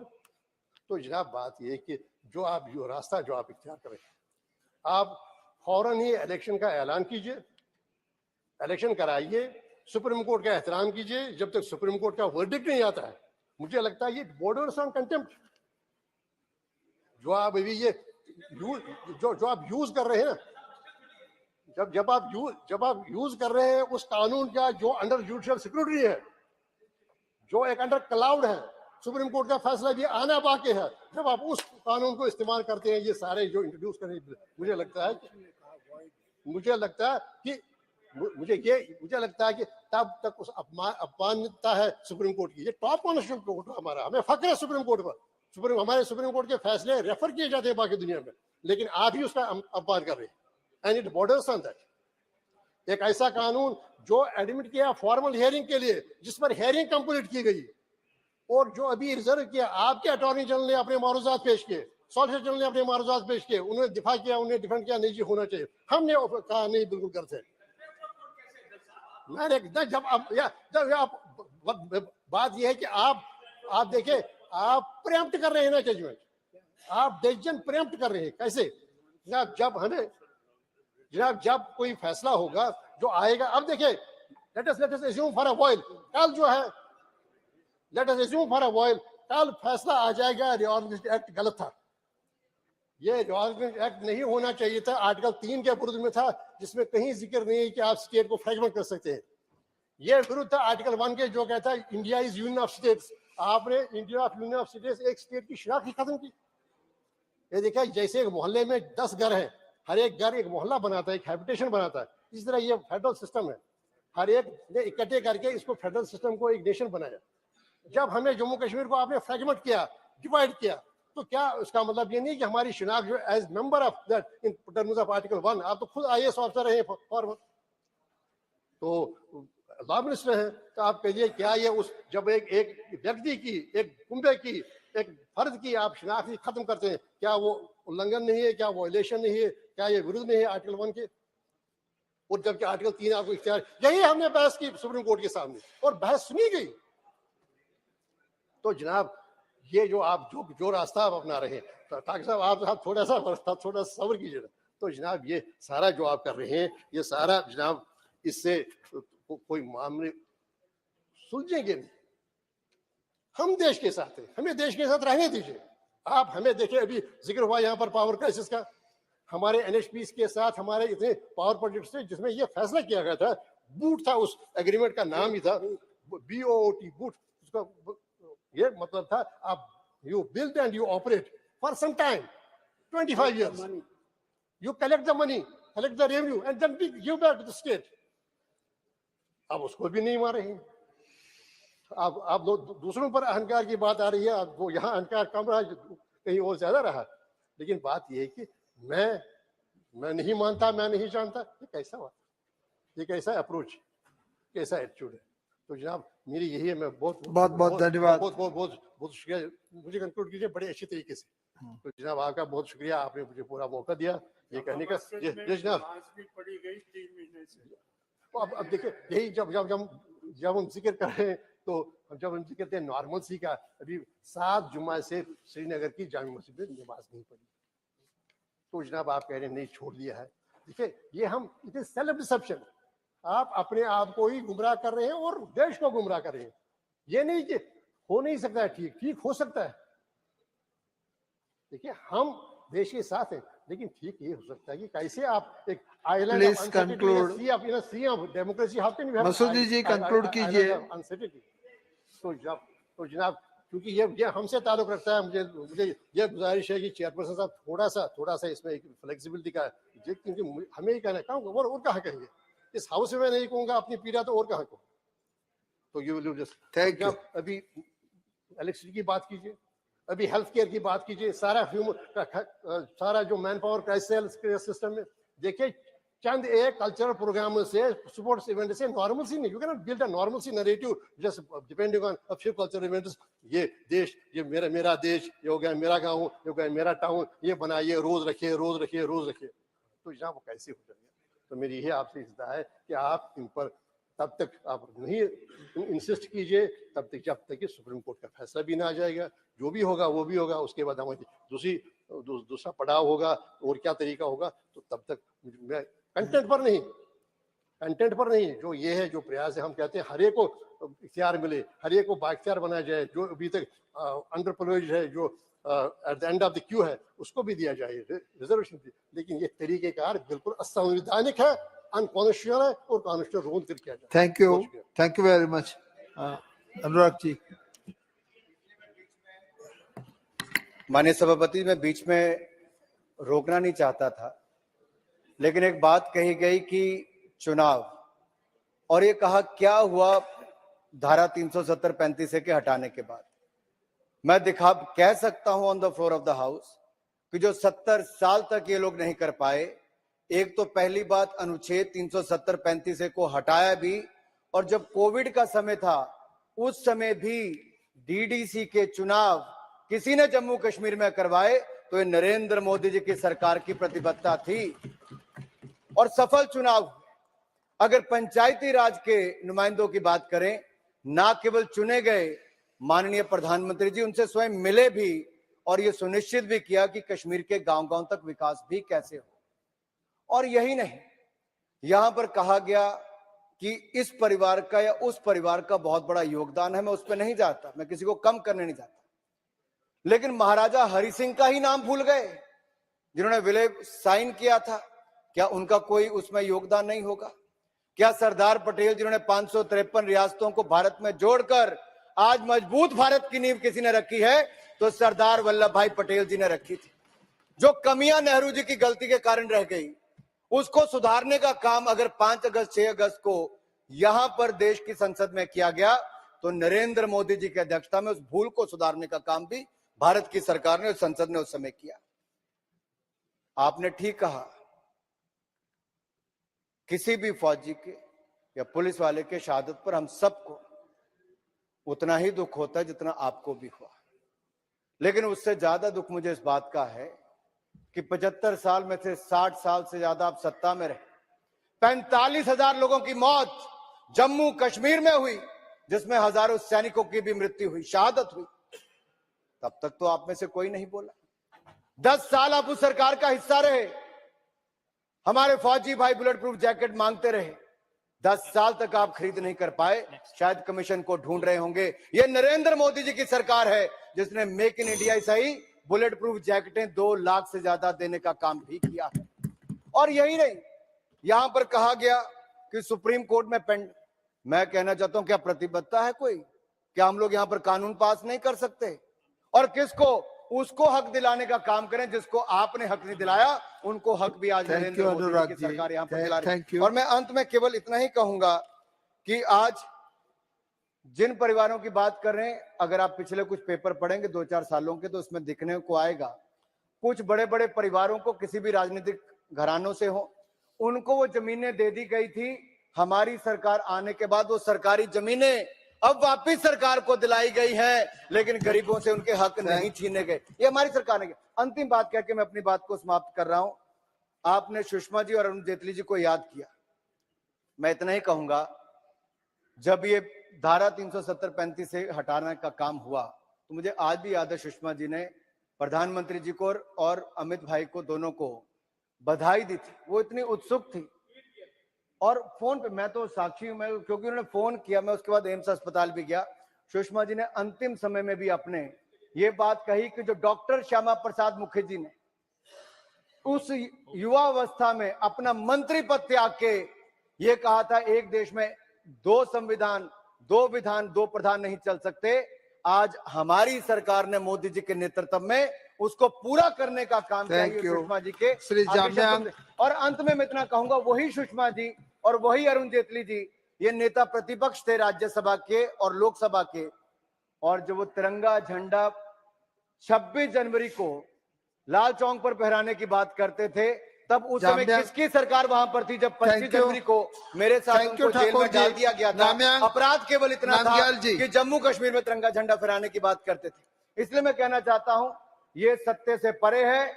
अगर मजबूती भी वहां पर कहीं आई है और विकास भी हुआ है तो पिछले 4 वर्षों में बहुत बड़ा बदलाव देखने को मिला। बहुत बहुत धन्यवाद अध्यक्ष महोदय। आपने मुझे इस जम्मू कश्मीर से रिलेटेड 2 बिल पे जो बोलने का मौका दिया। मैं पूरे जम्मू कश्मीर वासियों और साथ ही साथ पूरे देशवासियों की ओर से माननीय प्रधानमंत्री, लद्दाख भी देश में ही आता है दादाजी, शायद आपको नहीं पता है, माननीय प्रधानमंत्री जी को आभार व्यक्त करना चाहूंगा। Jammu Kashmir reservation amendment bill और Jammu and Kashmir reorganisation amendment bill, जिस दोनों के माध्यम से इसको संशोधन करके जम्मू कश्मीर में एसटी कम्युनिटी हो, एससी कम्युनिटी हो, वेमेन हो या कश्मीरी माइग्रेंट, कश्मीरी पंडित, विस्थापित परिवार, सोशली और एजुकेशनली जो बैकवर्ड्स है, उन सबको एम्पावर करने का जो बिल यहाँ पे लाया है, मैं इस बिल का स्वागत करता हूं और बताना चाहता हूं, इस बिल से पहले जब जम्मू कश्मीर में विधानसभा का जब इलेक्शन होता था, उसमें टोटल 87 एमएलएस जो चुने जाते थे और उसके अलावा 24 सीट जो है पीओके, जो कि भारत का अभिन्न हिस्सा था, है और रहेगा, उनके लिए जो रिजर्व रखते थे। दुर्भाग्य की बात यह था 24 सीट रिजर्व के नाम से खाली रखते थे, लेकिन अपने इस देश के अंदर जो लोग वंचित थे, जो लोग डिप्राइव्ड थे, उन्होंने ये मांग किया, और वो मेरे लद्दाख में भी ऐसे क्षेत्र है जो 1971 के युद्ध के बाद आजादी होकर भारत के साथ फिर से जोड़े, ऐसे तुरतुक, त्यागशी, थांग, ग्रेरी, चुलुंखा जैसे गांव। मुझे खुद याद है कि हम बार बार मांगते थे कि जो वहां से इस तरफ आए ऐसे गांव, ऐसे विस्थापित लोग, ऐसे हमारे कश्मीर के अंदर, जम्मू के अंदर, लद्दाख के अंदर जो लोग रहते हैं, जो लोग वंचित है, उन रिजर्व सीट से 1-2 सीट उनके लिए निकाला जाए। लेकिन कोई सुनने के लिए तैयार नहीं था, सबको अपना अपना कुर्सी मिल चुके थे। आज पहली बार माननीय प्रधानमंत्री जी एक बार फिर से यह गारंटी दे रहा है कि जितने भी हमारे देश के जो सिटीजन, जो गरीब है, वंचित है, जिनका आवाज जिन्होंने नहीं सुना, वो प्रधानमंत्री जी सुन के उसको जो सीट रिजर्व कर रहा है, और जो एससी के लिए पहले 6 सीट रिजर्व था उसको बढ़ा के 7 कर रहा है, और एसटी के लिए पहले 0 बिल्कुल ही रिजर्व ही नहीं था एमएलए सीट। हालांकि जम्मू कश्मीर में बहुत अच्छे संख्या में एसटी कम्युनिटी के लोग रहते हैं, उनके हक, उनके हुकूक, उनके रिजर्वेशन जिन लोगों ने शासन चलाया उन्होंने नहीं दिया। आज प्रधानमंत्री जी इस बिल के माध्यम से एसटी कम्युनिटी के लिए 9 एमएलएस की सीट जो है रिजर्व कर रहा है। मैं इस चीज को आभार व्यक्त करता हूं पूरे देश के एसटी कम्युनिटी की ओर से, क्योंकि मैं भी एसटी से आता हूं, और पूरे एसटी वालों की ओर से प्रधानमंत्री जी को आभार व्यक्त करता हूं। इसी के साथ साथ कश्मीरी माइग्रेंट और विस्थापित लोगों के लिए जो 2 सीट रिजर्व कर रहा है, और इसमें भी गौर करने वाले बात यह है, प्रधानमंत्री जी किसी भी पॉइंट को बाहर ना छोड़े, इस बात का सुनिश्चित करते हुए इसमें भी वुमेन का रिजर्वेशन गारंटी दे रहा है। मैं इस चीज को आभार व्यक्त करता हूं। वैसे देश के जितने भी हमारे नारी शक्ति है, प्रधानमंत्री जी की ओर आभार व्यक्त हमेशा करते रहेंगे। इसी नए संसद भवन में वुमेन रिजर्वेशन बिल पारित करके पूरे देश में एक वुमेन सशक्तिकरण करने का जो काम किया, उसी के साथ आज लगे हाथों जम्मू कश्मीर के विधानसभा में भी जो कश्मीरी माइग्रेंट और विस्थापित लोगों में वुमेन रिजर्वेशन को भी इंश्योर कर रहा है। उसी के साथ साथ जिस रिजर्वेशन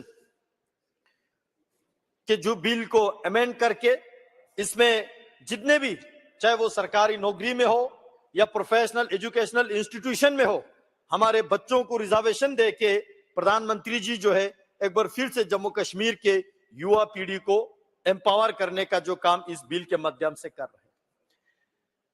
मैं अभी सुन रहा था इस बिल के चर्चा पे, बहुत लोगों ने ये पूछा कि वहां पे इलेक्शन क्यों नहीं हो रहा है, और शायद असेंबली इलेक्शन के बारे में पूछ रहे होंगे, क्योंकि ऐसा तो नहीं है कि बिल्कुल ही वहां इलेक्शन ही नहीं हुआ।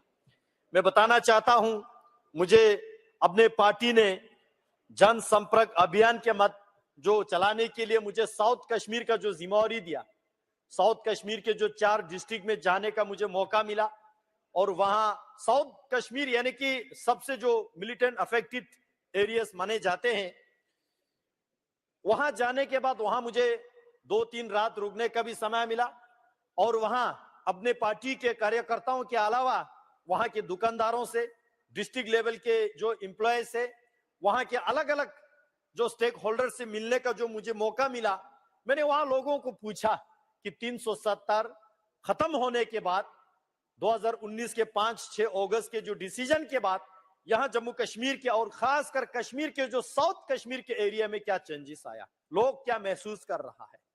और मैंने ये भी पूछा कि यहां पे असेंबली इलेक्शन जल्दी होना चाहिए या देर से होना चाहिए।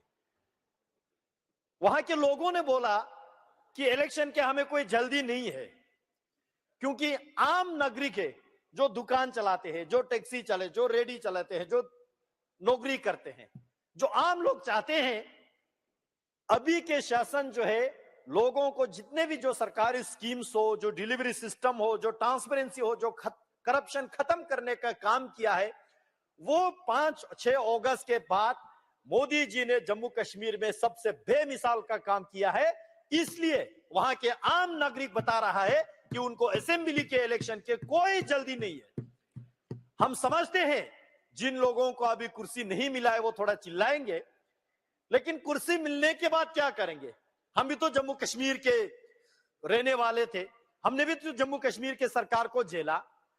वहां चाहे डिस्ट्रिक्ट कार्डर का जो एम्प्लॉयमेंट लेना हो, या किसी मुलाजिम का ट्रांसफर करना हो, या किसी को आवास योजना में घर दिलाना हो, मैं बता सकता हूं सदन में करप्शन के अलावा कोई काम होता ही नहीं था। सेक्रेटरीट में जम्मू कश्मीर के किसी मंत्री जी से मिलने के लिए, अपॉइंटमेंट के लिए भी हमें करप्शन देना पड़ता था। यह दौर था आपके जम्मू कश्मीर के हुकूमत में। लेकिन आज प्रधानमंत्री मोदी जी ने 370 दरा हटने के बाद वहां जम्मू कश्मीर में जो मैकेनिज्म, चाहे वो इन्वेस्टमेंट के बाद यहां पे हुआ, एम्प्लॉयमेंट का हुआ, पीस मेंटेन करने का हो, सिक्योरिटी के दृष्टि से हो, टूरिज्म के दृष्टि से हो, हर सेक्टर में जो है एक बेमिसाल का काम प्रधानमंत्री जी ने किया। ये केवल मैं नहीं बोल रहा हूं, साउथ कश्मीर के रहने वाले जो है हमें चिल्ला चिल्ला के बताते हैं। मैं इस बात के हैरान हूं, जब साउथ कश्मीर गया, जाने से पहले एक डर होता था कि कश्मीर जाने से पहले, और खासकर साउथ कश्मीर जैसे इलाके जाने से पहले पता नहीं मन में क्या एक वहम सा छा जाते हैं कि जिंदा लौटे कि नहीं लौटे। लेकिन उस दिन मैंने वहां देखा, आज ये बयान वहां के साउथ कश्मीर वाले भी सुन रहे होंगे और वो लोग भी इस बात का इंडोर्स करेंगे। पहले जिस जगह पे गोला बारूद बंदूक के जो शूटिंग चलते थे, आज वहां पे मूवी फिल्म शूटिंग चल रहा है। पहले जो वहां महीना साल साल कर्फ्यू चलते थे, दफा 144 लगा के बंद रखते थे, आज वही दुकानदार बोल रहा है कि पिछले 1-1.5 साल से उनके दुकान एक दिन एक रात भी बंद करना नहीं पड़े, बल्कि रात के 11 बजे तक जो है वहां की दुकानें खुले रहते हैं। जो school, educational institution, professional colleges महीना बंद रहते थे, आज वहां के स्टूडेंट्स बता रहे हैं कि वहां के स्कूल एक दिन भी डिस्टर्ब नहीं होता है, और कश्मीर के जो छोटे छोटे बच्चों को तालीम हासिल करते हैं, कोई तालीम से महरूम नहीं रखते हैं। इसका श्रेय प्रधानमंत्री मोदी जी को जाता है। जम्मू कश्मीर टूरिज्म के अलावा सेफ्रून के नाम से जाने जाते हैं, एप्पल के लिए जाने जाते हैं। आज वही सेफ्रून के जो खेती करते हैं, वही एप्पल के जो खेती करते हैं, आज पूरे एक्सपोर्ट इंपोर्ट से लेके अच्छे रोजगार वहां के लोग कमा रहे हैं। मैं बताना चाहता हूं इलेक्शन के बारे में। लोग कहते हैं कि इलेक्शन। यहां हमारे जम्मू कश्मीर के जो पूर्व मुख्यमंत्री फारूक साहब बैठे हैं, बड़े आदर के साथ, रिस्पेक्ट के साथ, सम्मान के साथ मैं जानना चाहता हूं, मैं पूछना चाहता हूं, आपकी जिंदगी में कितने इलेक्शन आपने देखे? और कोई ऐसा इलेक्शन आप बताइए सदन में जो कि बिना बंदूक के कोई इलेक्शन हो, जिना फायरिंग की हो, बिना दफा 144 के कहीं पे कोई इलेक्शन हुआ है क्या? मैं बताना चाहता हूं, जम्मू कश्मीर में इलेक्शन से ज्यादा पीस, लोगों के सिक्योरिटी की जरूरत है। जान है तो जहान है, प्रधानमंत्री मोदी जी ने कहा था, जान है तो जहान है। आज हम सिक्योरिटी को तख्त पे लगा के, at the cost of national security, at the cost of people's security, लोगों के जान को बाजी लगा के हम चुनाव नहीं कर सकते। ये मैं अपना ओपिनियन बता रहा हूं। और ऐसा भी नहीं कि कोई इलेक्शन नहीं हुआ। दफा 370 हटने के बाद पंचायत इलेक्शन हुआ, बीडीसी का इलेक्शन हुआ, डीडीसी का इलेक्शन हुआ, और ग्रास रूट डेमोक्रेसी और ग्रास रूट जो इंस्टीट्यूशन खड़ा करने का काम प्रधानमंत्री मोदी जी ने किया। यहां डिस्कशन में चर्चे में आए कि 370 हटाने के बाद हमने क्या हासिल किया। शायद बहुत कम लोगों को ये जानकारी होगी कि हमने क्या क्या हासिल किया। मैं बताना चाहता हूं, जम्मू कश्मीर में इन्वेस्टमेंट 2019-20 तक 297 करोड़ रुपीस के जो इन्वेस्टमेंट आया था, आज के डेट में 2153 करोड़ का इन्वेस्टमेंट जो है जम्मू कश्मीर में अभी तक आया है। प्रधानमंत्री ग्राम सड़क योजना के माध्यम से 2019 तक 1175 किलोमीटर के जो सड़कें बने, आज 2023 तक जो है इसको बढ़ के 8066 किलोमीटर का जो रोड पूरे जम्मू कश्मीर में कंप्लीट प्रधानमंत्री मोदी जी ने किया।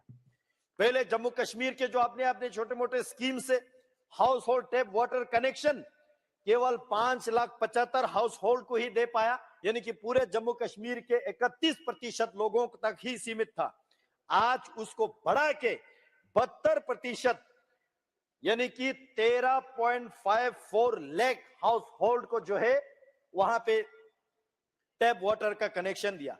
जल जीवन मिशन 2019 से पहले जल जीवन मिशन का जो काम हुआ वो anganwadi, hospital, school, government institution, public institution के लिए केवल 20% ही अचीव कर पाए।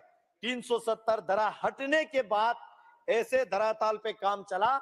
आज पूरे जम्मू कश्मीर में जल जीवन मिशन जो है आंगनवाड़ी, हॉस्पिटल, ऐसे पब्लिक गवर्नमेंट इंस्टीट्यूशन का जो 100% कवरेज है। गवर्नमेंट डिग्री कॉलेज 370 हटाने से पहले 94 ही था। आज जम्मू कश्मीर में 147 गवर्नमेंट कॉलेजेस जो है वहां पे फंक्शनल है। इंजीनियरिंग कॉलेज केवल 2 ही था जम्मू और कश्मीर में, आज 4 इंजीनियरिंग कॉलेज वहां पे जो है बन रहा है और उसमें से 3 फंक्शनल है। IIT, IIM, AIIMS Jammu, AIIMS Srinagar पहले था ही नहीं। आज इतिहास में पहली बार प्रधानमंत्री मोदी जी ने जम्मू कश्मीर को ये सारे उपहार दिया। स्मार्ट सिटी मिशन 2019 से पहले जम्मू कश्मीर में केवल 47 था, आज 173 स्मार्ट सिटी मिशन जम्मू में और श्रीनगर में जो है बन रहा है। प्रधानमंत्री आवास योजना ग्रामीण, क्योंकि गरीब के सरकार हमेशा कहते हैं प्रधानमंत्री जी गरीब का चिंता करते हैं, गरीब कल्याण योजना चलाते हैं, गरीब को सर से आगे रखते हैं। अंतिम पंक्ति में जो व्यक्ति खड़ा है उसको सबसे पहले सरकारी बेनिफिट पहुंचाते हैं। प्रधानमंत्री आवास योजना जो ग्रामीण में 2019 तक जो है 20,216 घर कंप्लीट हुए थे, आज 2022 में 1,28,135 लोगों को आवास योजना के तहत ग्रामीण में घर मिल चुके हैं। ये सारे प्रधानमंत्री मोदी जी को आज धन्यवाद दे रहा है। प्रधानमंत्री आवास योजना अर्बन में 2019 तक 4,024 केवल मात्र था, आज 17,058 जो है आवास योजना ग्रामीण में लोगों को घर मिल चुके हैं और उन घरों में जो लोग रहने लगे हैं। ODF पहले जम्मू कश्मीर में केवल 57% है, आज 100% जो है ODF जम्मू कश्मीर में अचीव हुआ है। ई बासिस का कंसेप्ट ही नहीं था।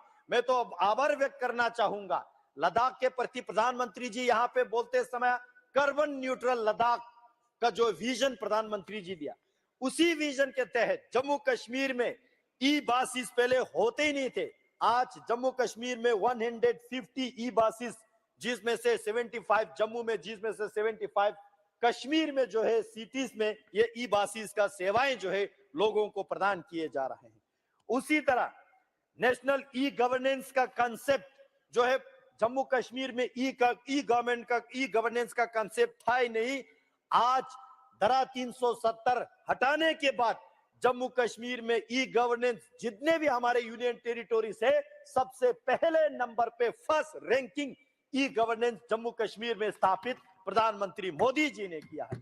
उसी तरह ई ऑफिस, ई PRS, EPM, EHRM उन्नत, उसी तरह जैके स्पैरो, जैके पे सिस्टम, बीम, ये सारे जम्मू कश्मीर में लागू ही नहीं होते थे, जिसके कारण से सरकारें हर स्कीम में घोटाला ही घोटाला होते थे, कमीशन होते थे। आज जम्मू कश्मीर में ये सारा लागू करके जम्मू कश्मीर के एडमिनिस्ट्रेटिव सिस्टम अंदर से मजबूत किया है, अंदर से क्लीन किया है और अंदर से ट्रांसपेरेंट किया है। ऑनलाइन सेवाएं जम्मू कश्मीर में केवल 60 मात्रा था जम्मू धारा 370 हटाने से पहले। आज जम्मू कश्मीर में ऑनलाइन सेवाएं 1102 स्कीम्स पे जो है लागू है। पहले दरबार मूव होते थे हमारे, summer capital Kashmir, winter capital Jammu, जिस दरबार मूव में बहुत कुछ और मूव होते थे, हमारे फाइलें गुम हो जाते थे, बहुत सारे करप्शन होते थे, गवर्नमेंट के सरकार के ट्रेजरी पे एक बर्डन होता था और लोग जो है तरसते थे उस सरकार जो दरबार मूव के कारण से, एम्प्लॉयज भी तरसते थे। आज धारा 370 हटने के बाद जम्मू में और कश्मीर में दोनों जगह ये दरबार मूव खत्म करके दोनों जगह सेक्टर हमारा चल रहा है जम्मू कश्मीर में, और वो भी ई ऑफिस के माध्यम से चल रहा है।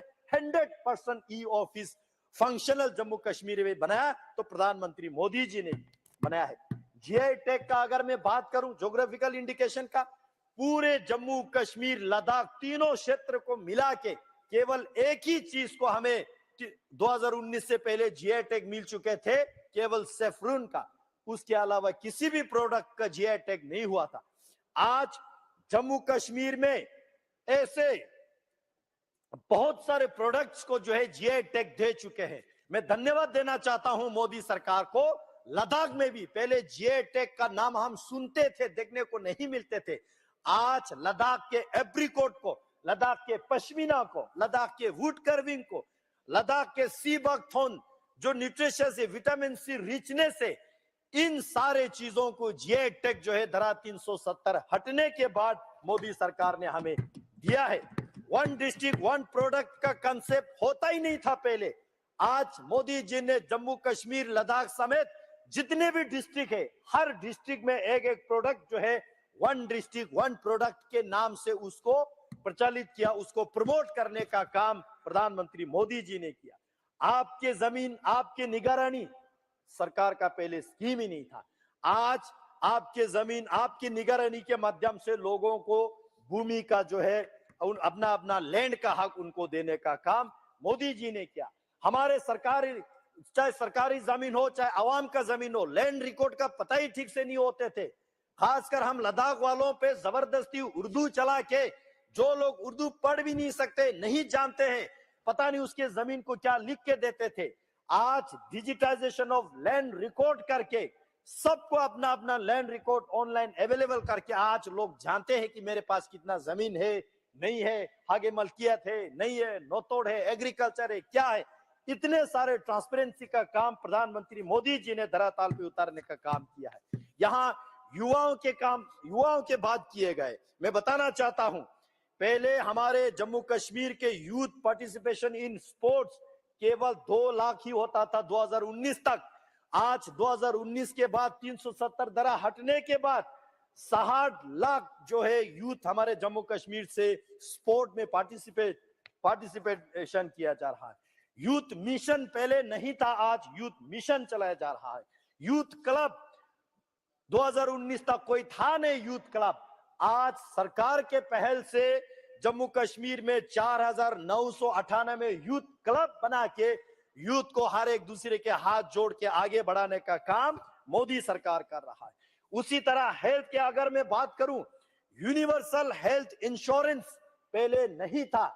आज प्रधानमंत्री मोदी जी ने जिस तरह पूरे देश में आयुष्मान भारत के माध्यम से गोल्डन कार्ड का लागू किया, 5-5 लाख हर गरीब के जेब में इंश्योरेंस रखने का काम किया। मैं आभार व्यक्त करना चाहता हूं जम्मू कश्मीर और लद्दाख वालों की ओर से। हमारे जम्मू कश्मीर और लद्दाख में 100% यूनिवर्सल कवरेज कर दिया।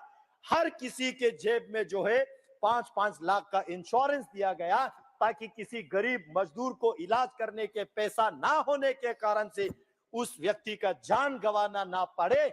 इस चिंता प्रधानमंत्री मोदी जी ने किया है। मेडिकल कॉलेज की अगर मैं बात करूं, जम्मू कश्मीर में केवल 4 ही होता था पहले।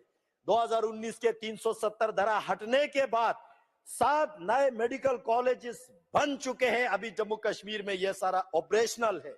मैं आभार व्यक्त करना चाहता हूं, लद्दाख के लिए अलग से मेडिकल कॉलेज सैंक्शन देके हमारा कंस्ट्रक्शन का काम शुरू भी हो चुके हैं। मैं इस बात की आभार व्यक्त करता हूं।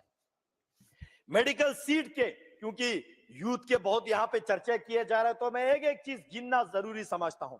मेडिकल सीट्स पहले 2019 तक 500 MBBS सीट जम्मू कश्मीर के युवाओं को मिलते थे। आज MBBS सीट जम्मू कश्मीर के युवाओं को 800 जो है उस पे प्लस करके आज 1300 MBBS का सीट रिजर्वेशन जम्मू कश्मीर के युवाओं को मिल रहा है। पोस्ट ग्रेजुएशन का सीट पहले 367 ही होता था, आज 664 पोस्ट ग्रेजुएशन मेडिकल सीट जो है जम्मू कश्मीर के लिए अवेलेबल किया गया। मैं इस बात के लिए प्रधानमंत्री जी को प्रशंसा करना चाहता हूं। उसी तरह नर्सिंग का है, बहुत सारे लिस्ट लंबा हो रहा है, मैं शॉर्ट करके पढ़ रहा हूं। आभार व्यक्त करना चाहता हूं, पहले हेल्थ एंड वेलनेस सेंटर के नाम से कोई अच्छे मेडिकल इंस्टीट्यूशन, मेडिकल सेंटर गांव में, कस्बे में ठीक से नहीं चलता था। आज जम्मू कश्मीर में health and wellness centre 3006 health and wellness centre Jammu Kashmir के अलग अलग गांवों में खोल चुके हैं। Dial 102, dial 108 integrated ambulance service पहले कंसेप्ट भी नहीं था जम्मू कश्मीर में। आज जम्मू कश्मीर में डायल 102, 108 के एम्बुलेंस सर्विस जो है पूरा फंक्शनल है। और मेरे पास जो डेटा अवेलेबल है, 425 एम्बुलेंस सर्विस जो है ऑन रोड, आपको कहीं भी फोन करे आपके दरवाजे पे मरीज को उठाने के लिए पहुंच जाते हैं।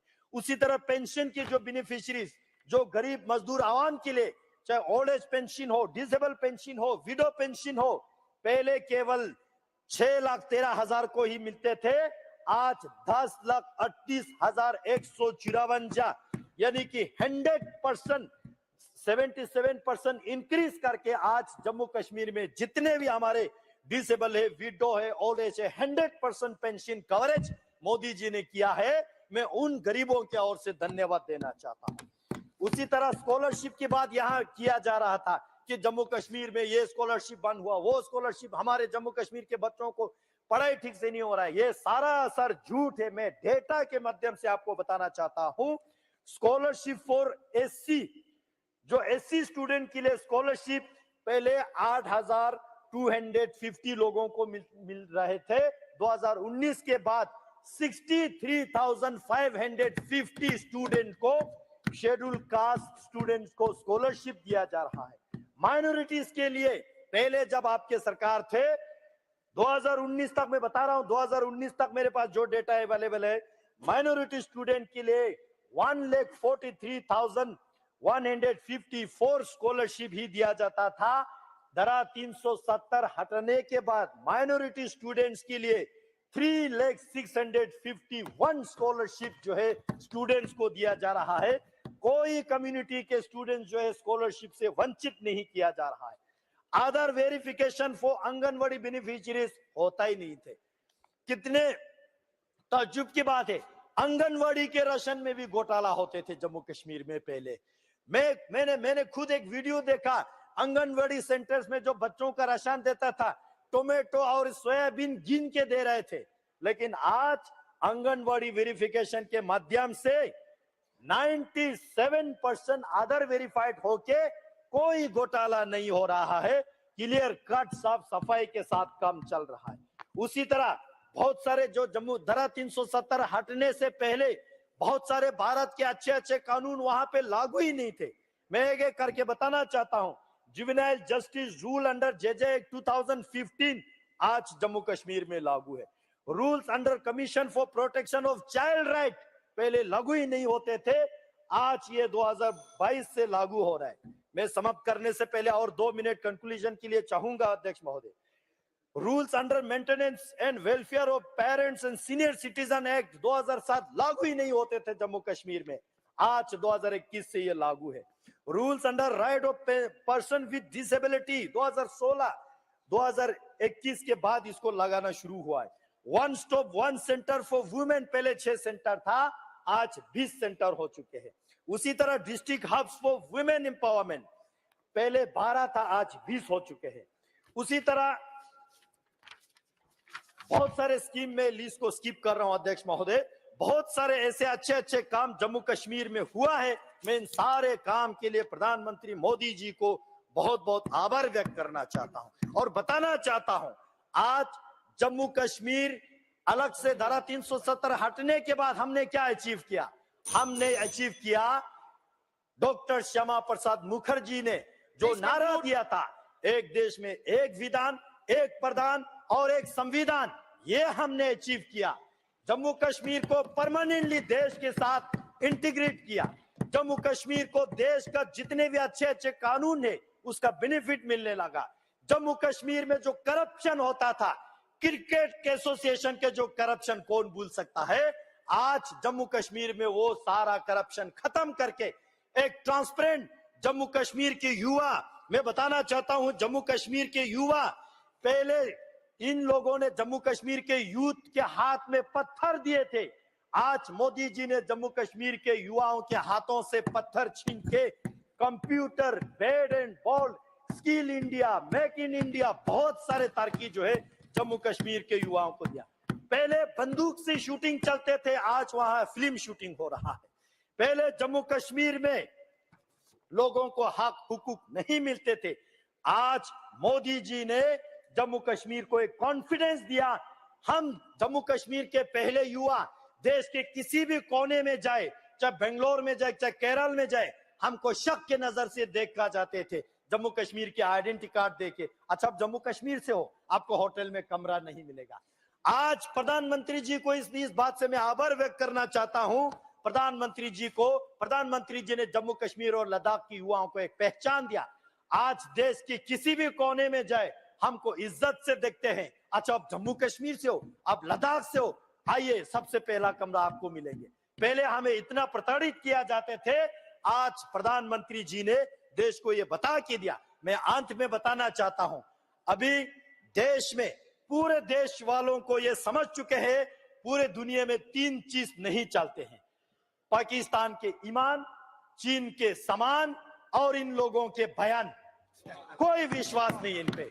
आज देश में एक ही चीज चलता है, प्रधानमंत्री मोदी जी के गारंटी, जिस गारंटी को लेके मध्य प्रदेश ने, राजस्थान ने, छत्तीसगढ़ ने, उसी के साथ साथ तेलंगाना ने, आज 3 मेजर स्टेट ने जम्मू कश्मीर के धारा 370 हटाने का विश्वास को देख के प्रधानमंत्री जी को एक बार फिर से बड़ी बहुमत से जीत दिलाया और ये इंश्योर करते हैं कि 2024 में भी प्रधानमंत्री मोदी जी का ही गारंटी चलना है और किसी के दोगलापन, किसी के नोटंकीबाज, किसी के जो है कोई ड्रामा नहीं चलना है।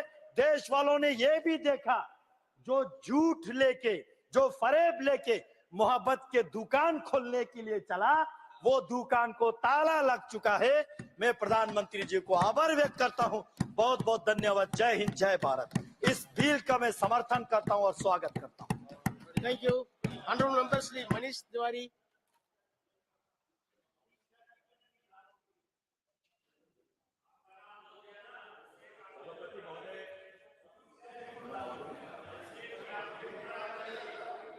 महोदय, मैं अपनी बात जो जम्मू कश्मीर पुनर्गठन संशोधन विधेयक आज सदन के समक्ष प्रस्तुत किया गया है, उस पे सीमित रखूंगा। ये जो विधेयक लाया गया है, इसके 2 मुख्य लक्ष्य हैं। पहले धारा 14 का संशोधन करके उसमें एक प्रोवाइजो डालना, जिसके तहत जम्मू कश्मीर विधानसभा में जो सीटों की संख्या है वो 107 से बढ़ाकर 114 की जाए। और दूसरा, जो रिप्रेजेंटेशन ऑफ पीपल्स एक्ट है 1950, उसके दूसरे शेड्यूल में कॉन्सिक्वेंशियल अमेंडमेंट्स करना। इसके साथ साथ इसका दूसरा लक्ष्य ये है कि जम्मू कश्मीर पुनर्गठन विधेयक में धारा 15A और 15B जोड़ना। 15A जो विधानसभा में 2 नामजद सीटें कश्मीरी माइग्रेंट्स के लिए आरक्षित करती है, और धारा 15B जो पाकिस्तान से POK से विस्थापित होकर लोग आए हैं उनके लिए आरक्षित करती है। सभापति महोदय, पर जिस कानून का ये विधेयक संशोधन कर रहा है, उस कानून को तो संवैधानिक तौर के ऊपर चुनौती दी गई है और वो मामला उच्चतम न्यायालय में लंबित है, और इसलिए संवैधानिक नैतिकता का तकाजा ये बनता कि एक फैसला, एक कानून जिसकी कॉन्स्टिट्यूशनैलिटी को चुनौती दी गई है, जब तक उसके ऊपर फैसला नहीं आ जाता उसमें कोई संशोधन करने वाला कानून इस सदन के सामने आना ही नहीं चाहिए। और जो बुनियादी चुनौती है उस कानून को इस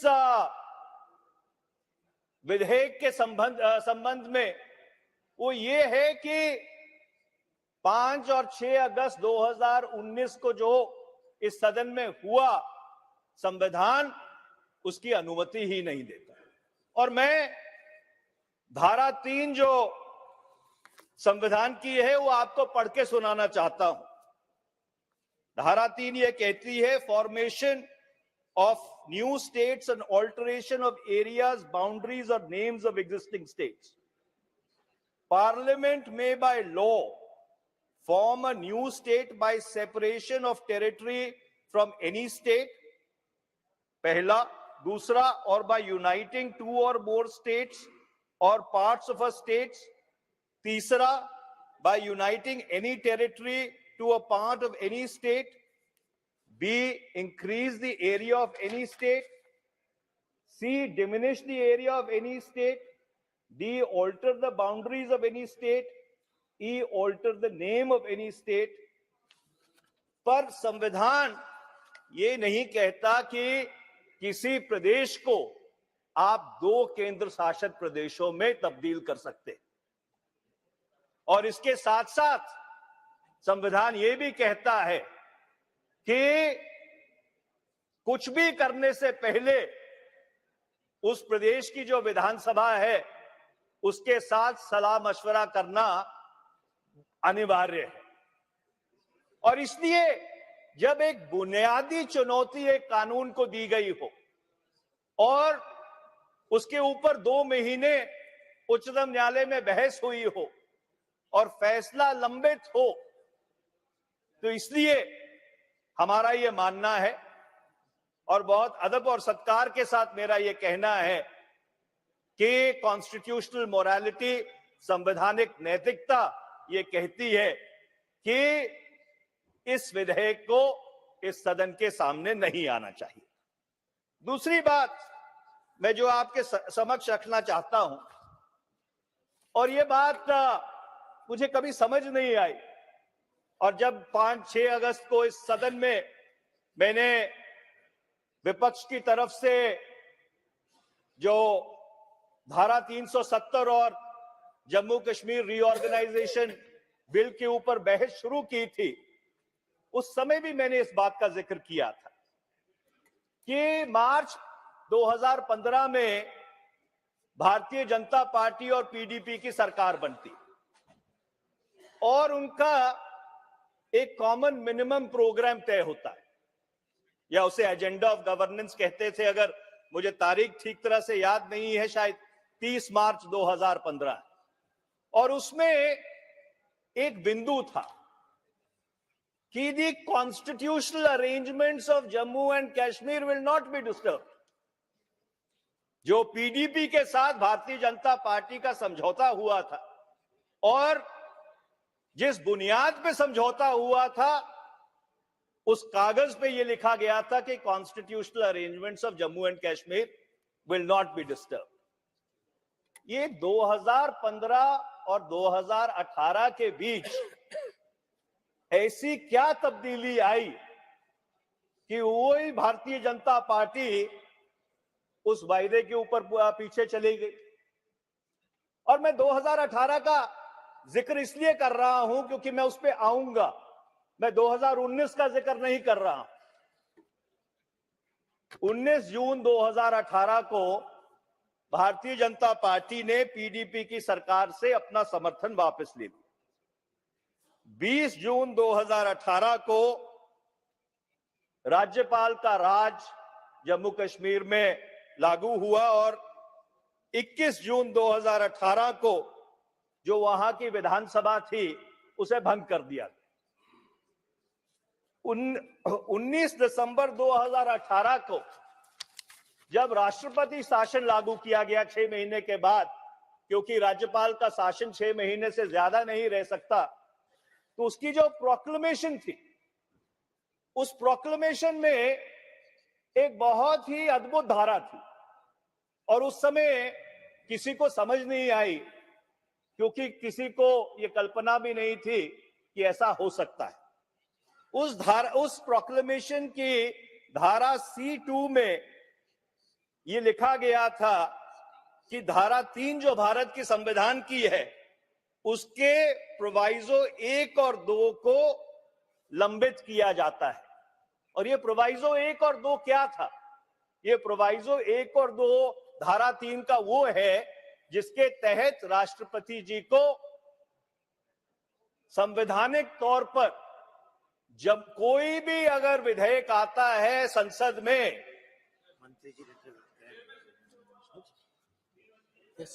गृह मंत्री जी बात तो खत्म करने दीजिए। माननीय अध्यक्ष, मैं इसका कल डिटेल जवाब दूंगा, मुझे कोई आपत्ति नहीं है, मगर कल और आज के बीच में मीडिया में काफी गलतफहमी न हो इसलिए मैं कहना चाहता हूं।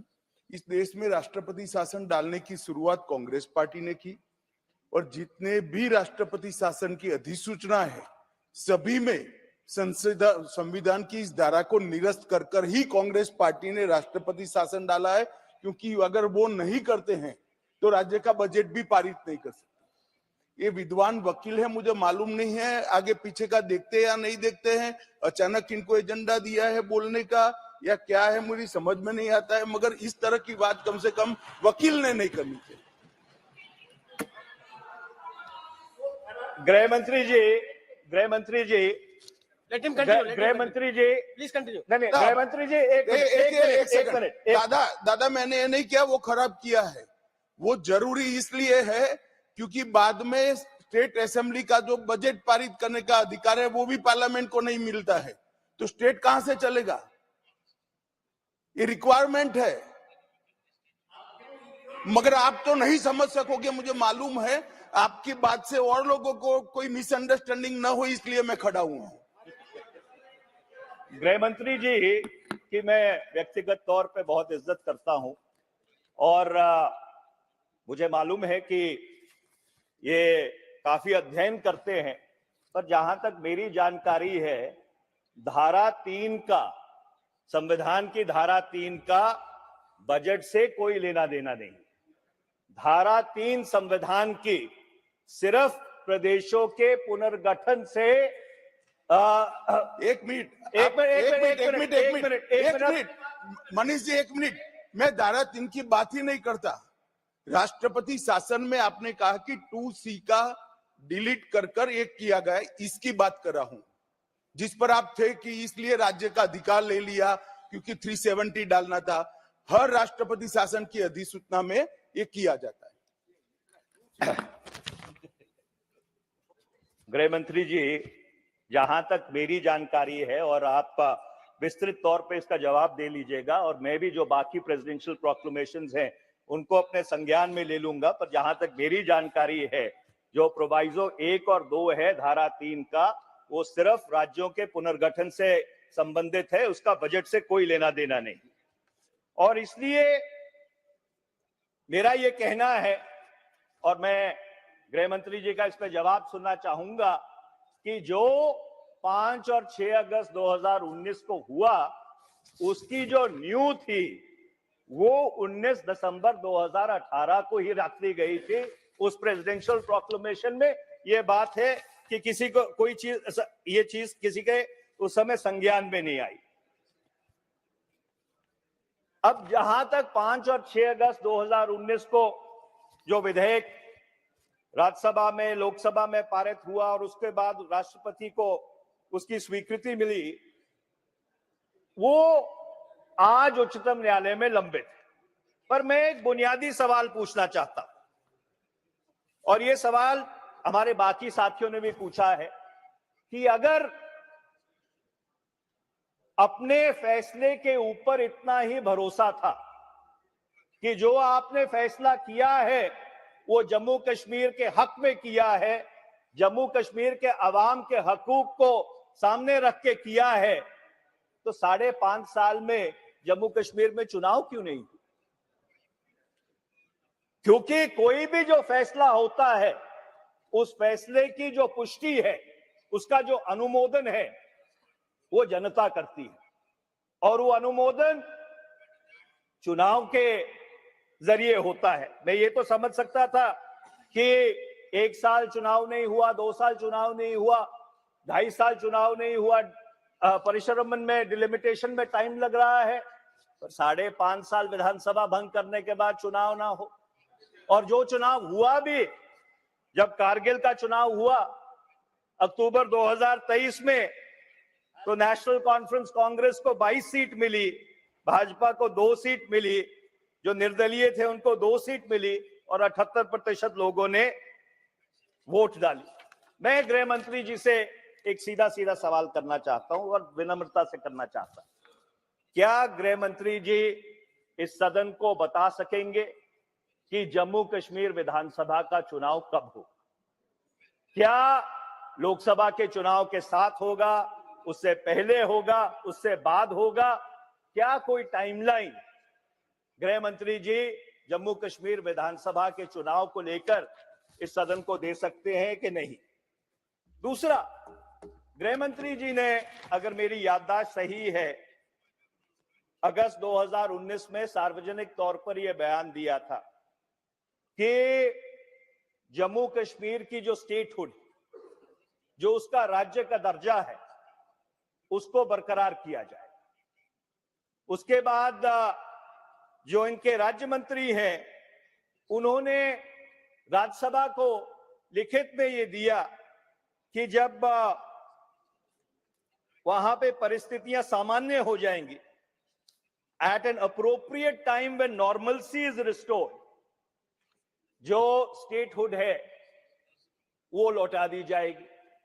अब सरकार का ये मानना है, और सरकार की तरफ से जितने भी वक्ता प्रवक्ता बोले हैं, उन्होंने सबने ये बात कही है कि 2019 से लेकर 2023 तक परिस्थितियां जम्मू कश्मीर में सामान्य हो गई। तो अगर परिस्थितियां सामान्य हो गई हैं, जो आपने संवैधानिक तजुर्बा किया है, आपके हिसाब से कायम हो गया है, कामयाब हो गया है, तो जो राज्य का दर्जा है उसको क्यों नहीं लौटा देते? और विडंबना ये है कि जब जम्मू कश्मीर धारा 370 और इस पुनर्गठन विधेयक के ऊपर उच्चतम न्यायालय में चर्चा चल रही थी, तो यही सवाल उच्चतम न्यायालय ने भी पूछा था, और उसके जवाब में सरकार के लॉ ऑफिसर ने कहा, और मैं उसको कोट करना चाहता हूं, I am unable to give an exact time period right now for statehood. Complete statehood may take time as the state has faced repeated and consistent disturbances for decades together, etc., etc. तो एक तरफ तो गृह मंत्री जी और सरकार की तरफ से यह बयान आता है कि हम जैसे ही परिस्थितियां सामान्य होंगी, या गृह मंत्री जी ने उसके बाद कहा कि जैसे ही विधानसभा का चुनाव हो जाएगा उसके बाद राज्य का दर्जा वापस कर दिया जाएगा। और सरकार के वरिष्ठतम लॉ ऑफिसर जब उच्चतम न्यायालय ये सवाल पूछता है तो कहते हैं कि I am unable to give a timeline. Was the law officer not properly instructed? तो मेरा कहने का तात्पर्य यह है कि ये जो आप आरक्षण कर रहे हैं, चाहे विस्थापित जो कश्मीर के, जम्मू कश्मीर के लोग हैं या जो पाकिस्तान से आए हैं, 1965 की लड़ाई के बाद उजड़ के आए थे, इससे किसी को आपत्ति नहीं, इससे हम इत्तेफाक रखते हैं। पर सबसे पहले प्रदेश में एक विधानसभा का गठन तो होना चाहिए। जब विधानसभा का गठन होगा, और गठन तभी होगा जब चुनाव होंगे, तभी राज्यपाल कुछ लोगों को नामजद कर पाएंगे। तो मेरी आपसे यही गुजारिश है और अपनी पार्टी की तरफ से यही मांग है कि आप अगर इस सदन को बताने की कृपालता करें कि विधानसभा के चुनाव कब कराए जाएंगे और जो राज्य का दर्जा है जम्मू कश्मीर को, वो कब लौटाया जाएगा। बहुत बहुत धन्यवाद। Thank you. Honourable Jitendra Singh.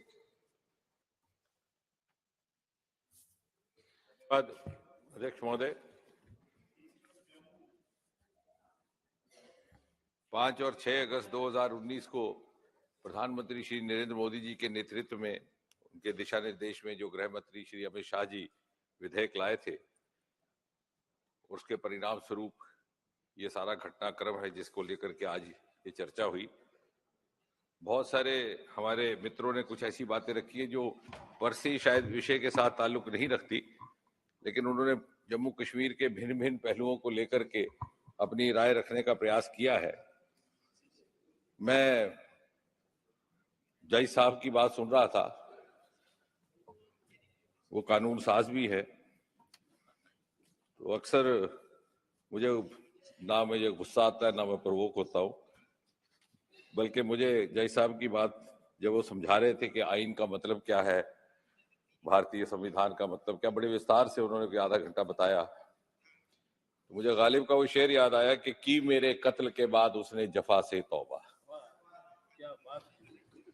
60-70 बरस जो हिंदुस्तान के आइन को वहां लागू नहीं होने दिया, उसकी धज्जियां उड़ाई, उसमें रुकावट पैदा की, वो आज हमें आइन लगे समझाने, और समझाने उनको लगे कि जिन्होंने 3 पीढ़ियां खपा दी सिर्फ इस संकल्प को लेकर के और जीवन समर्पण कर दिया कि हिंदुस्तान का आइन जम्मू कश्मीर में उसी तरह लागू हो जिस तरह से कि बाकी मुल्क में। और ये कहानी सिर्फ 1947 से शुरू नहीं होती, बल्कि उससे पहले से भी। सन 1946 में जब कॉन्स्टिट्यूएंट असेंबली की चर्चा के दौरान डॉक्टर श्यामा प्रसाद मुखर्जी ने नेहरू जी से कहा था कि क्या ये जरूरी नहीं कि पुनः विचार कर लिया जाए 370 अनुच्छेद पर, तो दादा तो मुखर्जी की जीवनी से बहुत अच्छी तरह परिचित है और ये लिखित में है उनके बहुत सारे पुस्तकों में भी। तो नेहरू जी ने जो जवाब दिया था उसका प्रिसाइज फ्रेज ये था कि मुखर्जी डोंट बी अपसेट, ये धीरे धीरे घिसते घिसते घिस जाएगी।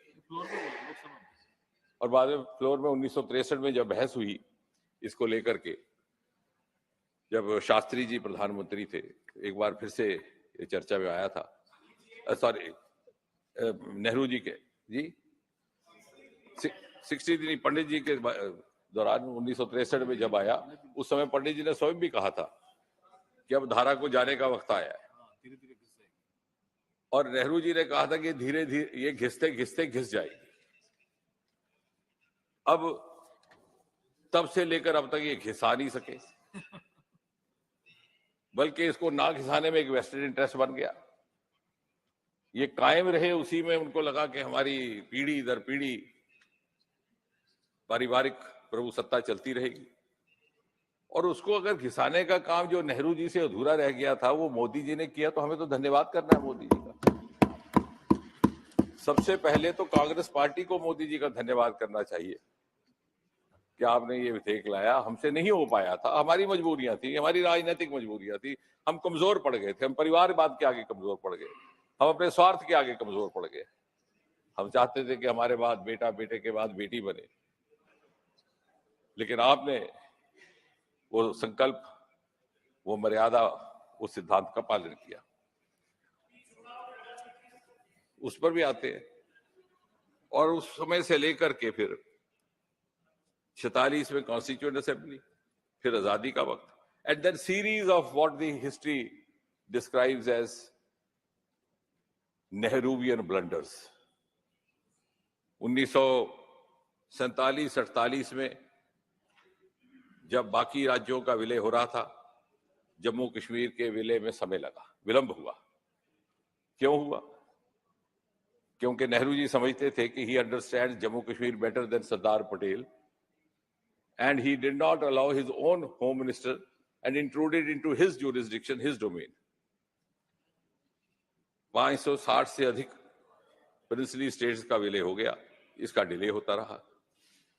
और नेहरू जी की ओर से प्रत्यक्ष अथवा अप्रत्यक्ष ये दबाव पड़ता रहा कि आप महाराजा हरि सिंह पहले नेशनल कॉन्फ्रेंस को सत्ता सौंपे, शेख अब्दुल्ला साहब को एडमिनिस्ट्रेटर बनाए, उसके बाद हम आपको फौज भी देंगे, एक्सेशन भी कबूल करेंगे। और वो बात यहां तक पहुंची, किसी दौरान मौका मिल गया पाकिस्तान को हमला करने का, और हमारे इतनी बहुमूल्य जानें वहां पर शहीद भी हुई। फिर नेहरू जी ने ही 1948 में जाकर के यूएनओ में ये बात रखी, कोई आवश्यकता नहीं थी। Instrument of accession was the same for all the princely states. It was not different for Maharaja Hari Singh. It was not different for Jammu and Kashmir. There was no provision of plebiscite in any of the other princely states. Why did have the Prime Minister make this commitment and create a wrong precedence? इस प्रकार के बहुत सारे प्रदेश थे, हैदराबाद भी था। अभी ओवैसी साहब यहां से उठ करके गए। उसके बाद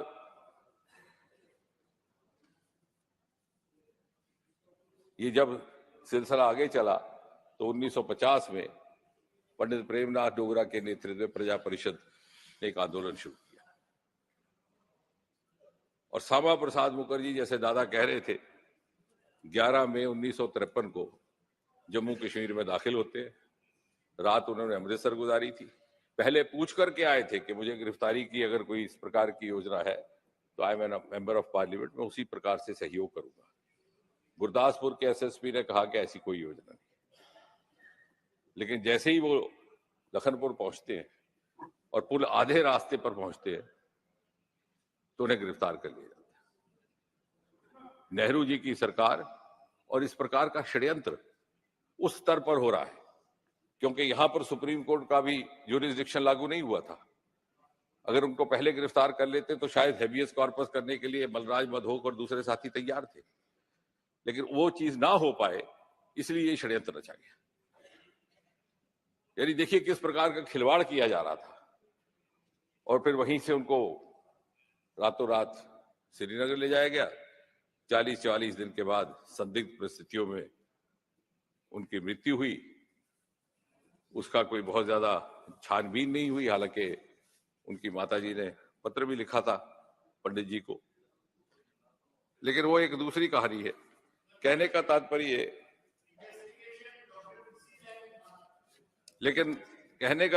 ये है कि अब 370 जब लग गया और उसके जाने के ऊपर जब बहुत ज्यादा आपत्ति व्यक्त की जा रही है, या वो लोग जो 370 के जाने के करके कह रहे हैं कि उससे क्या नुकसान हुआ, वास्तव में 370 का सबसे अधिक दुरुपयोग भी उन्होंने किया। The greatest abuse or misuse of Article 370 was done by the greatest protagonists of 370. और विज्ञान के छात्र होने के नाते हमें समझाया गया कि बिना तर्क के बात नहीं करनी। बहुत से उदाहरण, एक छोटा सा उदाहरण आपको देता हूं। सन 1975 में श्रीमती इंदिरा गांधी ने इमरजेंसी लगाई। एक बहुत सारे अमेंडमेंट्स आए। एक था 42-43 विच बिकेम क्वाइट इनफेमस, जिसमें एम्बलम का भी जिक्र था। उसके अंतर्गत विधानसभाओं का और लोकसभा का अवधि काल 5 साल से 6 वर्ष कर दिया गया, क्योंकि इस प्रकार से उनके पास इंटेलिजेंस रिपोर्ट थी कि अभी चुनाव करने के लिए समय अनुकूल नहीं, और अधिकतर राज्यों में कांग्रेस की सरकारें थी। फिर उसके बाद 1977 में सरकार बदल गई। अब इस दौरान जब ये अमेंडमेंट लाई गई तो जम्मू कश्मीर में नेशनल कॉन्फ्रेंस की सरकार थी, उसको तुरंत बना लिया गया। हालांकि जम्मू कश्मीर के आईएन के तहत जम्मू कश्मीर को यह अधिकार था वो ये फैसला करे कि कौन सा सेंटर का रूल अपनाना है कि नहीं अपनाना, लेकिन इसमें कोई दिक्कत नहीं थी, कोई दिक्कत नहीं। हम भी 6 साल रहते हैं। अब रोचक फॉलोअप देखिए, 3 साल के बाद 1977 में मोरारजी भाई प्रधानमंत्री बनते हैं। सारे ये अमेंडमेंट्स रिव्यू किए जाते हैं। ये एक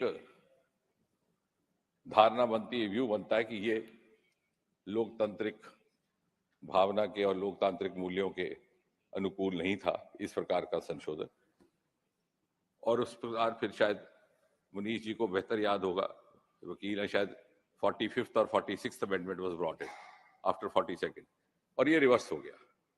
तो 6 साल का अवधि काल पुनः 5 साल हुआ। देश भर की सारी विधानसभाएं 5 साल तक रही, लोकसभा 5 साल, जम्मू कश्मीर 6 साल। बताओ, क्योंकि उस समय 370 आ गया, और 370 हमें इजाजत नहीं देता कि हम ये अपना लें कानून, क्योंकि ये जम्मू कश्मीर हित में नहीं है। अब वो जम्मू कश्मीर का हिस्सा या सत्ताधारी पार्टी का हिस्सा या परिवार का हिस्सा, ये जनता के विवेक पर है। और ये 6 साल तक रहा, तब तक जब तक के गृह मंत्री अमित शाह जी ने 5 और 6 अगस्त 2019 को ये विधेयक लाया, तब तक। अब बताइए इसका क्या उत्तर है? अब इतना ही नहीं, कहा जाता है कि साहब 370 हमारी शनाख्त थी, हमारी पहचान थी, हमारी आइडेंटिटी थी, हमारी कश्मीरियत पर हमला हुआ। अब आप मुझे बताएं, कुछ ऐसे प्रावधान सारे हिंदुस्तान में लागू हुए थे। हमारे यहाँ पर इतनी महिला सदस्य भी हैं, और इसी सरकार ने महिला आरक्षण का भी कानून लाया, एक के बाद एक महिला प्रधान कानून लाए। आपको क्या दिक्कत थी कि आप डाउरी एक्ट नहीं लगा सके जम्मू कश्मीर में? क्योंकि एक समुदाय विशेष को रिझाने के लिए, उसके तुष्टीकरण के लिए आपको क्या आपत्ति थी कि आप चाइल्ड मैरिज एक्ट नहीं लगा सके?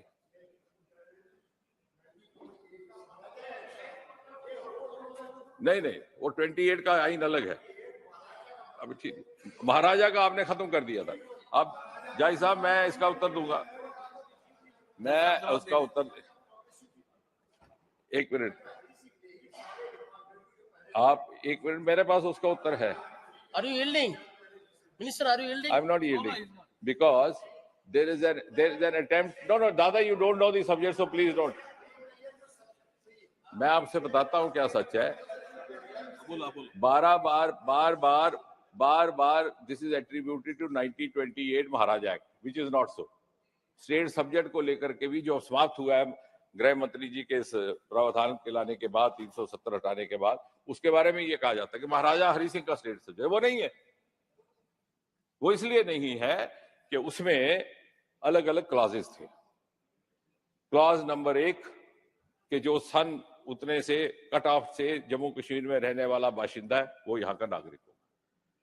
क्लॉज नंबर 2 कि जो आता है जम्मू कश्मीर में, तजारत करता है, उद्योग करता है, शिक्षा में योगदान करता है, उसको हम आरजी रेजिडेंटशिप देंगे, जिसका नाम होगा इकरारनामा, इजाजतनामा, क्योंकि उस दिन उर्दू चलती थी।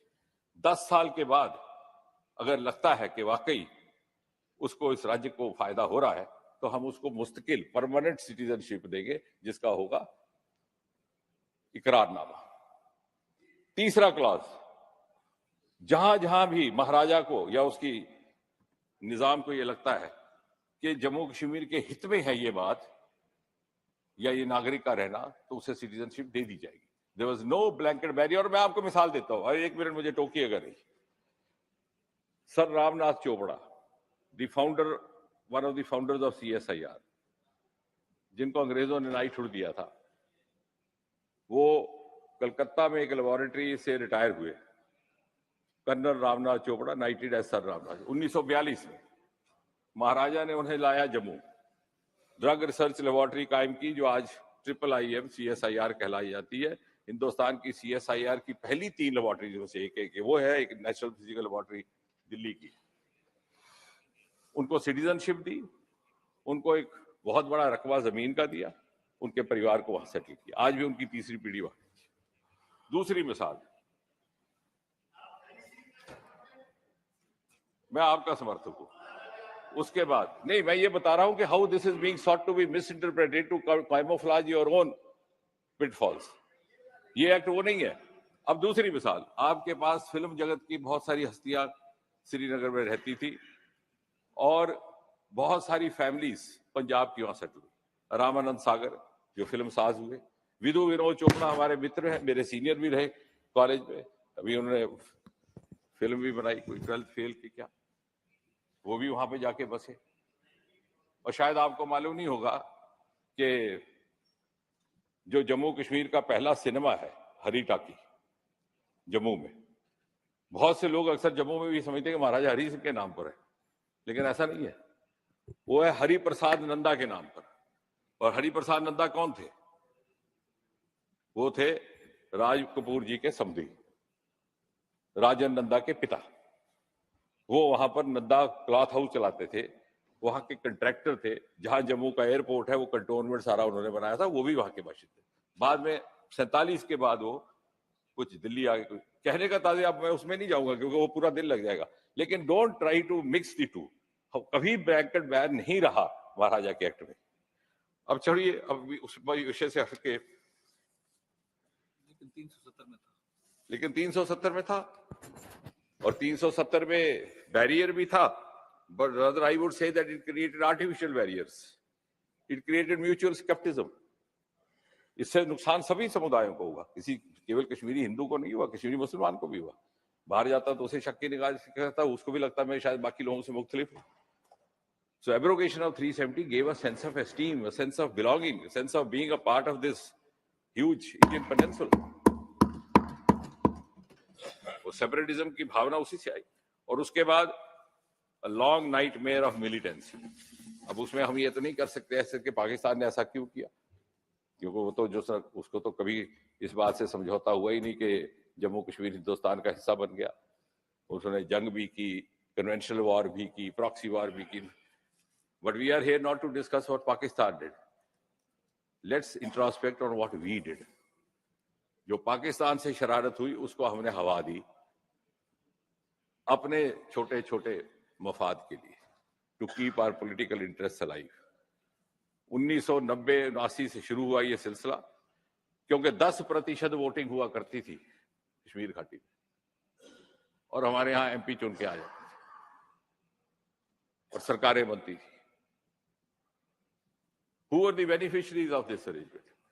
तो आतंक के साए में चुनाव होना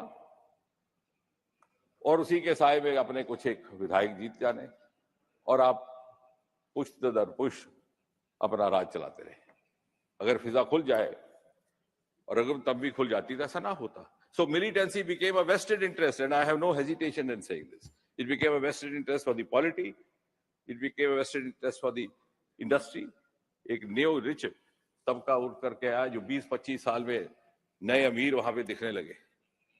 There's a huge transaction happening, और साइड इफेक्ट उसका सोसाइटी को झेलना पड़ा। ड्रग एडिक्शन भी हुई, आतंक भी हुआ। 3 पीढ़ियां कश्मीर की कुर्बान कर दी आपने। मैं किसी जात मजहब की बात नहीं कर रहा, कि कश्मीरी मुस्लिम ऑल्सो सफर्ड इक्वली। और हमें क्या हासिल हुआ? और ये बात सिर्फ मैं नहीं कह रहा, ये भारतीय जनता पार्टी नहीं कह रही। आप वहां के दानिशवरों से पूछिए। तो सोपुर के शायर थे, उन्होंने लिखा कि मेरे बुजुर्गों ने जन्नत जिसे बनाया था उस जन्नत को दोजख बना दिया। उसने कोसा तथा तत्कालीन शासकों को। बशीर बदर आपके अलीगढ़ वाले, मेरठ वाले, कि कोई हाथ भी ना मिलाएगा जो गले मिलोगे तपाक से। ये अलग मिजाज का शहर है, जरा फासले से मिला करो। यानी किस समुदाय के पक्ष में हम बात कर रहे हैं, किस कश्मीर क्षेत्र के पक्ष में बात कर रहे हैं, किन लोगों के? हम केवल अपने और अपने परिवार और अपनी चंद एक जमात को आगे बढ़ाने रखने के लिए, उसको कायम रखने के लिए हमने इन सारी अफरा तफरी के माहौल का फायदा लिया। और मुझे लगता है कि now the time has come not only for redemption, also for introspection and for also making up for what we have lost और वी हैव अनडन। अगर जय साहब आज आइन की बात करते हैं इस सदन में, तो मुझे एक तरह से खुशी भी होती है। इतने विस्तार में उन्हें हिंदुस्तान संविधान हमें समझाया। वो खुद एक न्यायाधीश है, जज रहे हैं कोर्ट के।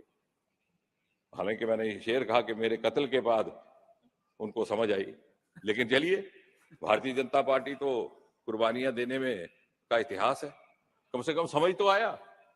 We have actually served the purpose of bringing out a change of thinking in that section of polity which never took the name of Indian Constitution.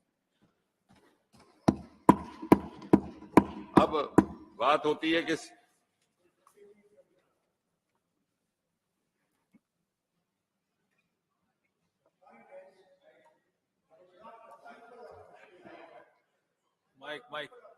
Mike, who are responsible for what happened, or the party that was in power responsible. It was our neighbor. Neighbor has not accepted the accession of Jammu and Kashmir to India. Now, one more thing, please. Secondly, the biggest Qurbani, the party that gave is National Conference. Our leaders, our ministers, our small workers were killed. Let's not forget. For what?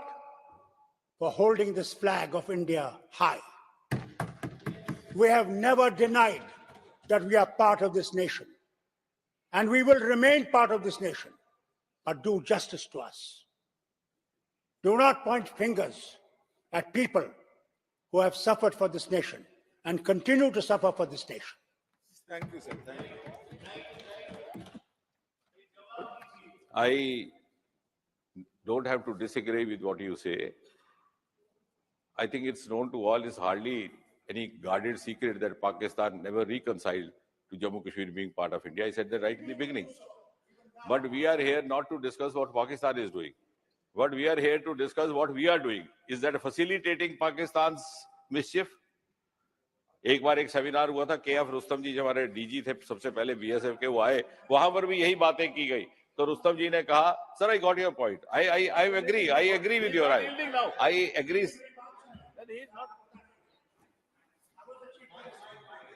I was the chief minister, and I wanted a unified command, because intelligence, every intelligence, whether it was BSF, whether it was army, whether it was local police, whether it's CRPF, they were all separate.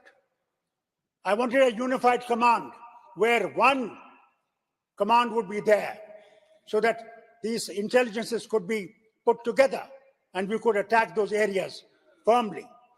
What happened? First General, the Chief of the Army Staff, I would not name him, he didn't want it. It was with great difficulty that I convinced Government of India that we should have a unified command. Today, if your successes are there, it's because of the unified command I created for saving the nation, not only the state, but the prestige of the nation. Unified command itself once, K.F. Rustamji was given all these inputs, and you know what he said? He said, gentlemen, I have traveled all the way from Pune, because he was settled there after retirement, not to listen to what Pakistan is doing, but to understand what you are doing. So that is what I'm saying. Let us introspect on our roles and confess to ourselves. I have not blamed an individual, but these are the facts, and I'm glad that Dr. Saab is a very senior person. He has been inspired to give a thought to what was said. Again, now what has happened in 4 or 5 years? This is a repeatedly question asked by everybody. कि इस बार पहले क्या था, अब 2019 के बाद और अब का क्या फर्क हुआ। अब आप मुझे बताएं, भौगोलिक परिस्थितियां वही है जम्मू कश्मीर की, टोपोग्राफी भी कठिन है, जो उसकी नेचुरल जो कंस्ट्रेंट्स है वो भी वैसी ही हैं, व्यवस्थाएं भी हैं, फिर कुछ ना कुछ तो हुआ होगा कि जो आज कल और आज में अंतर है। अब आप सिक्योरिटी की बात करते, स्टोन पेल्टिंग 0% हो गई, इसका मतलब कहीं ना कहीं यूनिफाइड कमांड में भी कहीं ना कहीं उस तरह से अमल नहीं हुआ करता था जिस तरह से होना चाहिए था, जो राज्यपाल शासन लगने के बाद हुआ, जब सीधे सीधे कमान गृह मंत्रालय के हाथ में आई। कुछ ना कुछ तो इसका जवाब देना होगा ना, ये तो एक केस स्टडी बनेगा। क्या कारण, ऐसा कौन सा जादू हो गया 4 साल में? सिविलियन और ओवरऑल किलिंग्स में 80-90% कमी हुई है। अभी आप कह रहे थे हम कश्मीर जाते हैं, पहले भी जाते थे, अभी भी जाते हैं, लेकिन भाई साहब अभी आप जाते हैं तो 150-2 करोड़ टूरिस्ट वहां पे है। पहली बार जम्मू कश्मीर में होम टूरिज्म शुरू हुआ है। मैं पूर्वोत्तर में रहा 7 साल, वहां होम टूरिज्म हमने शुरू करवाया था मेघालय में, क्योंकि होटल नहीं थे। जम्मू कश्मीर में होम टूरिज्म का कभी कल्चर नहीं था, डॉक्टर साहब तो इतना सालों से जान रहे हैं। इतना टूरिस्ट आया इस बार कि लोगों ने अपने दरवाजे किवाड़ खोल दिए, फिर भी उसकी गुंजाइश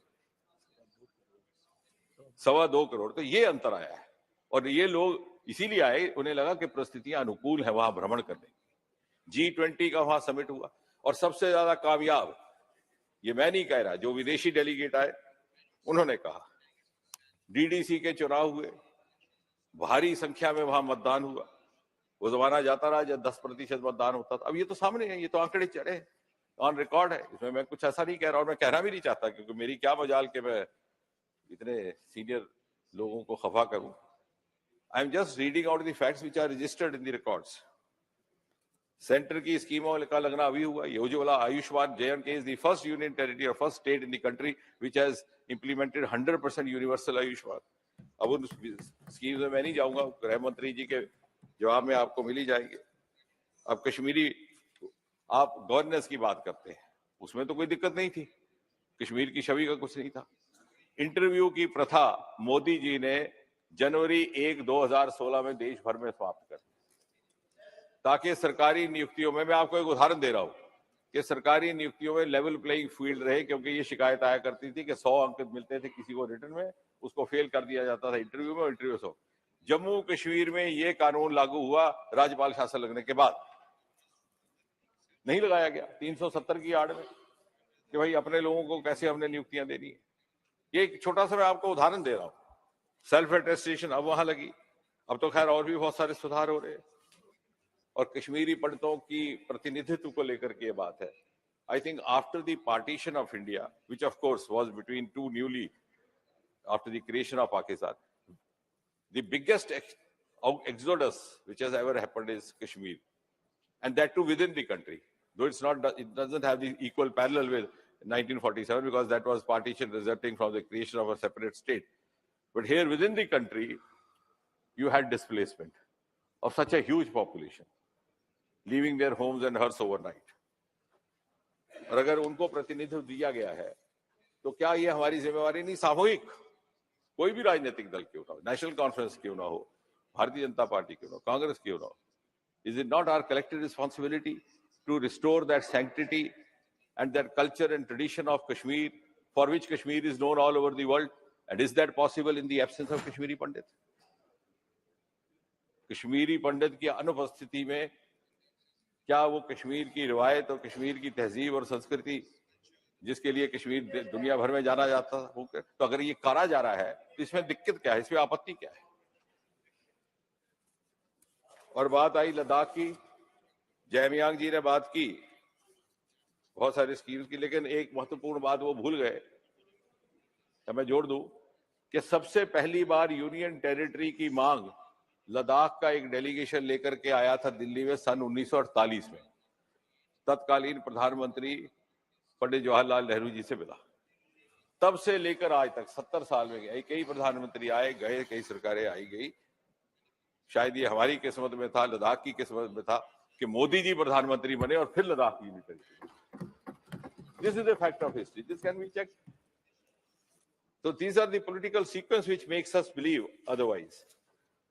अब बहुत ज्यादा इसमें बात नहीं करनी है, लेकिन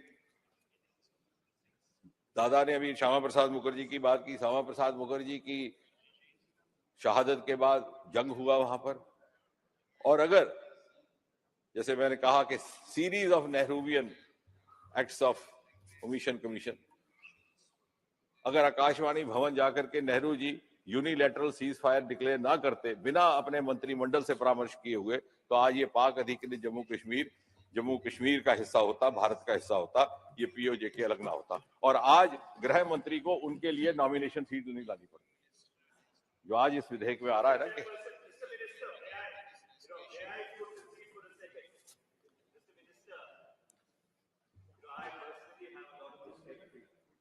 But the archival documents which have been unveiled very clearly say that the military advice which Prime Minister Jawaharlal Nehru was receiving from his commander-in-chief and the general staff was that the war has reached a stalemate. And so therefore, there was no possibility of making any further gain, and that is why the ceasefire happened. And if you do not have faith in me, you can Google a Guardian article which was published just about a couple of months back, citing the Nehru archives and citing the advice of the Commander-in-Chief of the Indian Army, who said that a stalemate has been reached and no further progress is possible, and that's why a stalemate, that's why a ceasefire was called. Yes, I fully trust you. See, Dada, no, I'm not yielding. नहीं अभी नहीं, एक minute बात होने दो, ऐसा नहीं है। Manish ji, I fully trust you, but I am not allowing myself, I will not allow myself to get distracted by this tilted argument. The fact is that the head of government is Prime Minister, so it is the responsibility of the Prime Minister. हमने तो यही कहना ना कि प्रधानमंत्री ने जाके cease fire का घोषणा की, हमने ये नहीं कहना कि उसको रसोई घर में किसी ने सलाह दी थी कि किसने दी थी कि उसको कसूरवार ठहराएगी। The ultimate responsibility will lie on the head of the state and the first minister of the country. See what I am trying. See, देखिए Manish ji, that subject will come up. No. See, that subject. Honorable Minister Yes. Diwali, the entire country is watching this debate. Yes. We should not shift the blame here and there. Thank you. Because these are all happened in the British rule. This matter will come up for discussion if tomorrow somebody decides to hold an investigation into why Prime Minister Nehru went and declared ceasefire. Then we can give this argument that so and so advised him, he was misguided, etc., etc. But the matter of fact is, as the whole world saw, it was Prime Minister speaking on the Akashvani. So that's what the entire world knows. Anyway.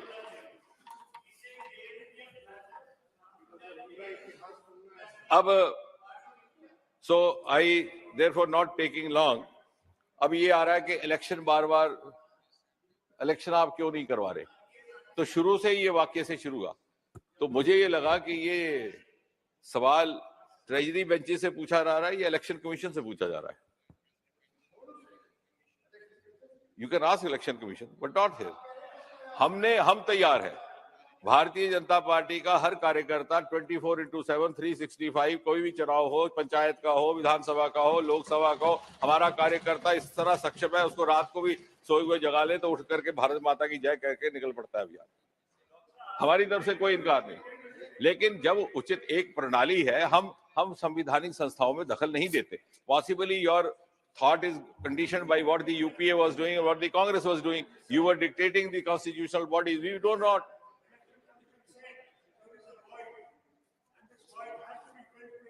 To hold election. Yes. So whenever why are you not hold? Yes, sir. Absolutely, sir. Whenever the election commission announces, we are ready. We are ready. We are ready, sir. We are ready. Honorable members, tomorrow, I think that tomorrow Home Minister is going to reply. So now I'm going to conclude. The legitimate questions were asked by Manish and you. I think that answer will be given by the Home Minister tomorrow. Yes. Prohibition, anything from this government part? No. Is there any prohibition that the government would not be able to persuade the election See, commission that the election- situation has come to such a election pass commission has that its election own- needs to be election- held. Adir. Now I am concluding. Election Minister commission is participating in the debate. The reply has to be given by the minister. Already questions were raised. Election Commission has its own mechanism of gathering inputs as per its requirement and then take a final call. So let's all of us trust the wisdom of Election Commission and not appear to be interfering in its functioning. Maybe UPA was doing it, Congress was doing it, they think we also do that, but we don't. So I think at the end, अब ये कहा जा रहा है कि अब election नहीं हो रही, संविधान नहीं लागू हो रहा, लोकतंत्र नहीं हो रहा, but we were the party which introduced 3-tier system in the, I am concluding by that. DDC का चुनाव पहली बार 65 साल के बाद, 70 साल के बाद जम्मू कश्मीर में हुआ, तो अब हुआ, आज से 3 साल पहले, 4 साल, तो वो उसमें क्या रुकावट थी? No sir, that's a fact. You didn't have Zilla Parishads before. Why? And the parties which were ruling were swearing by autonomy, were swearing by self-rule. So how can autonomy be conceivable unless it is autonomy at the ground? To me, to any student of democracy, the self-rule means rule of the ground, of the grassroots. Autonomy has to be born from the grassroots. So not autonomy of the family or self-rule of the family. We have given true self-rule to Jammu Kashmir. We have given true autonomy to Jammu Kashmir. And therefore, please trust us. What happens in future also will be in the best interest of the people of Jammu and Kashmir. We are now heading into very crucial 25 years before we end up in 2047. And Jammu Kashmir has started discovering its unexplored resources. Today, we have a huge lithium store, which has been discovered in Riyasi. We have the highest railway bridge in Jammu and Kashmir of the world. We have the longest Asia tunnel, road tunnel, Chennai Nashri, which is named after Sama Prasad Mukherjee. We have the Purple Revolution, which is being talked over all over the world, born from Jammu and Kashmir, Gulmarg and Bhadrawa, the lavender. So many new avenues and resources which had remained unexplored earlier, thanks to Prime Minister Modi's drive, his push, and also the technology that we are discovering that. And I'm sure in the next 25 years, when India reaches that pedestal which we have researched, Jammu Kashmir is going to add maximum value to achieve that target. So we have a very critical role. I think I call upon all of us to become a party of that journey of ascent of India, of which Jammu and Kashmir is going to play a lead role. Thank you, Speaker, sir. Thank you. Shri Shrang Appa Bani.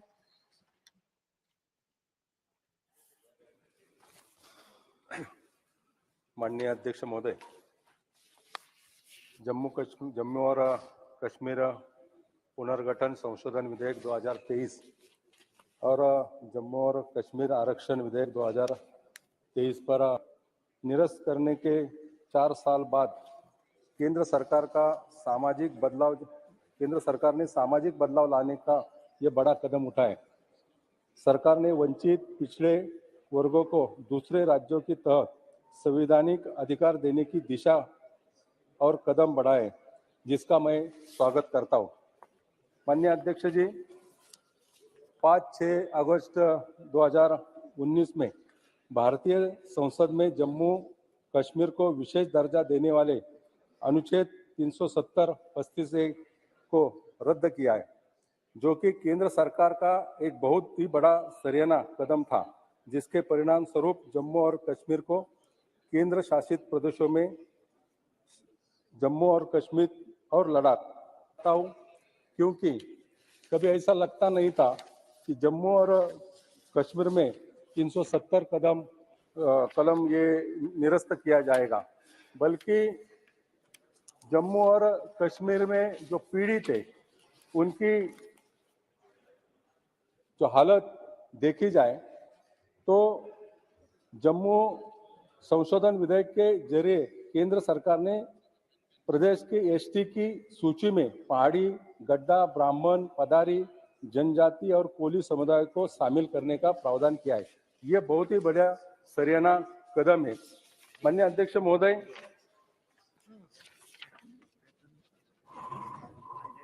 कुछ ही प्रवासियों ने दिल्ली जब जम्मू कश्मीर में आतंकवादी हमले हुए थे, तब दिल्ली, बेंगलोर और पुणे जाने का विकल्प जम्मू कश्मीर ने पीड़ितों में लिया। जम्मू और कश्मीर सरकार के पास उपलब्ध आंकड़ों के अनुसार वर्तमान में 46,517 परिवार है, जिनमें 1,58,976 व्यक्ति जम्मू और कश्मीर सरकार के राहत संगठन के साथ पंजीकृत है, जिन्होंने पिछले 3 दशकों में पंजीकरण किया है। जैसे कि मैं ये भी कहना चाहता हूँ कि जम्मू और कश्मीर का जो पीड़ित है, खासकर जम्मू कश्मीर में रह रहे पीड़ित जनजाति है, उसमें ज्यादा कर कश्मीरी हिंदुओं की हत्या हुई और कश्मीरी हिंदू को अन्य राज्यों में पलायन करना पड़ा। ऐसे कई सारे परिवार है कि जिस परिवार के कुछ लोग भी बचे नहीं। माननीय प्रधानमंत्री जी और गृह मंत्री जी का मैं आभार प्रकट करना चाहता हूं कि कई पार्टियों को ऐसा नहीं लग रहा था कि 370 कदम हटाया जाएगा और जम्मू और कश्मीर के परिवारों और लोगों को राहत मिलेगी। आज केवल ये राहत नहीं तो वहां पर आगे चलकर राजनीतिक रिजर्वेशन भी वहां के लोगों को मिलेगा। पूरी तरह से आज अगर जम्मू और कश्मीर में देखा जाए तो लोग माननीय मोदी जी को बधाई देते हैं, क्योंकि गोली के बंदूक के नोक पर लोग जी रहे थे आज तक। आज पूरी तरह से शांति से लोग जी रहे। जिन्होंने पत्थर हाथ में लिया था वो आज उनके हाथ को काम देने का प्रयास माननीय प्रधानमंत्री के नेतृत्व में जम्मू और कश्मीर के लोगों में हो रहा है। तो मैं इसलिए माननीय प्रधानमंत्री जी, माननीय गृह मंत्री को धन्यवाद देना चाहता हूं। ये भी बात मैं यहाँ रख रहा हूं, जब 1990 में ये सब हुआ तब महाराष्ट्र गवर्नमेंट में 1995 में भारतीय जनता पक्ष शिवसेना की सरकार आई, तब बाला साहब के नेतृत्व में पीड़ित पंडितों को खासकर महाराष्ट्र में एजुकेशन रिजर्वेशन देने का प्रयास किया। आज भी महाराष्ट्र में जितने पीड़ित पंडित रहते हैं उसके घर में बाला साहब ठाकरे का फोटो है, क्योंकि उसमें उनको सभी परिवार को एजुकेशन रिजर्वेशन 1% महाराष्ट्र गवर्नमेंट ने दिया है। मैं ये भी कहना चाहता हूँ कि कई ऐसे राज्य हैं, उन राज्यों में जाति के आधार पर आंदोलन होते हैं, जाति के आधार पर कोई बंटवारा चाहता है। मैं खासकर इससे लगकर महाराष्ट्र की एक बात कहना चाहता हूँ। महाराष्ट्र में मराठा समाज काफी बड़ा संख्या में, आज मराठा समाज वहाँ आंदोलन कर रहे हैं। ओबीसी समाज भी भारी मात्रा में, समाज में दूरी ना हो इसलिए खासकर केंद्र सरकार ने, माननीय प्रधानमंत्री ने ध्यान देके समझौता समाज में करना चाहिए। बैठ के दोनों समाज में किसका रिजर्वेशन कम नहीं करके पूरी तरह से मराठा समाज के जितने पीड़ित है, शैक्षणिक दृष्टिकोण से जिनको आरक्षण देने की आवश्यकता है, उसमें राज्य सरकार से मिलकर आप समझौता कर मराठा समाज और ओबीसी समाज को न्याय देने की कोशिश करनी चाहिए। माननीय राज्य के मुख्यमंत्री एकनाथ जी शिंदे साहब, उनके ऊपर खासकर भरोसा है लोगों का, वो प्रयास कर रहे हैं। लेकिन केंद्र की इस माध्यम से मैं कहना चाहता हूँ, केंद्र की सहायता इसमें आवश्यक है। फिर से माननीय प्रधानमंत्री का मैं आभार प्रकट करना चाहता हूँ, क्योंकि जम्मू और कश्मीर सर के राज्य में एक शांतता बहाल करने का प्रयास माननीय प्रधानमंत्री ने किया है। विपक्ष के कई लोग कुछ भी कहने दो, लेकिन मैं 1 साल पहले जम्मू कश्मीर में गया था, तब मैं देखा है लोगों के दिल का डर हट गया है। लोगों के दिल में पूरी तरह से माननीय प्रधानमंत्री की द्वारा एक सहायता करने जैसा एक माहौल है। और आगे चलकर देश में या विदेश में जितने दादा पर्यटक आते, इतने सालों में नहीं आए 3 दशकों से, आज विदेश से ही पर्यटक जम्मू कश्मीर में आएगी और पर्यटक आके ये पूरे देश के आर्थिक रूप से सहायता भी इस द्वारा होगी। मैं फिर से माननीय प्रधानमंत्री का धन्यवाद देना चाहता हूं और ये दोनों विधेयक पर मेरी पार्टी शिवसेना की तरफ से मैं उसको सहमति देना चाहता हूं। धन्यवाद। AM Arif.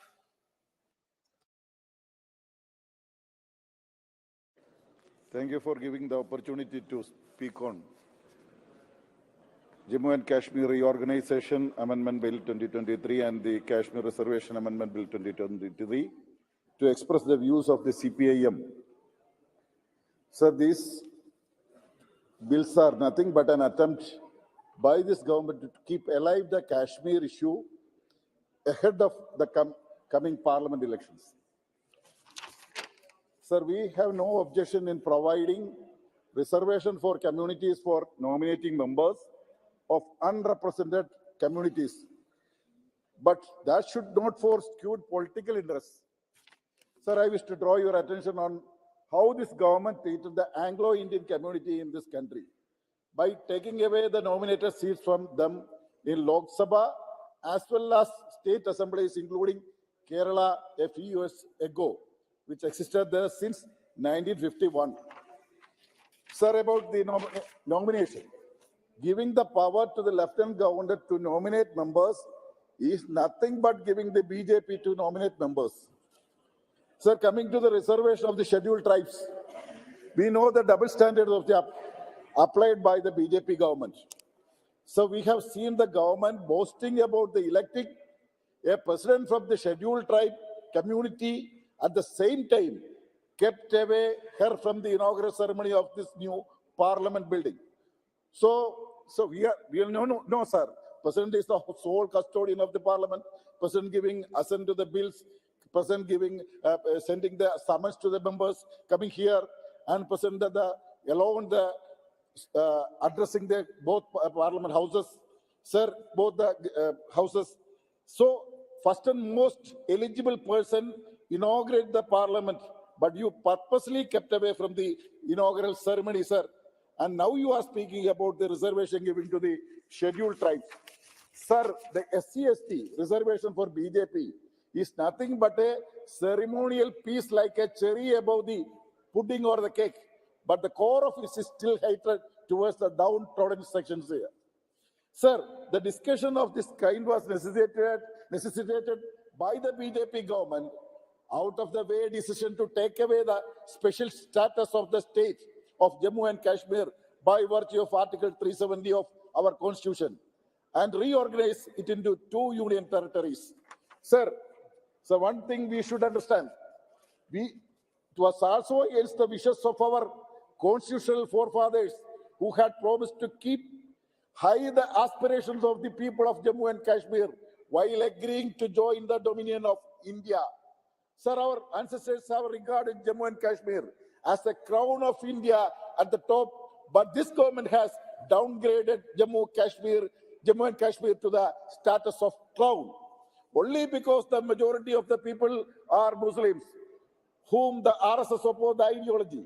The special status of the Jammu and Kashmir was abolished, which itself shows the intolerance of the BJP government. Sir, I wish to remind the government that they have also not kept the promise of holding the election to Jammu and Kashmir Assembly as the Honorable Amit Shah ji had promised on the floor of this house in many times. I wonder when the appropriate time comes. Will it come in the end of the century, sir? So instead the government is, including the minister, is repeating the rhetoric that it has successfully conducted the election to the local self-government institutions. What is the reality, sir? Sir, I had been Jammu and Kashmir as a member of participating in the study tour of the Standing Committee on Housing and Urban Affairs a few months back. Sir, how come this government could claim that with just 15 or 20% of the total voter turnout as a success? 80% of the voters were not participated in the local body elections, sir. Also, I could not witness any development revolution in Kashmir as claimed by this government and the members of Ladakh, except the schemes implementing all over India, Jal Jeevan Mission, PMAY, and Making India, etc., etc., etc. Sir, even after the abrogation of the Article 370, you could not control the terrorism in the valley. Sir, the news has been coming about the terrorist activity still continuing in the valley. Sir, we all know that the RSS has put forward 4 political agendas as its declared goals. The abolition of special status of Kashmir is just one among them. The others being demolition of Babri Masjid, the enactment of Citizenship Amendment Act to deny the citizenship to Muslims on the basis of religion, and the final one being the Uniform Civil Code, sir. Sir, in all respect, the BJP government is preparing to transform India into a Hindu religious state. And we have just seen the portrayal of Dhanvantari, a Hindu god replacing the national symbol in the logo of National Medical Commission, is a beginning, sir. Sir, the BJP government is portraying the victory in the recently held assembly election to Rajasthan, Madhya Pradesh, and the Chhattisgarh as a license to act its whims and fancies. Sir, I wish to remind the still don't have a mandate. Even half of the voters of India, and if stand united, the opposition parties have a strong chance to win in the heart of the voters, sir. At the end, sir, on behalf of the family members of the great martyrs of the Pulwama, I urge upon the government to conduct a free and fair judicial inquiry upon the truth revealed by the former Jammu and Kashmir Governor Sri Satyapal Malik upon the Pulwama incident. With these words, I conclude my speech.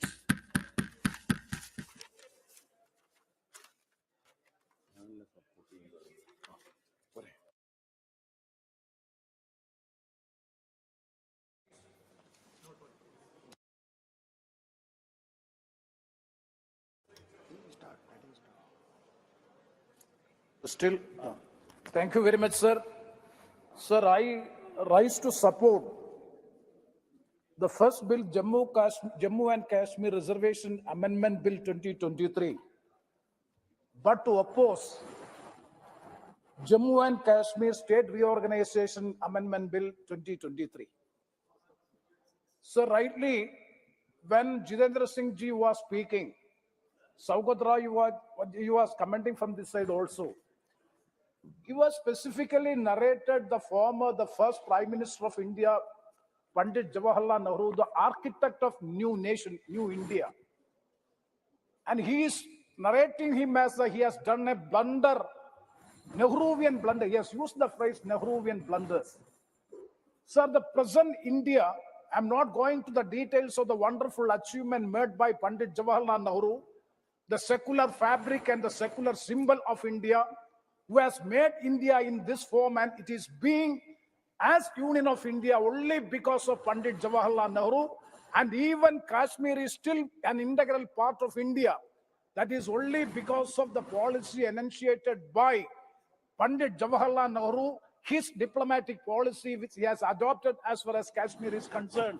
Otherwise, the situation of India would have been different, because most probably the Kashmir would not have been, even the present position would not have been there as far as Kashmir is concerned. So I urge upon the Honorable Minister to withdraw that word, Nehruvian blunders, as far as this Kashmir issue is concerned. Such a observation is not expected from a responsible minister from the cabinet. It is not expected. So first of all, I would like to request the Honorable Minister kindly withdraw the remarks made by the Honorable Minister, the responsible minister, making Nehruvian blunders as far as this Kashmir situation is concerned. Sir, as far as the bill is concerned, the first bill is the Jammu and Kashmir Reservation Amendment Bill. Absolutely, it is a harmless bill, definitely. The socially and educationally backward classes has to be replaced or substituted in the place of weak and privileged classes. Fully, I agree with it, and that can be passed. There is no doubt about it. But as far as the Jammu Kashmir State Reorganization Amendment Bill 2023 is concerned, sir, we are all well aware that on 5th and 6th of August 2019, elaborate discussion took place regarding Article 370 and also the State Reorganization Bill, Jammu Kashmir State Reorganization Bill. Detailed discussion took place. We have made our reservation as far as J&K State Reorganization is concerned. Sir, I would like to know from the Honorable Home Minister, what is the constitutional propriety of this government going for an amendment to a bill which is already been made by the Parliament, which is pending before the Supreme Court for final verdict? Sir, as far as to my limited information, it is already been, the hearing of the matter is already over. The matter is pending before the Supreme Court. We all know that a matter which is pending before the Supreme Court can never be discussed even in the House. That is the rule which is being observed by us. But here what the government is doing, government is coming with a bill and moving an amendment bill. That bill is pending before the Supreme Court for the final verdict. The hearing is over. Why don't the government wait for the final verdict? That too, the constitutional validity of the bill is being questioned. And it is a 5-member constitution bench is looking after that issue. When that matter is pending, you are bringing with amendments means it is not with bona fide intention to give reservation to the scheduled castes and scheduled tribes, and not with an intention to give the Kashmir migrants or for the displaced persons. The intention of the second bill, that is a state reorganization amendment bill, is lacking bona fides. Hence, I oppose the bill on that ground itself, because it is a matter pending before the judicial. We know the rules of practice as far as the rules and procedure and conduct of business of our Lok Sabha also. No matter which is pending before the Supreme Court can be agitated or be discussed in the House. That is the precedent, that is the convention, that is the rules, and rules of practice is there. At the same time, the government is coming with an amendment bill so as to amend a bill statute which is pending before the Supreme Court is not good, especially a constitution bench, 5-member constitution bench is agitating or looking into this constitutional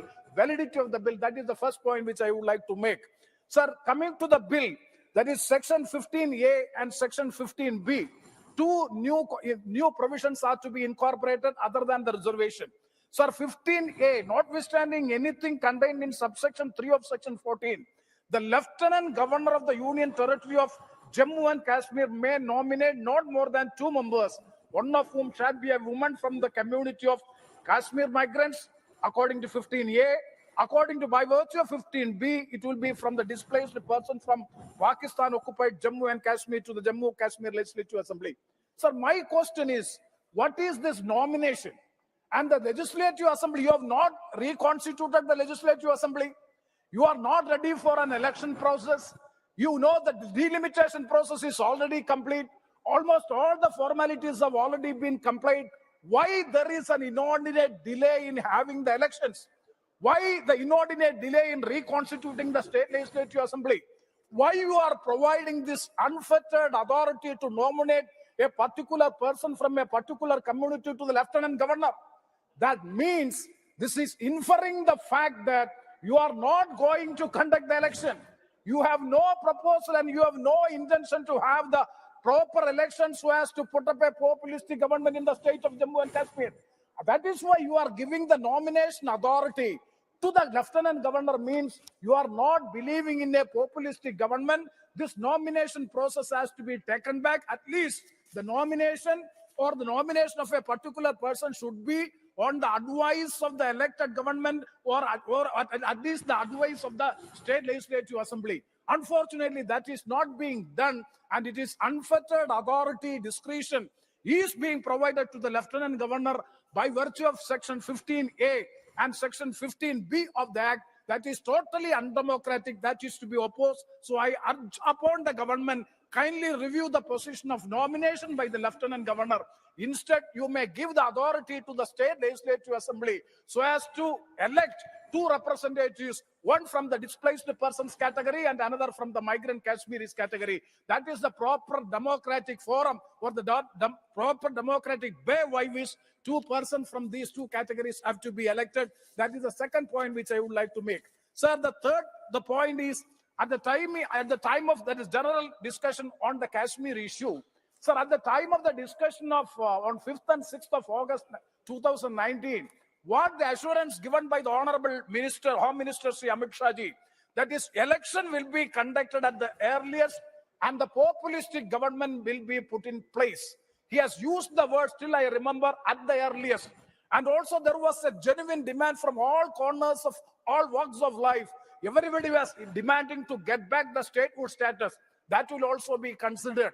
These are the 2 promises being made by the Honorable Home Minister. I think that the first is, at the earliest, the election will be conducted and a populistic government will be put in place in the place of this government, Lieutenant Governor. That will be done. But unfortunately, Even after this is 2023, it is fag end of the 2023 calendar year. Even after 5 years of this gap, the union government is not able to reconstitute the state legislative assembly and to conduct the election. Then how can you win the confidence of the people of Jammu and Kashmir? That is the question. Why the government is not able to conduct the election? Why you are not able to have reconstitute the legislative assembly of Jammu Kashmir Union Territory? Why? Because that itself shows that you are not able to bring normalcy back in the Union Territory of Jammu and Kashmir. Is not the reason by which the election cannot be held. Is not the reason by which the legislative assembly could not be constituted. That is why we are suggesting that the normalcy has to be. Yes, sir. I'm concluding.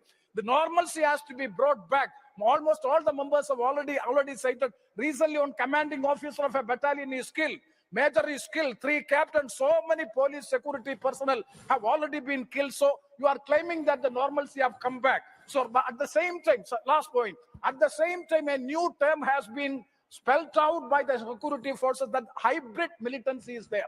Yes, I do agree that there is no stone pelting in the Union Territory of Jammu and Kashmir, but hybrid militancy is there, is being admitted by the security personnel of the Jammu and Kashmir. So that is the reason by which you are not able to hold the election and to bring back normalcy in the state. Sir, my suggestion is, first, you have to take the people of Jammu Kashmir into confidence. Without taking the people of Jammu Kashmir into confidence, you can never win over the political situation, turbulent situation in the state of Jammu and Kashmir or in the Union Territory of Jammu and Kashmir. But that is still lacking. You are trying to take political advantage out of the Kashmir situation, not to win the minds and the hearts of the people of the Jammu Kashmir. Then only you can win over the situation in the state of Jammu and Kashmir and can bring back normalcy. For that, the government has to take positive initiative steps. One of the major steps is to bring back the normalcy, to hold the election, and second is to give back the statehood status to the state of Jammu and Kashmir. With this point, I conclude. Thank you very much, sir. Shri Asaduddin Owaisi.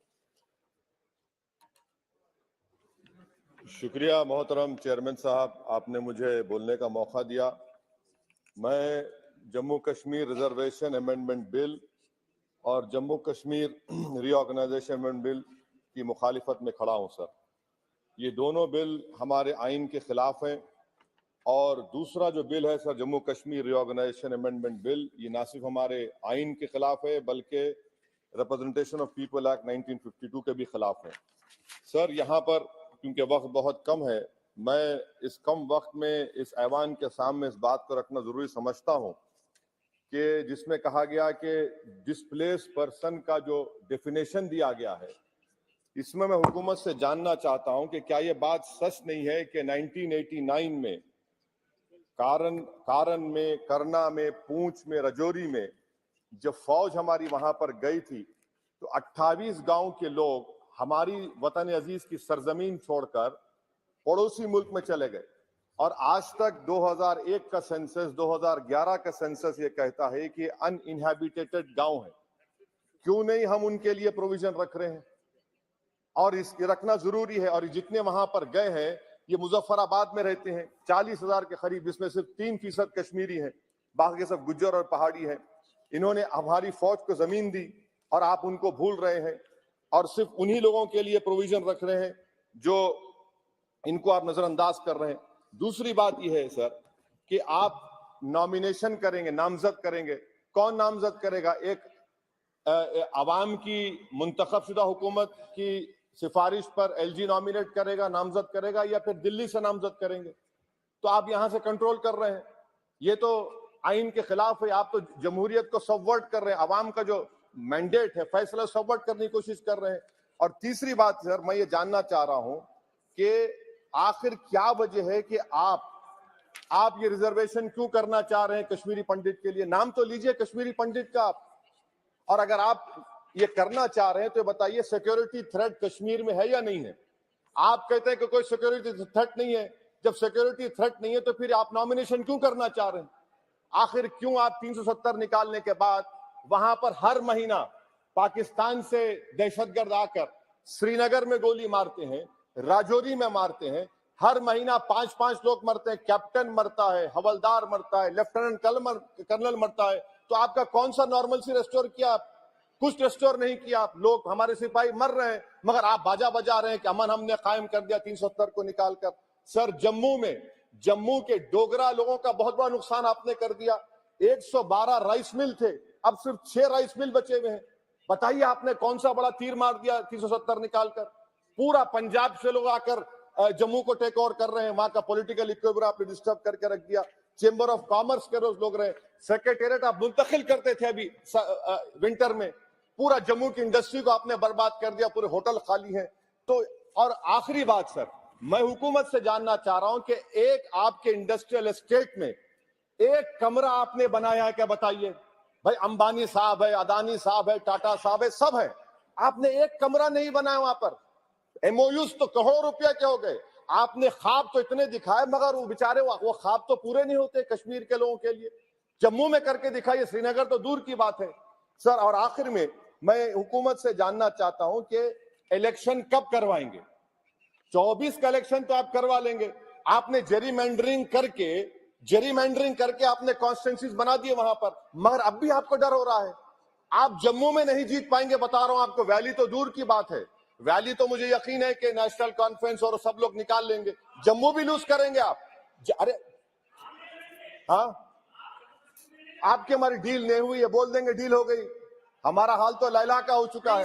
हम नहीं गए sir, हम नहीं गए भी तो आप लोग मध्य प्रदेश जीत गए। कैसा जीतिए मेरे बगैर आप मध्य प्रदेश?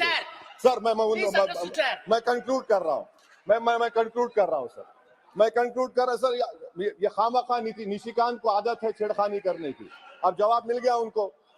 तो सर मैं हुकूमत से जानना चाह रहा हूं कि आप असेंबली के इंतखाबात कब करवाएंगे, और आप क्यों लद्दाख में उनको सेफ्टी दे रहे हैं? आपने 370 निकाला क्यों? लद्दाख का इलेक्शन तो आप हार चुके हैं वहां पर लोकल बॉडी का। तो फौरन आप इंतखाबात करवाइए ताकि वहां पर जमहूरियत बहाल हो सके। कब तक दिल्ली से हुकूमत करेंगे? इसीलिए मैं दोनों बिल की मुखालिफत करता हूं। शुक्रिया sir. Thank you. Jabir Singh Gill mister. धन्यवाद चेयरमैन साहब, आपने मेरे को तो Jammu Kashmir reorganisation act and Jammu Kashmir reservation act पे बोलने का मौका दिया। ये जो एक्ट है ये काफी मददगार सिद्ध होंगे। जो लोगों में कंफ्यूजन है, जो अथॉरिटीज में कंफ्यूजन है, उसको दूर करने पे। सर, हम कश्मीरी और कश्मीरियत, इसकी बेहतरी के लिए, वहां जमहूरियत की स्थापना के लिए, कश्मीर की तरक्की और खुशी के लिए जितना साथ सरकार दे हम उनका साथ देने को तैयार है। मगर कश्मीर की जो जमहूरियत है, जमहूरी कदरें कीमतें हैं, उसको पहले सरकार को, उस स्टेट को देनी चाहिए, उन लोगों को देनी चाहिए जो जिसका वो हकदार है। सर, आज कश्मीर के लोग कब से उम्मीद कर रहे हैं कि कब हमारे वहां चुनाव हो, हम अपनी सरकार चुन सके। तो जैसे मेरे से पहले मनीष जी ने कहा था कि इसकी टाइमलाइन सरकार को देनी चाहिए बिना देरी के।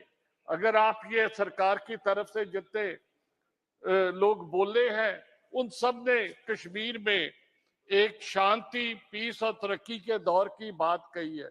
अगर वास्तव में ऐसा है तो मैं समझता हूं वहां चुनाव कराने में कोई देरी नहीं करनी चाहिए। सर, जो नई बैकवर्ड क्लास की लिस्ट है उसमें वागे, गिदरत, पाटी, चांग, जट, सैनी, मार्कबल, सोची, क्रिश्चियन बरादरी में जो कन्वर्ट होके हिंदू बाल्मीक से गए हैं लोग, सुनार, तेली, हिंदू और मुस्लिम और आदि कास्टों को इसमें इंक्लूड किया है।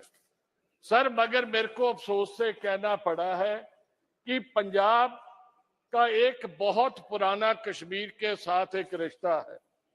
आज भी जब कश्मीर में कोई बॉम्ब या कोई गोली की आवाज सुनती है आती है तो उधर पंजाब के किसी ना किसी घर में, किसी ना किसी गांव में रोने और विलाप की आवाज आती है। कोई ना कोई पंजाब का सपूत बहादुरी से लड़ता कश्मीर में शहीद हुआ पंजाब का आता है। मगर जो हमारे सिख जट सिख हैं, जो सिख सैनी है, जो सिख स्वर्णकार है, इसको इस लिस्ट से वंचित किया गया है। मैं आपके माध्यम से गुजारिश करूंगा माननीय गृह मंत्री जी से कि उनको भी इसमें जो है ये शामिल किया जाए। सर आज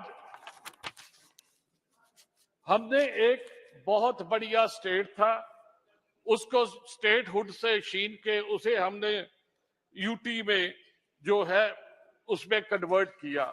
उसके लिए हमने देश को बताया कि इससे आतंकवाद का खात्मा हो जाएगा, कश्मीर में एक तरक्की का नया दौर आ जाएगा।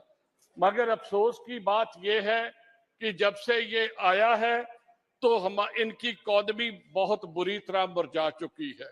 लॉ एंड ऑर्डर सिचुएशन बहुत बुरी शेप में है।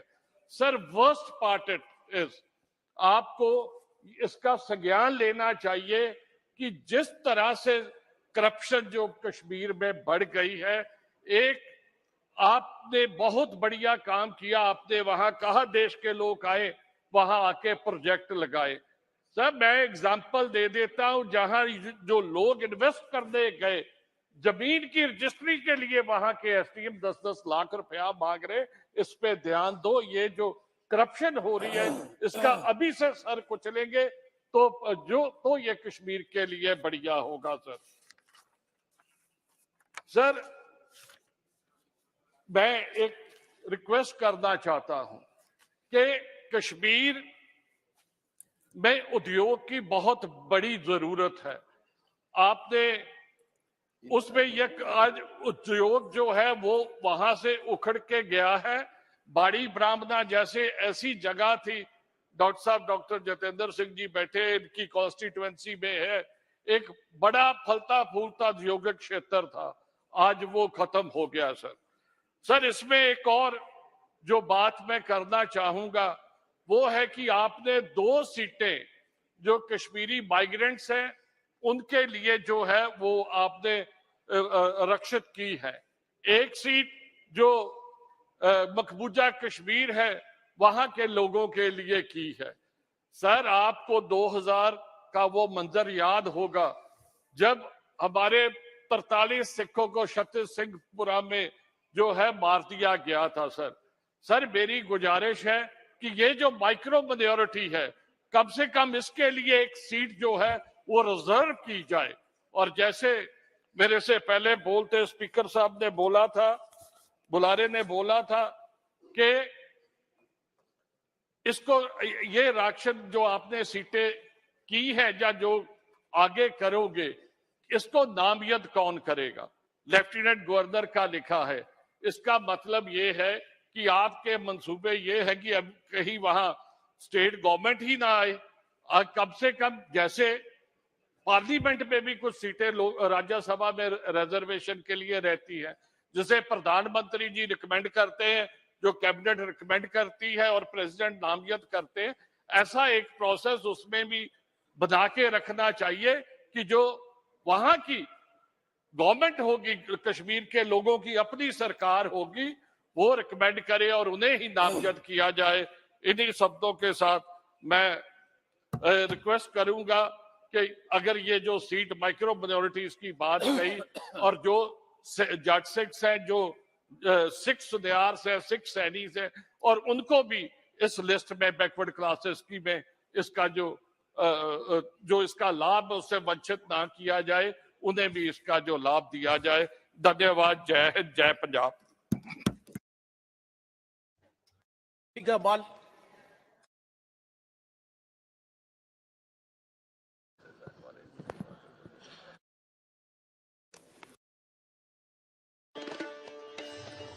बहुमुखी प्रतिभा के धनी डॉक्टर अंबेडकर समाज सुधारक, श्रमिक नेता, बैरिस्टर, अर्थशास्त्री, राजनीतिज्ञ, पत्रकार, नृशास्त्री, सामाजिक विषयों के सिद्धांत देने वाले, भारत के संविधान के निर्माता और कई देशों के संविधान के ज्ञाता थे।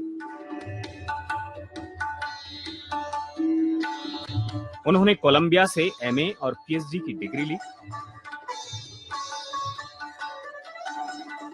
साथ ही लंदन स्कूल ऑफ इकोनॉमिक्स से एमएससी और डीएससी की degree pi.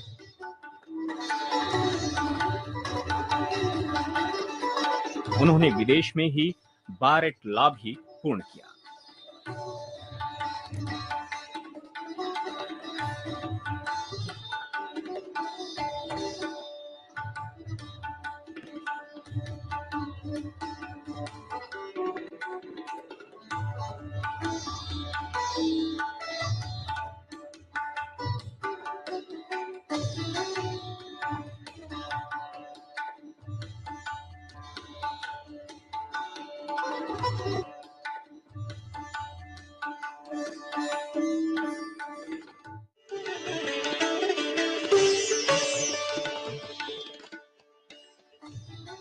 Bharat Ratna doctor Ambedkar 1942 से 1946 तक वायसराय काउंसिल में श्रम मंत्री रहे। वे पहले मंत्री थे जिन्होंने श्रम नीति तैयार कराई। उन्होंने स्पष्ट किया था कि श्रमिक, मालिक और सरकार तीनों अलग नहीं हैं, इसलिए तीनों मिलकर काम करें। यहीं से देश में त्रिपक्षीय वार्ता की शुरुआत हुई। Minimum wages, factory act, provident fund, over time के लिए extra payment, subsidised food, factory के अंदर कैंटीन, फैक्ट्री के अंदर मेडिकल एड, ये सभी डॉक्टर अंबेडकर की ही देन है। Chief labour commissioner, provincial labour commissioner, labour inspectors की नियुक्तियां कराई और मैटरनिटी लीव के लिए उन्होंने संघर्ष किया।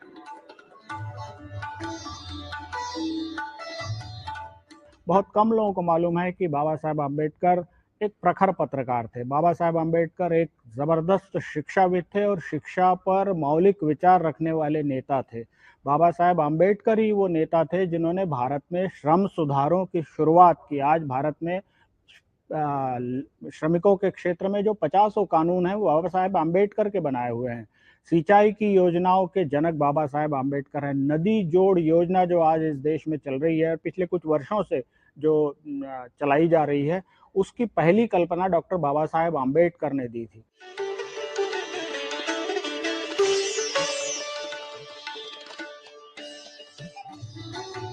डॉक्टर अंबेडकर का कहना था कि इस देश का इंडस्ट्रियलाइजेशन जल्दी से करो, कृषि पर बहुत दबाव है। उनका कहना था कि 80 से 90% आदमी कृषि पर आधारित है। उन्होंने कहा कि कृषि की समस्या और गांव की समस्या का एकमात्र समाधान भारत का औद्योगिकीकरण है। उन्होंने साफ साफ कहा था कि industrialisation of India is the surest remedy for agriculture problems of India. स्थल भाग पर औद्योगिकरण के साथ साथ उन्होंने जल भाग पर नौकायन और जहाज रानी पर भी जोर दिया था।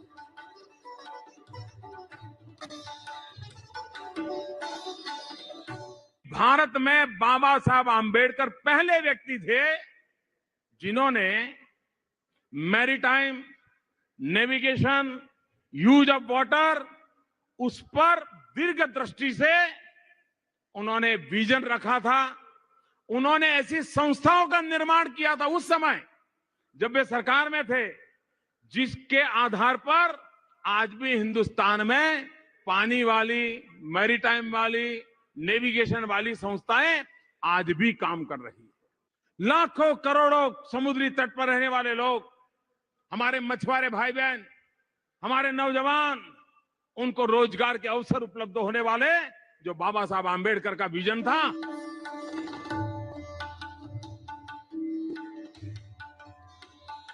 जब संविधान बनाने की बात चल रही थी तब गांधी जी ने पंडित नेहरू से पूछा कि संविधान का काम किसे सौंप रहे हो। नेहरू जी ने बताया, जर्मन के जॉर्ज जेरी को बुलाया है। गांधी जी ने कहा कि इतना बड़ा देश है, यहाँ कोई नहीं, डॉक्टर अंबेडकर को दो ना, वो बहुत विद्वान व्यक्ति हैं, उनको ये काम दे दो।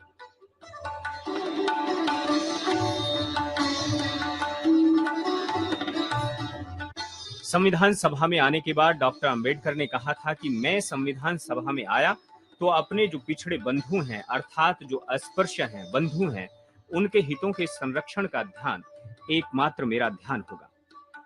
मुझको सपने में भी उम्मीद नहीं थी कि मैं ड्राफ्टिंग कमेटी में आऊंगा। मेरे आश्चर्य की सीमा नहीं रही जब मुझे इसका अध्यक्ष बनाया गया, जबकि मुझसे अधिक योग्य और अधिक क्षमतावान लोग यहाँ पर थे।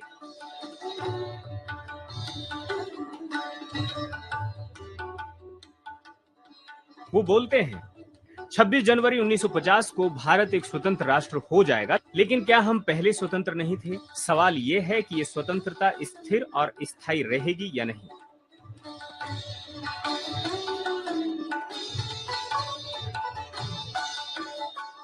वो कहते थे कि मोहम्मद बिन कासिम का आक्रमण हुआ तो यहाँ का सेनापति वहां जाकर मिला। मोहम्मद गौरी का आक्रमण हुआ तो जयचंद वहां जाकर गौरी से मिल गया। ब्रिटिश लोग लड़ रहे थे, सिख राज्य को समाप्त कर रहे थे, तो गुलाब सिंह शांत बैठा था। 1857 में जब देश स्वतंत्रता के लिए संघर्ष कर रहा था, तब कई लोग शांत बैठे थे। ये विचार मुझको व्यग्र कर देता है। क्या हम अपनी स्वतंत्रता को बनाए रखेंगे? ये सवाल है।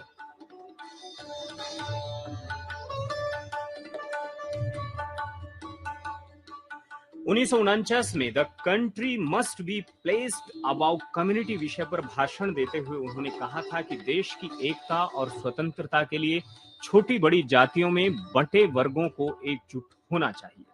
उन्होंने कहा था कि मजहब, पंथ, जाति ये देश से बड़े नहीं हो सकते।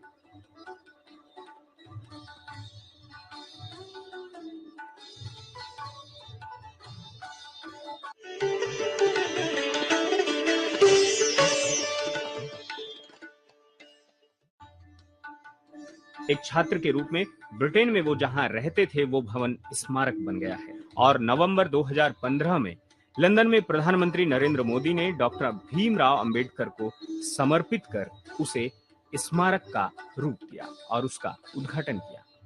इसके साथ ही मऊ, नागपुर, मुंबई की इंदु मिल, लंदन स्मारक और उसके साथ दिल्ली स्मारक के साथ साथ अब बाबा साहेब की स्मृति में ये पंचतीर्थ शामिल हुए हैं। जो बाबा साहेब से जुड़े 5 प्रमुख और स्थान हैं, एक विदेश में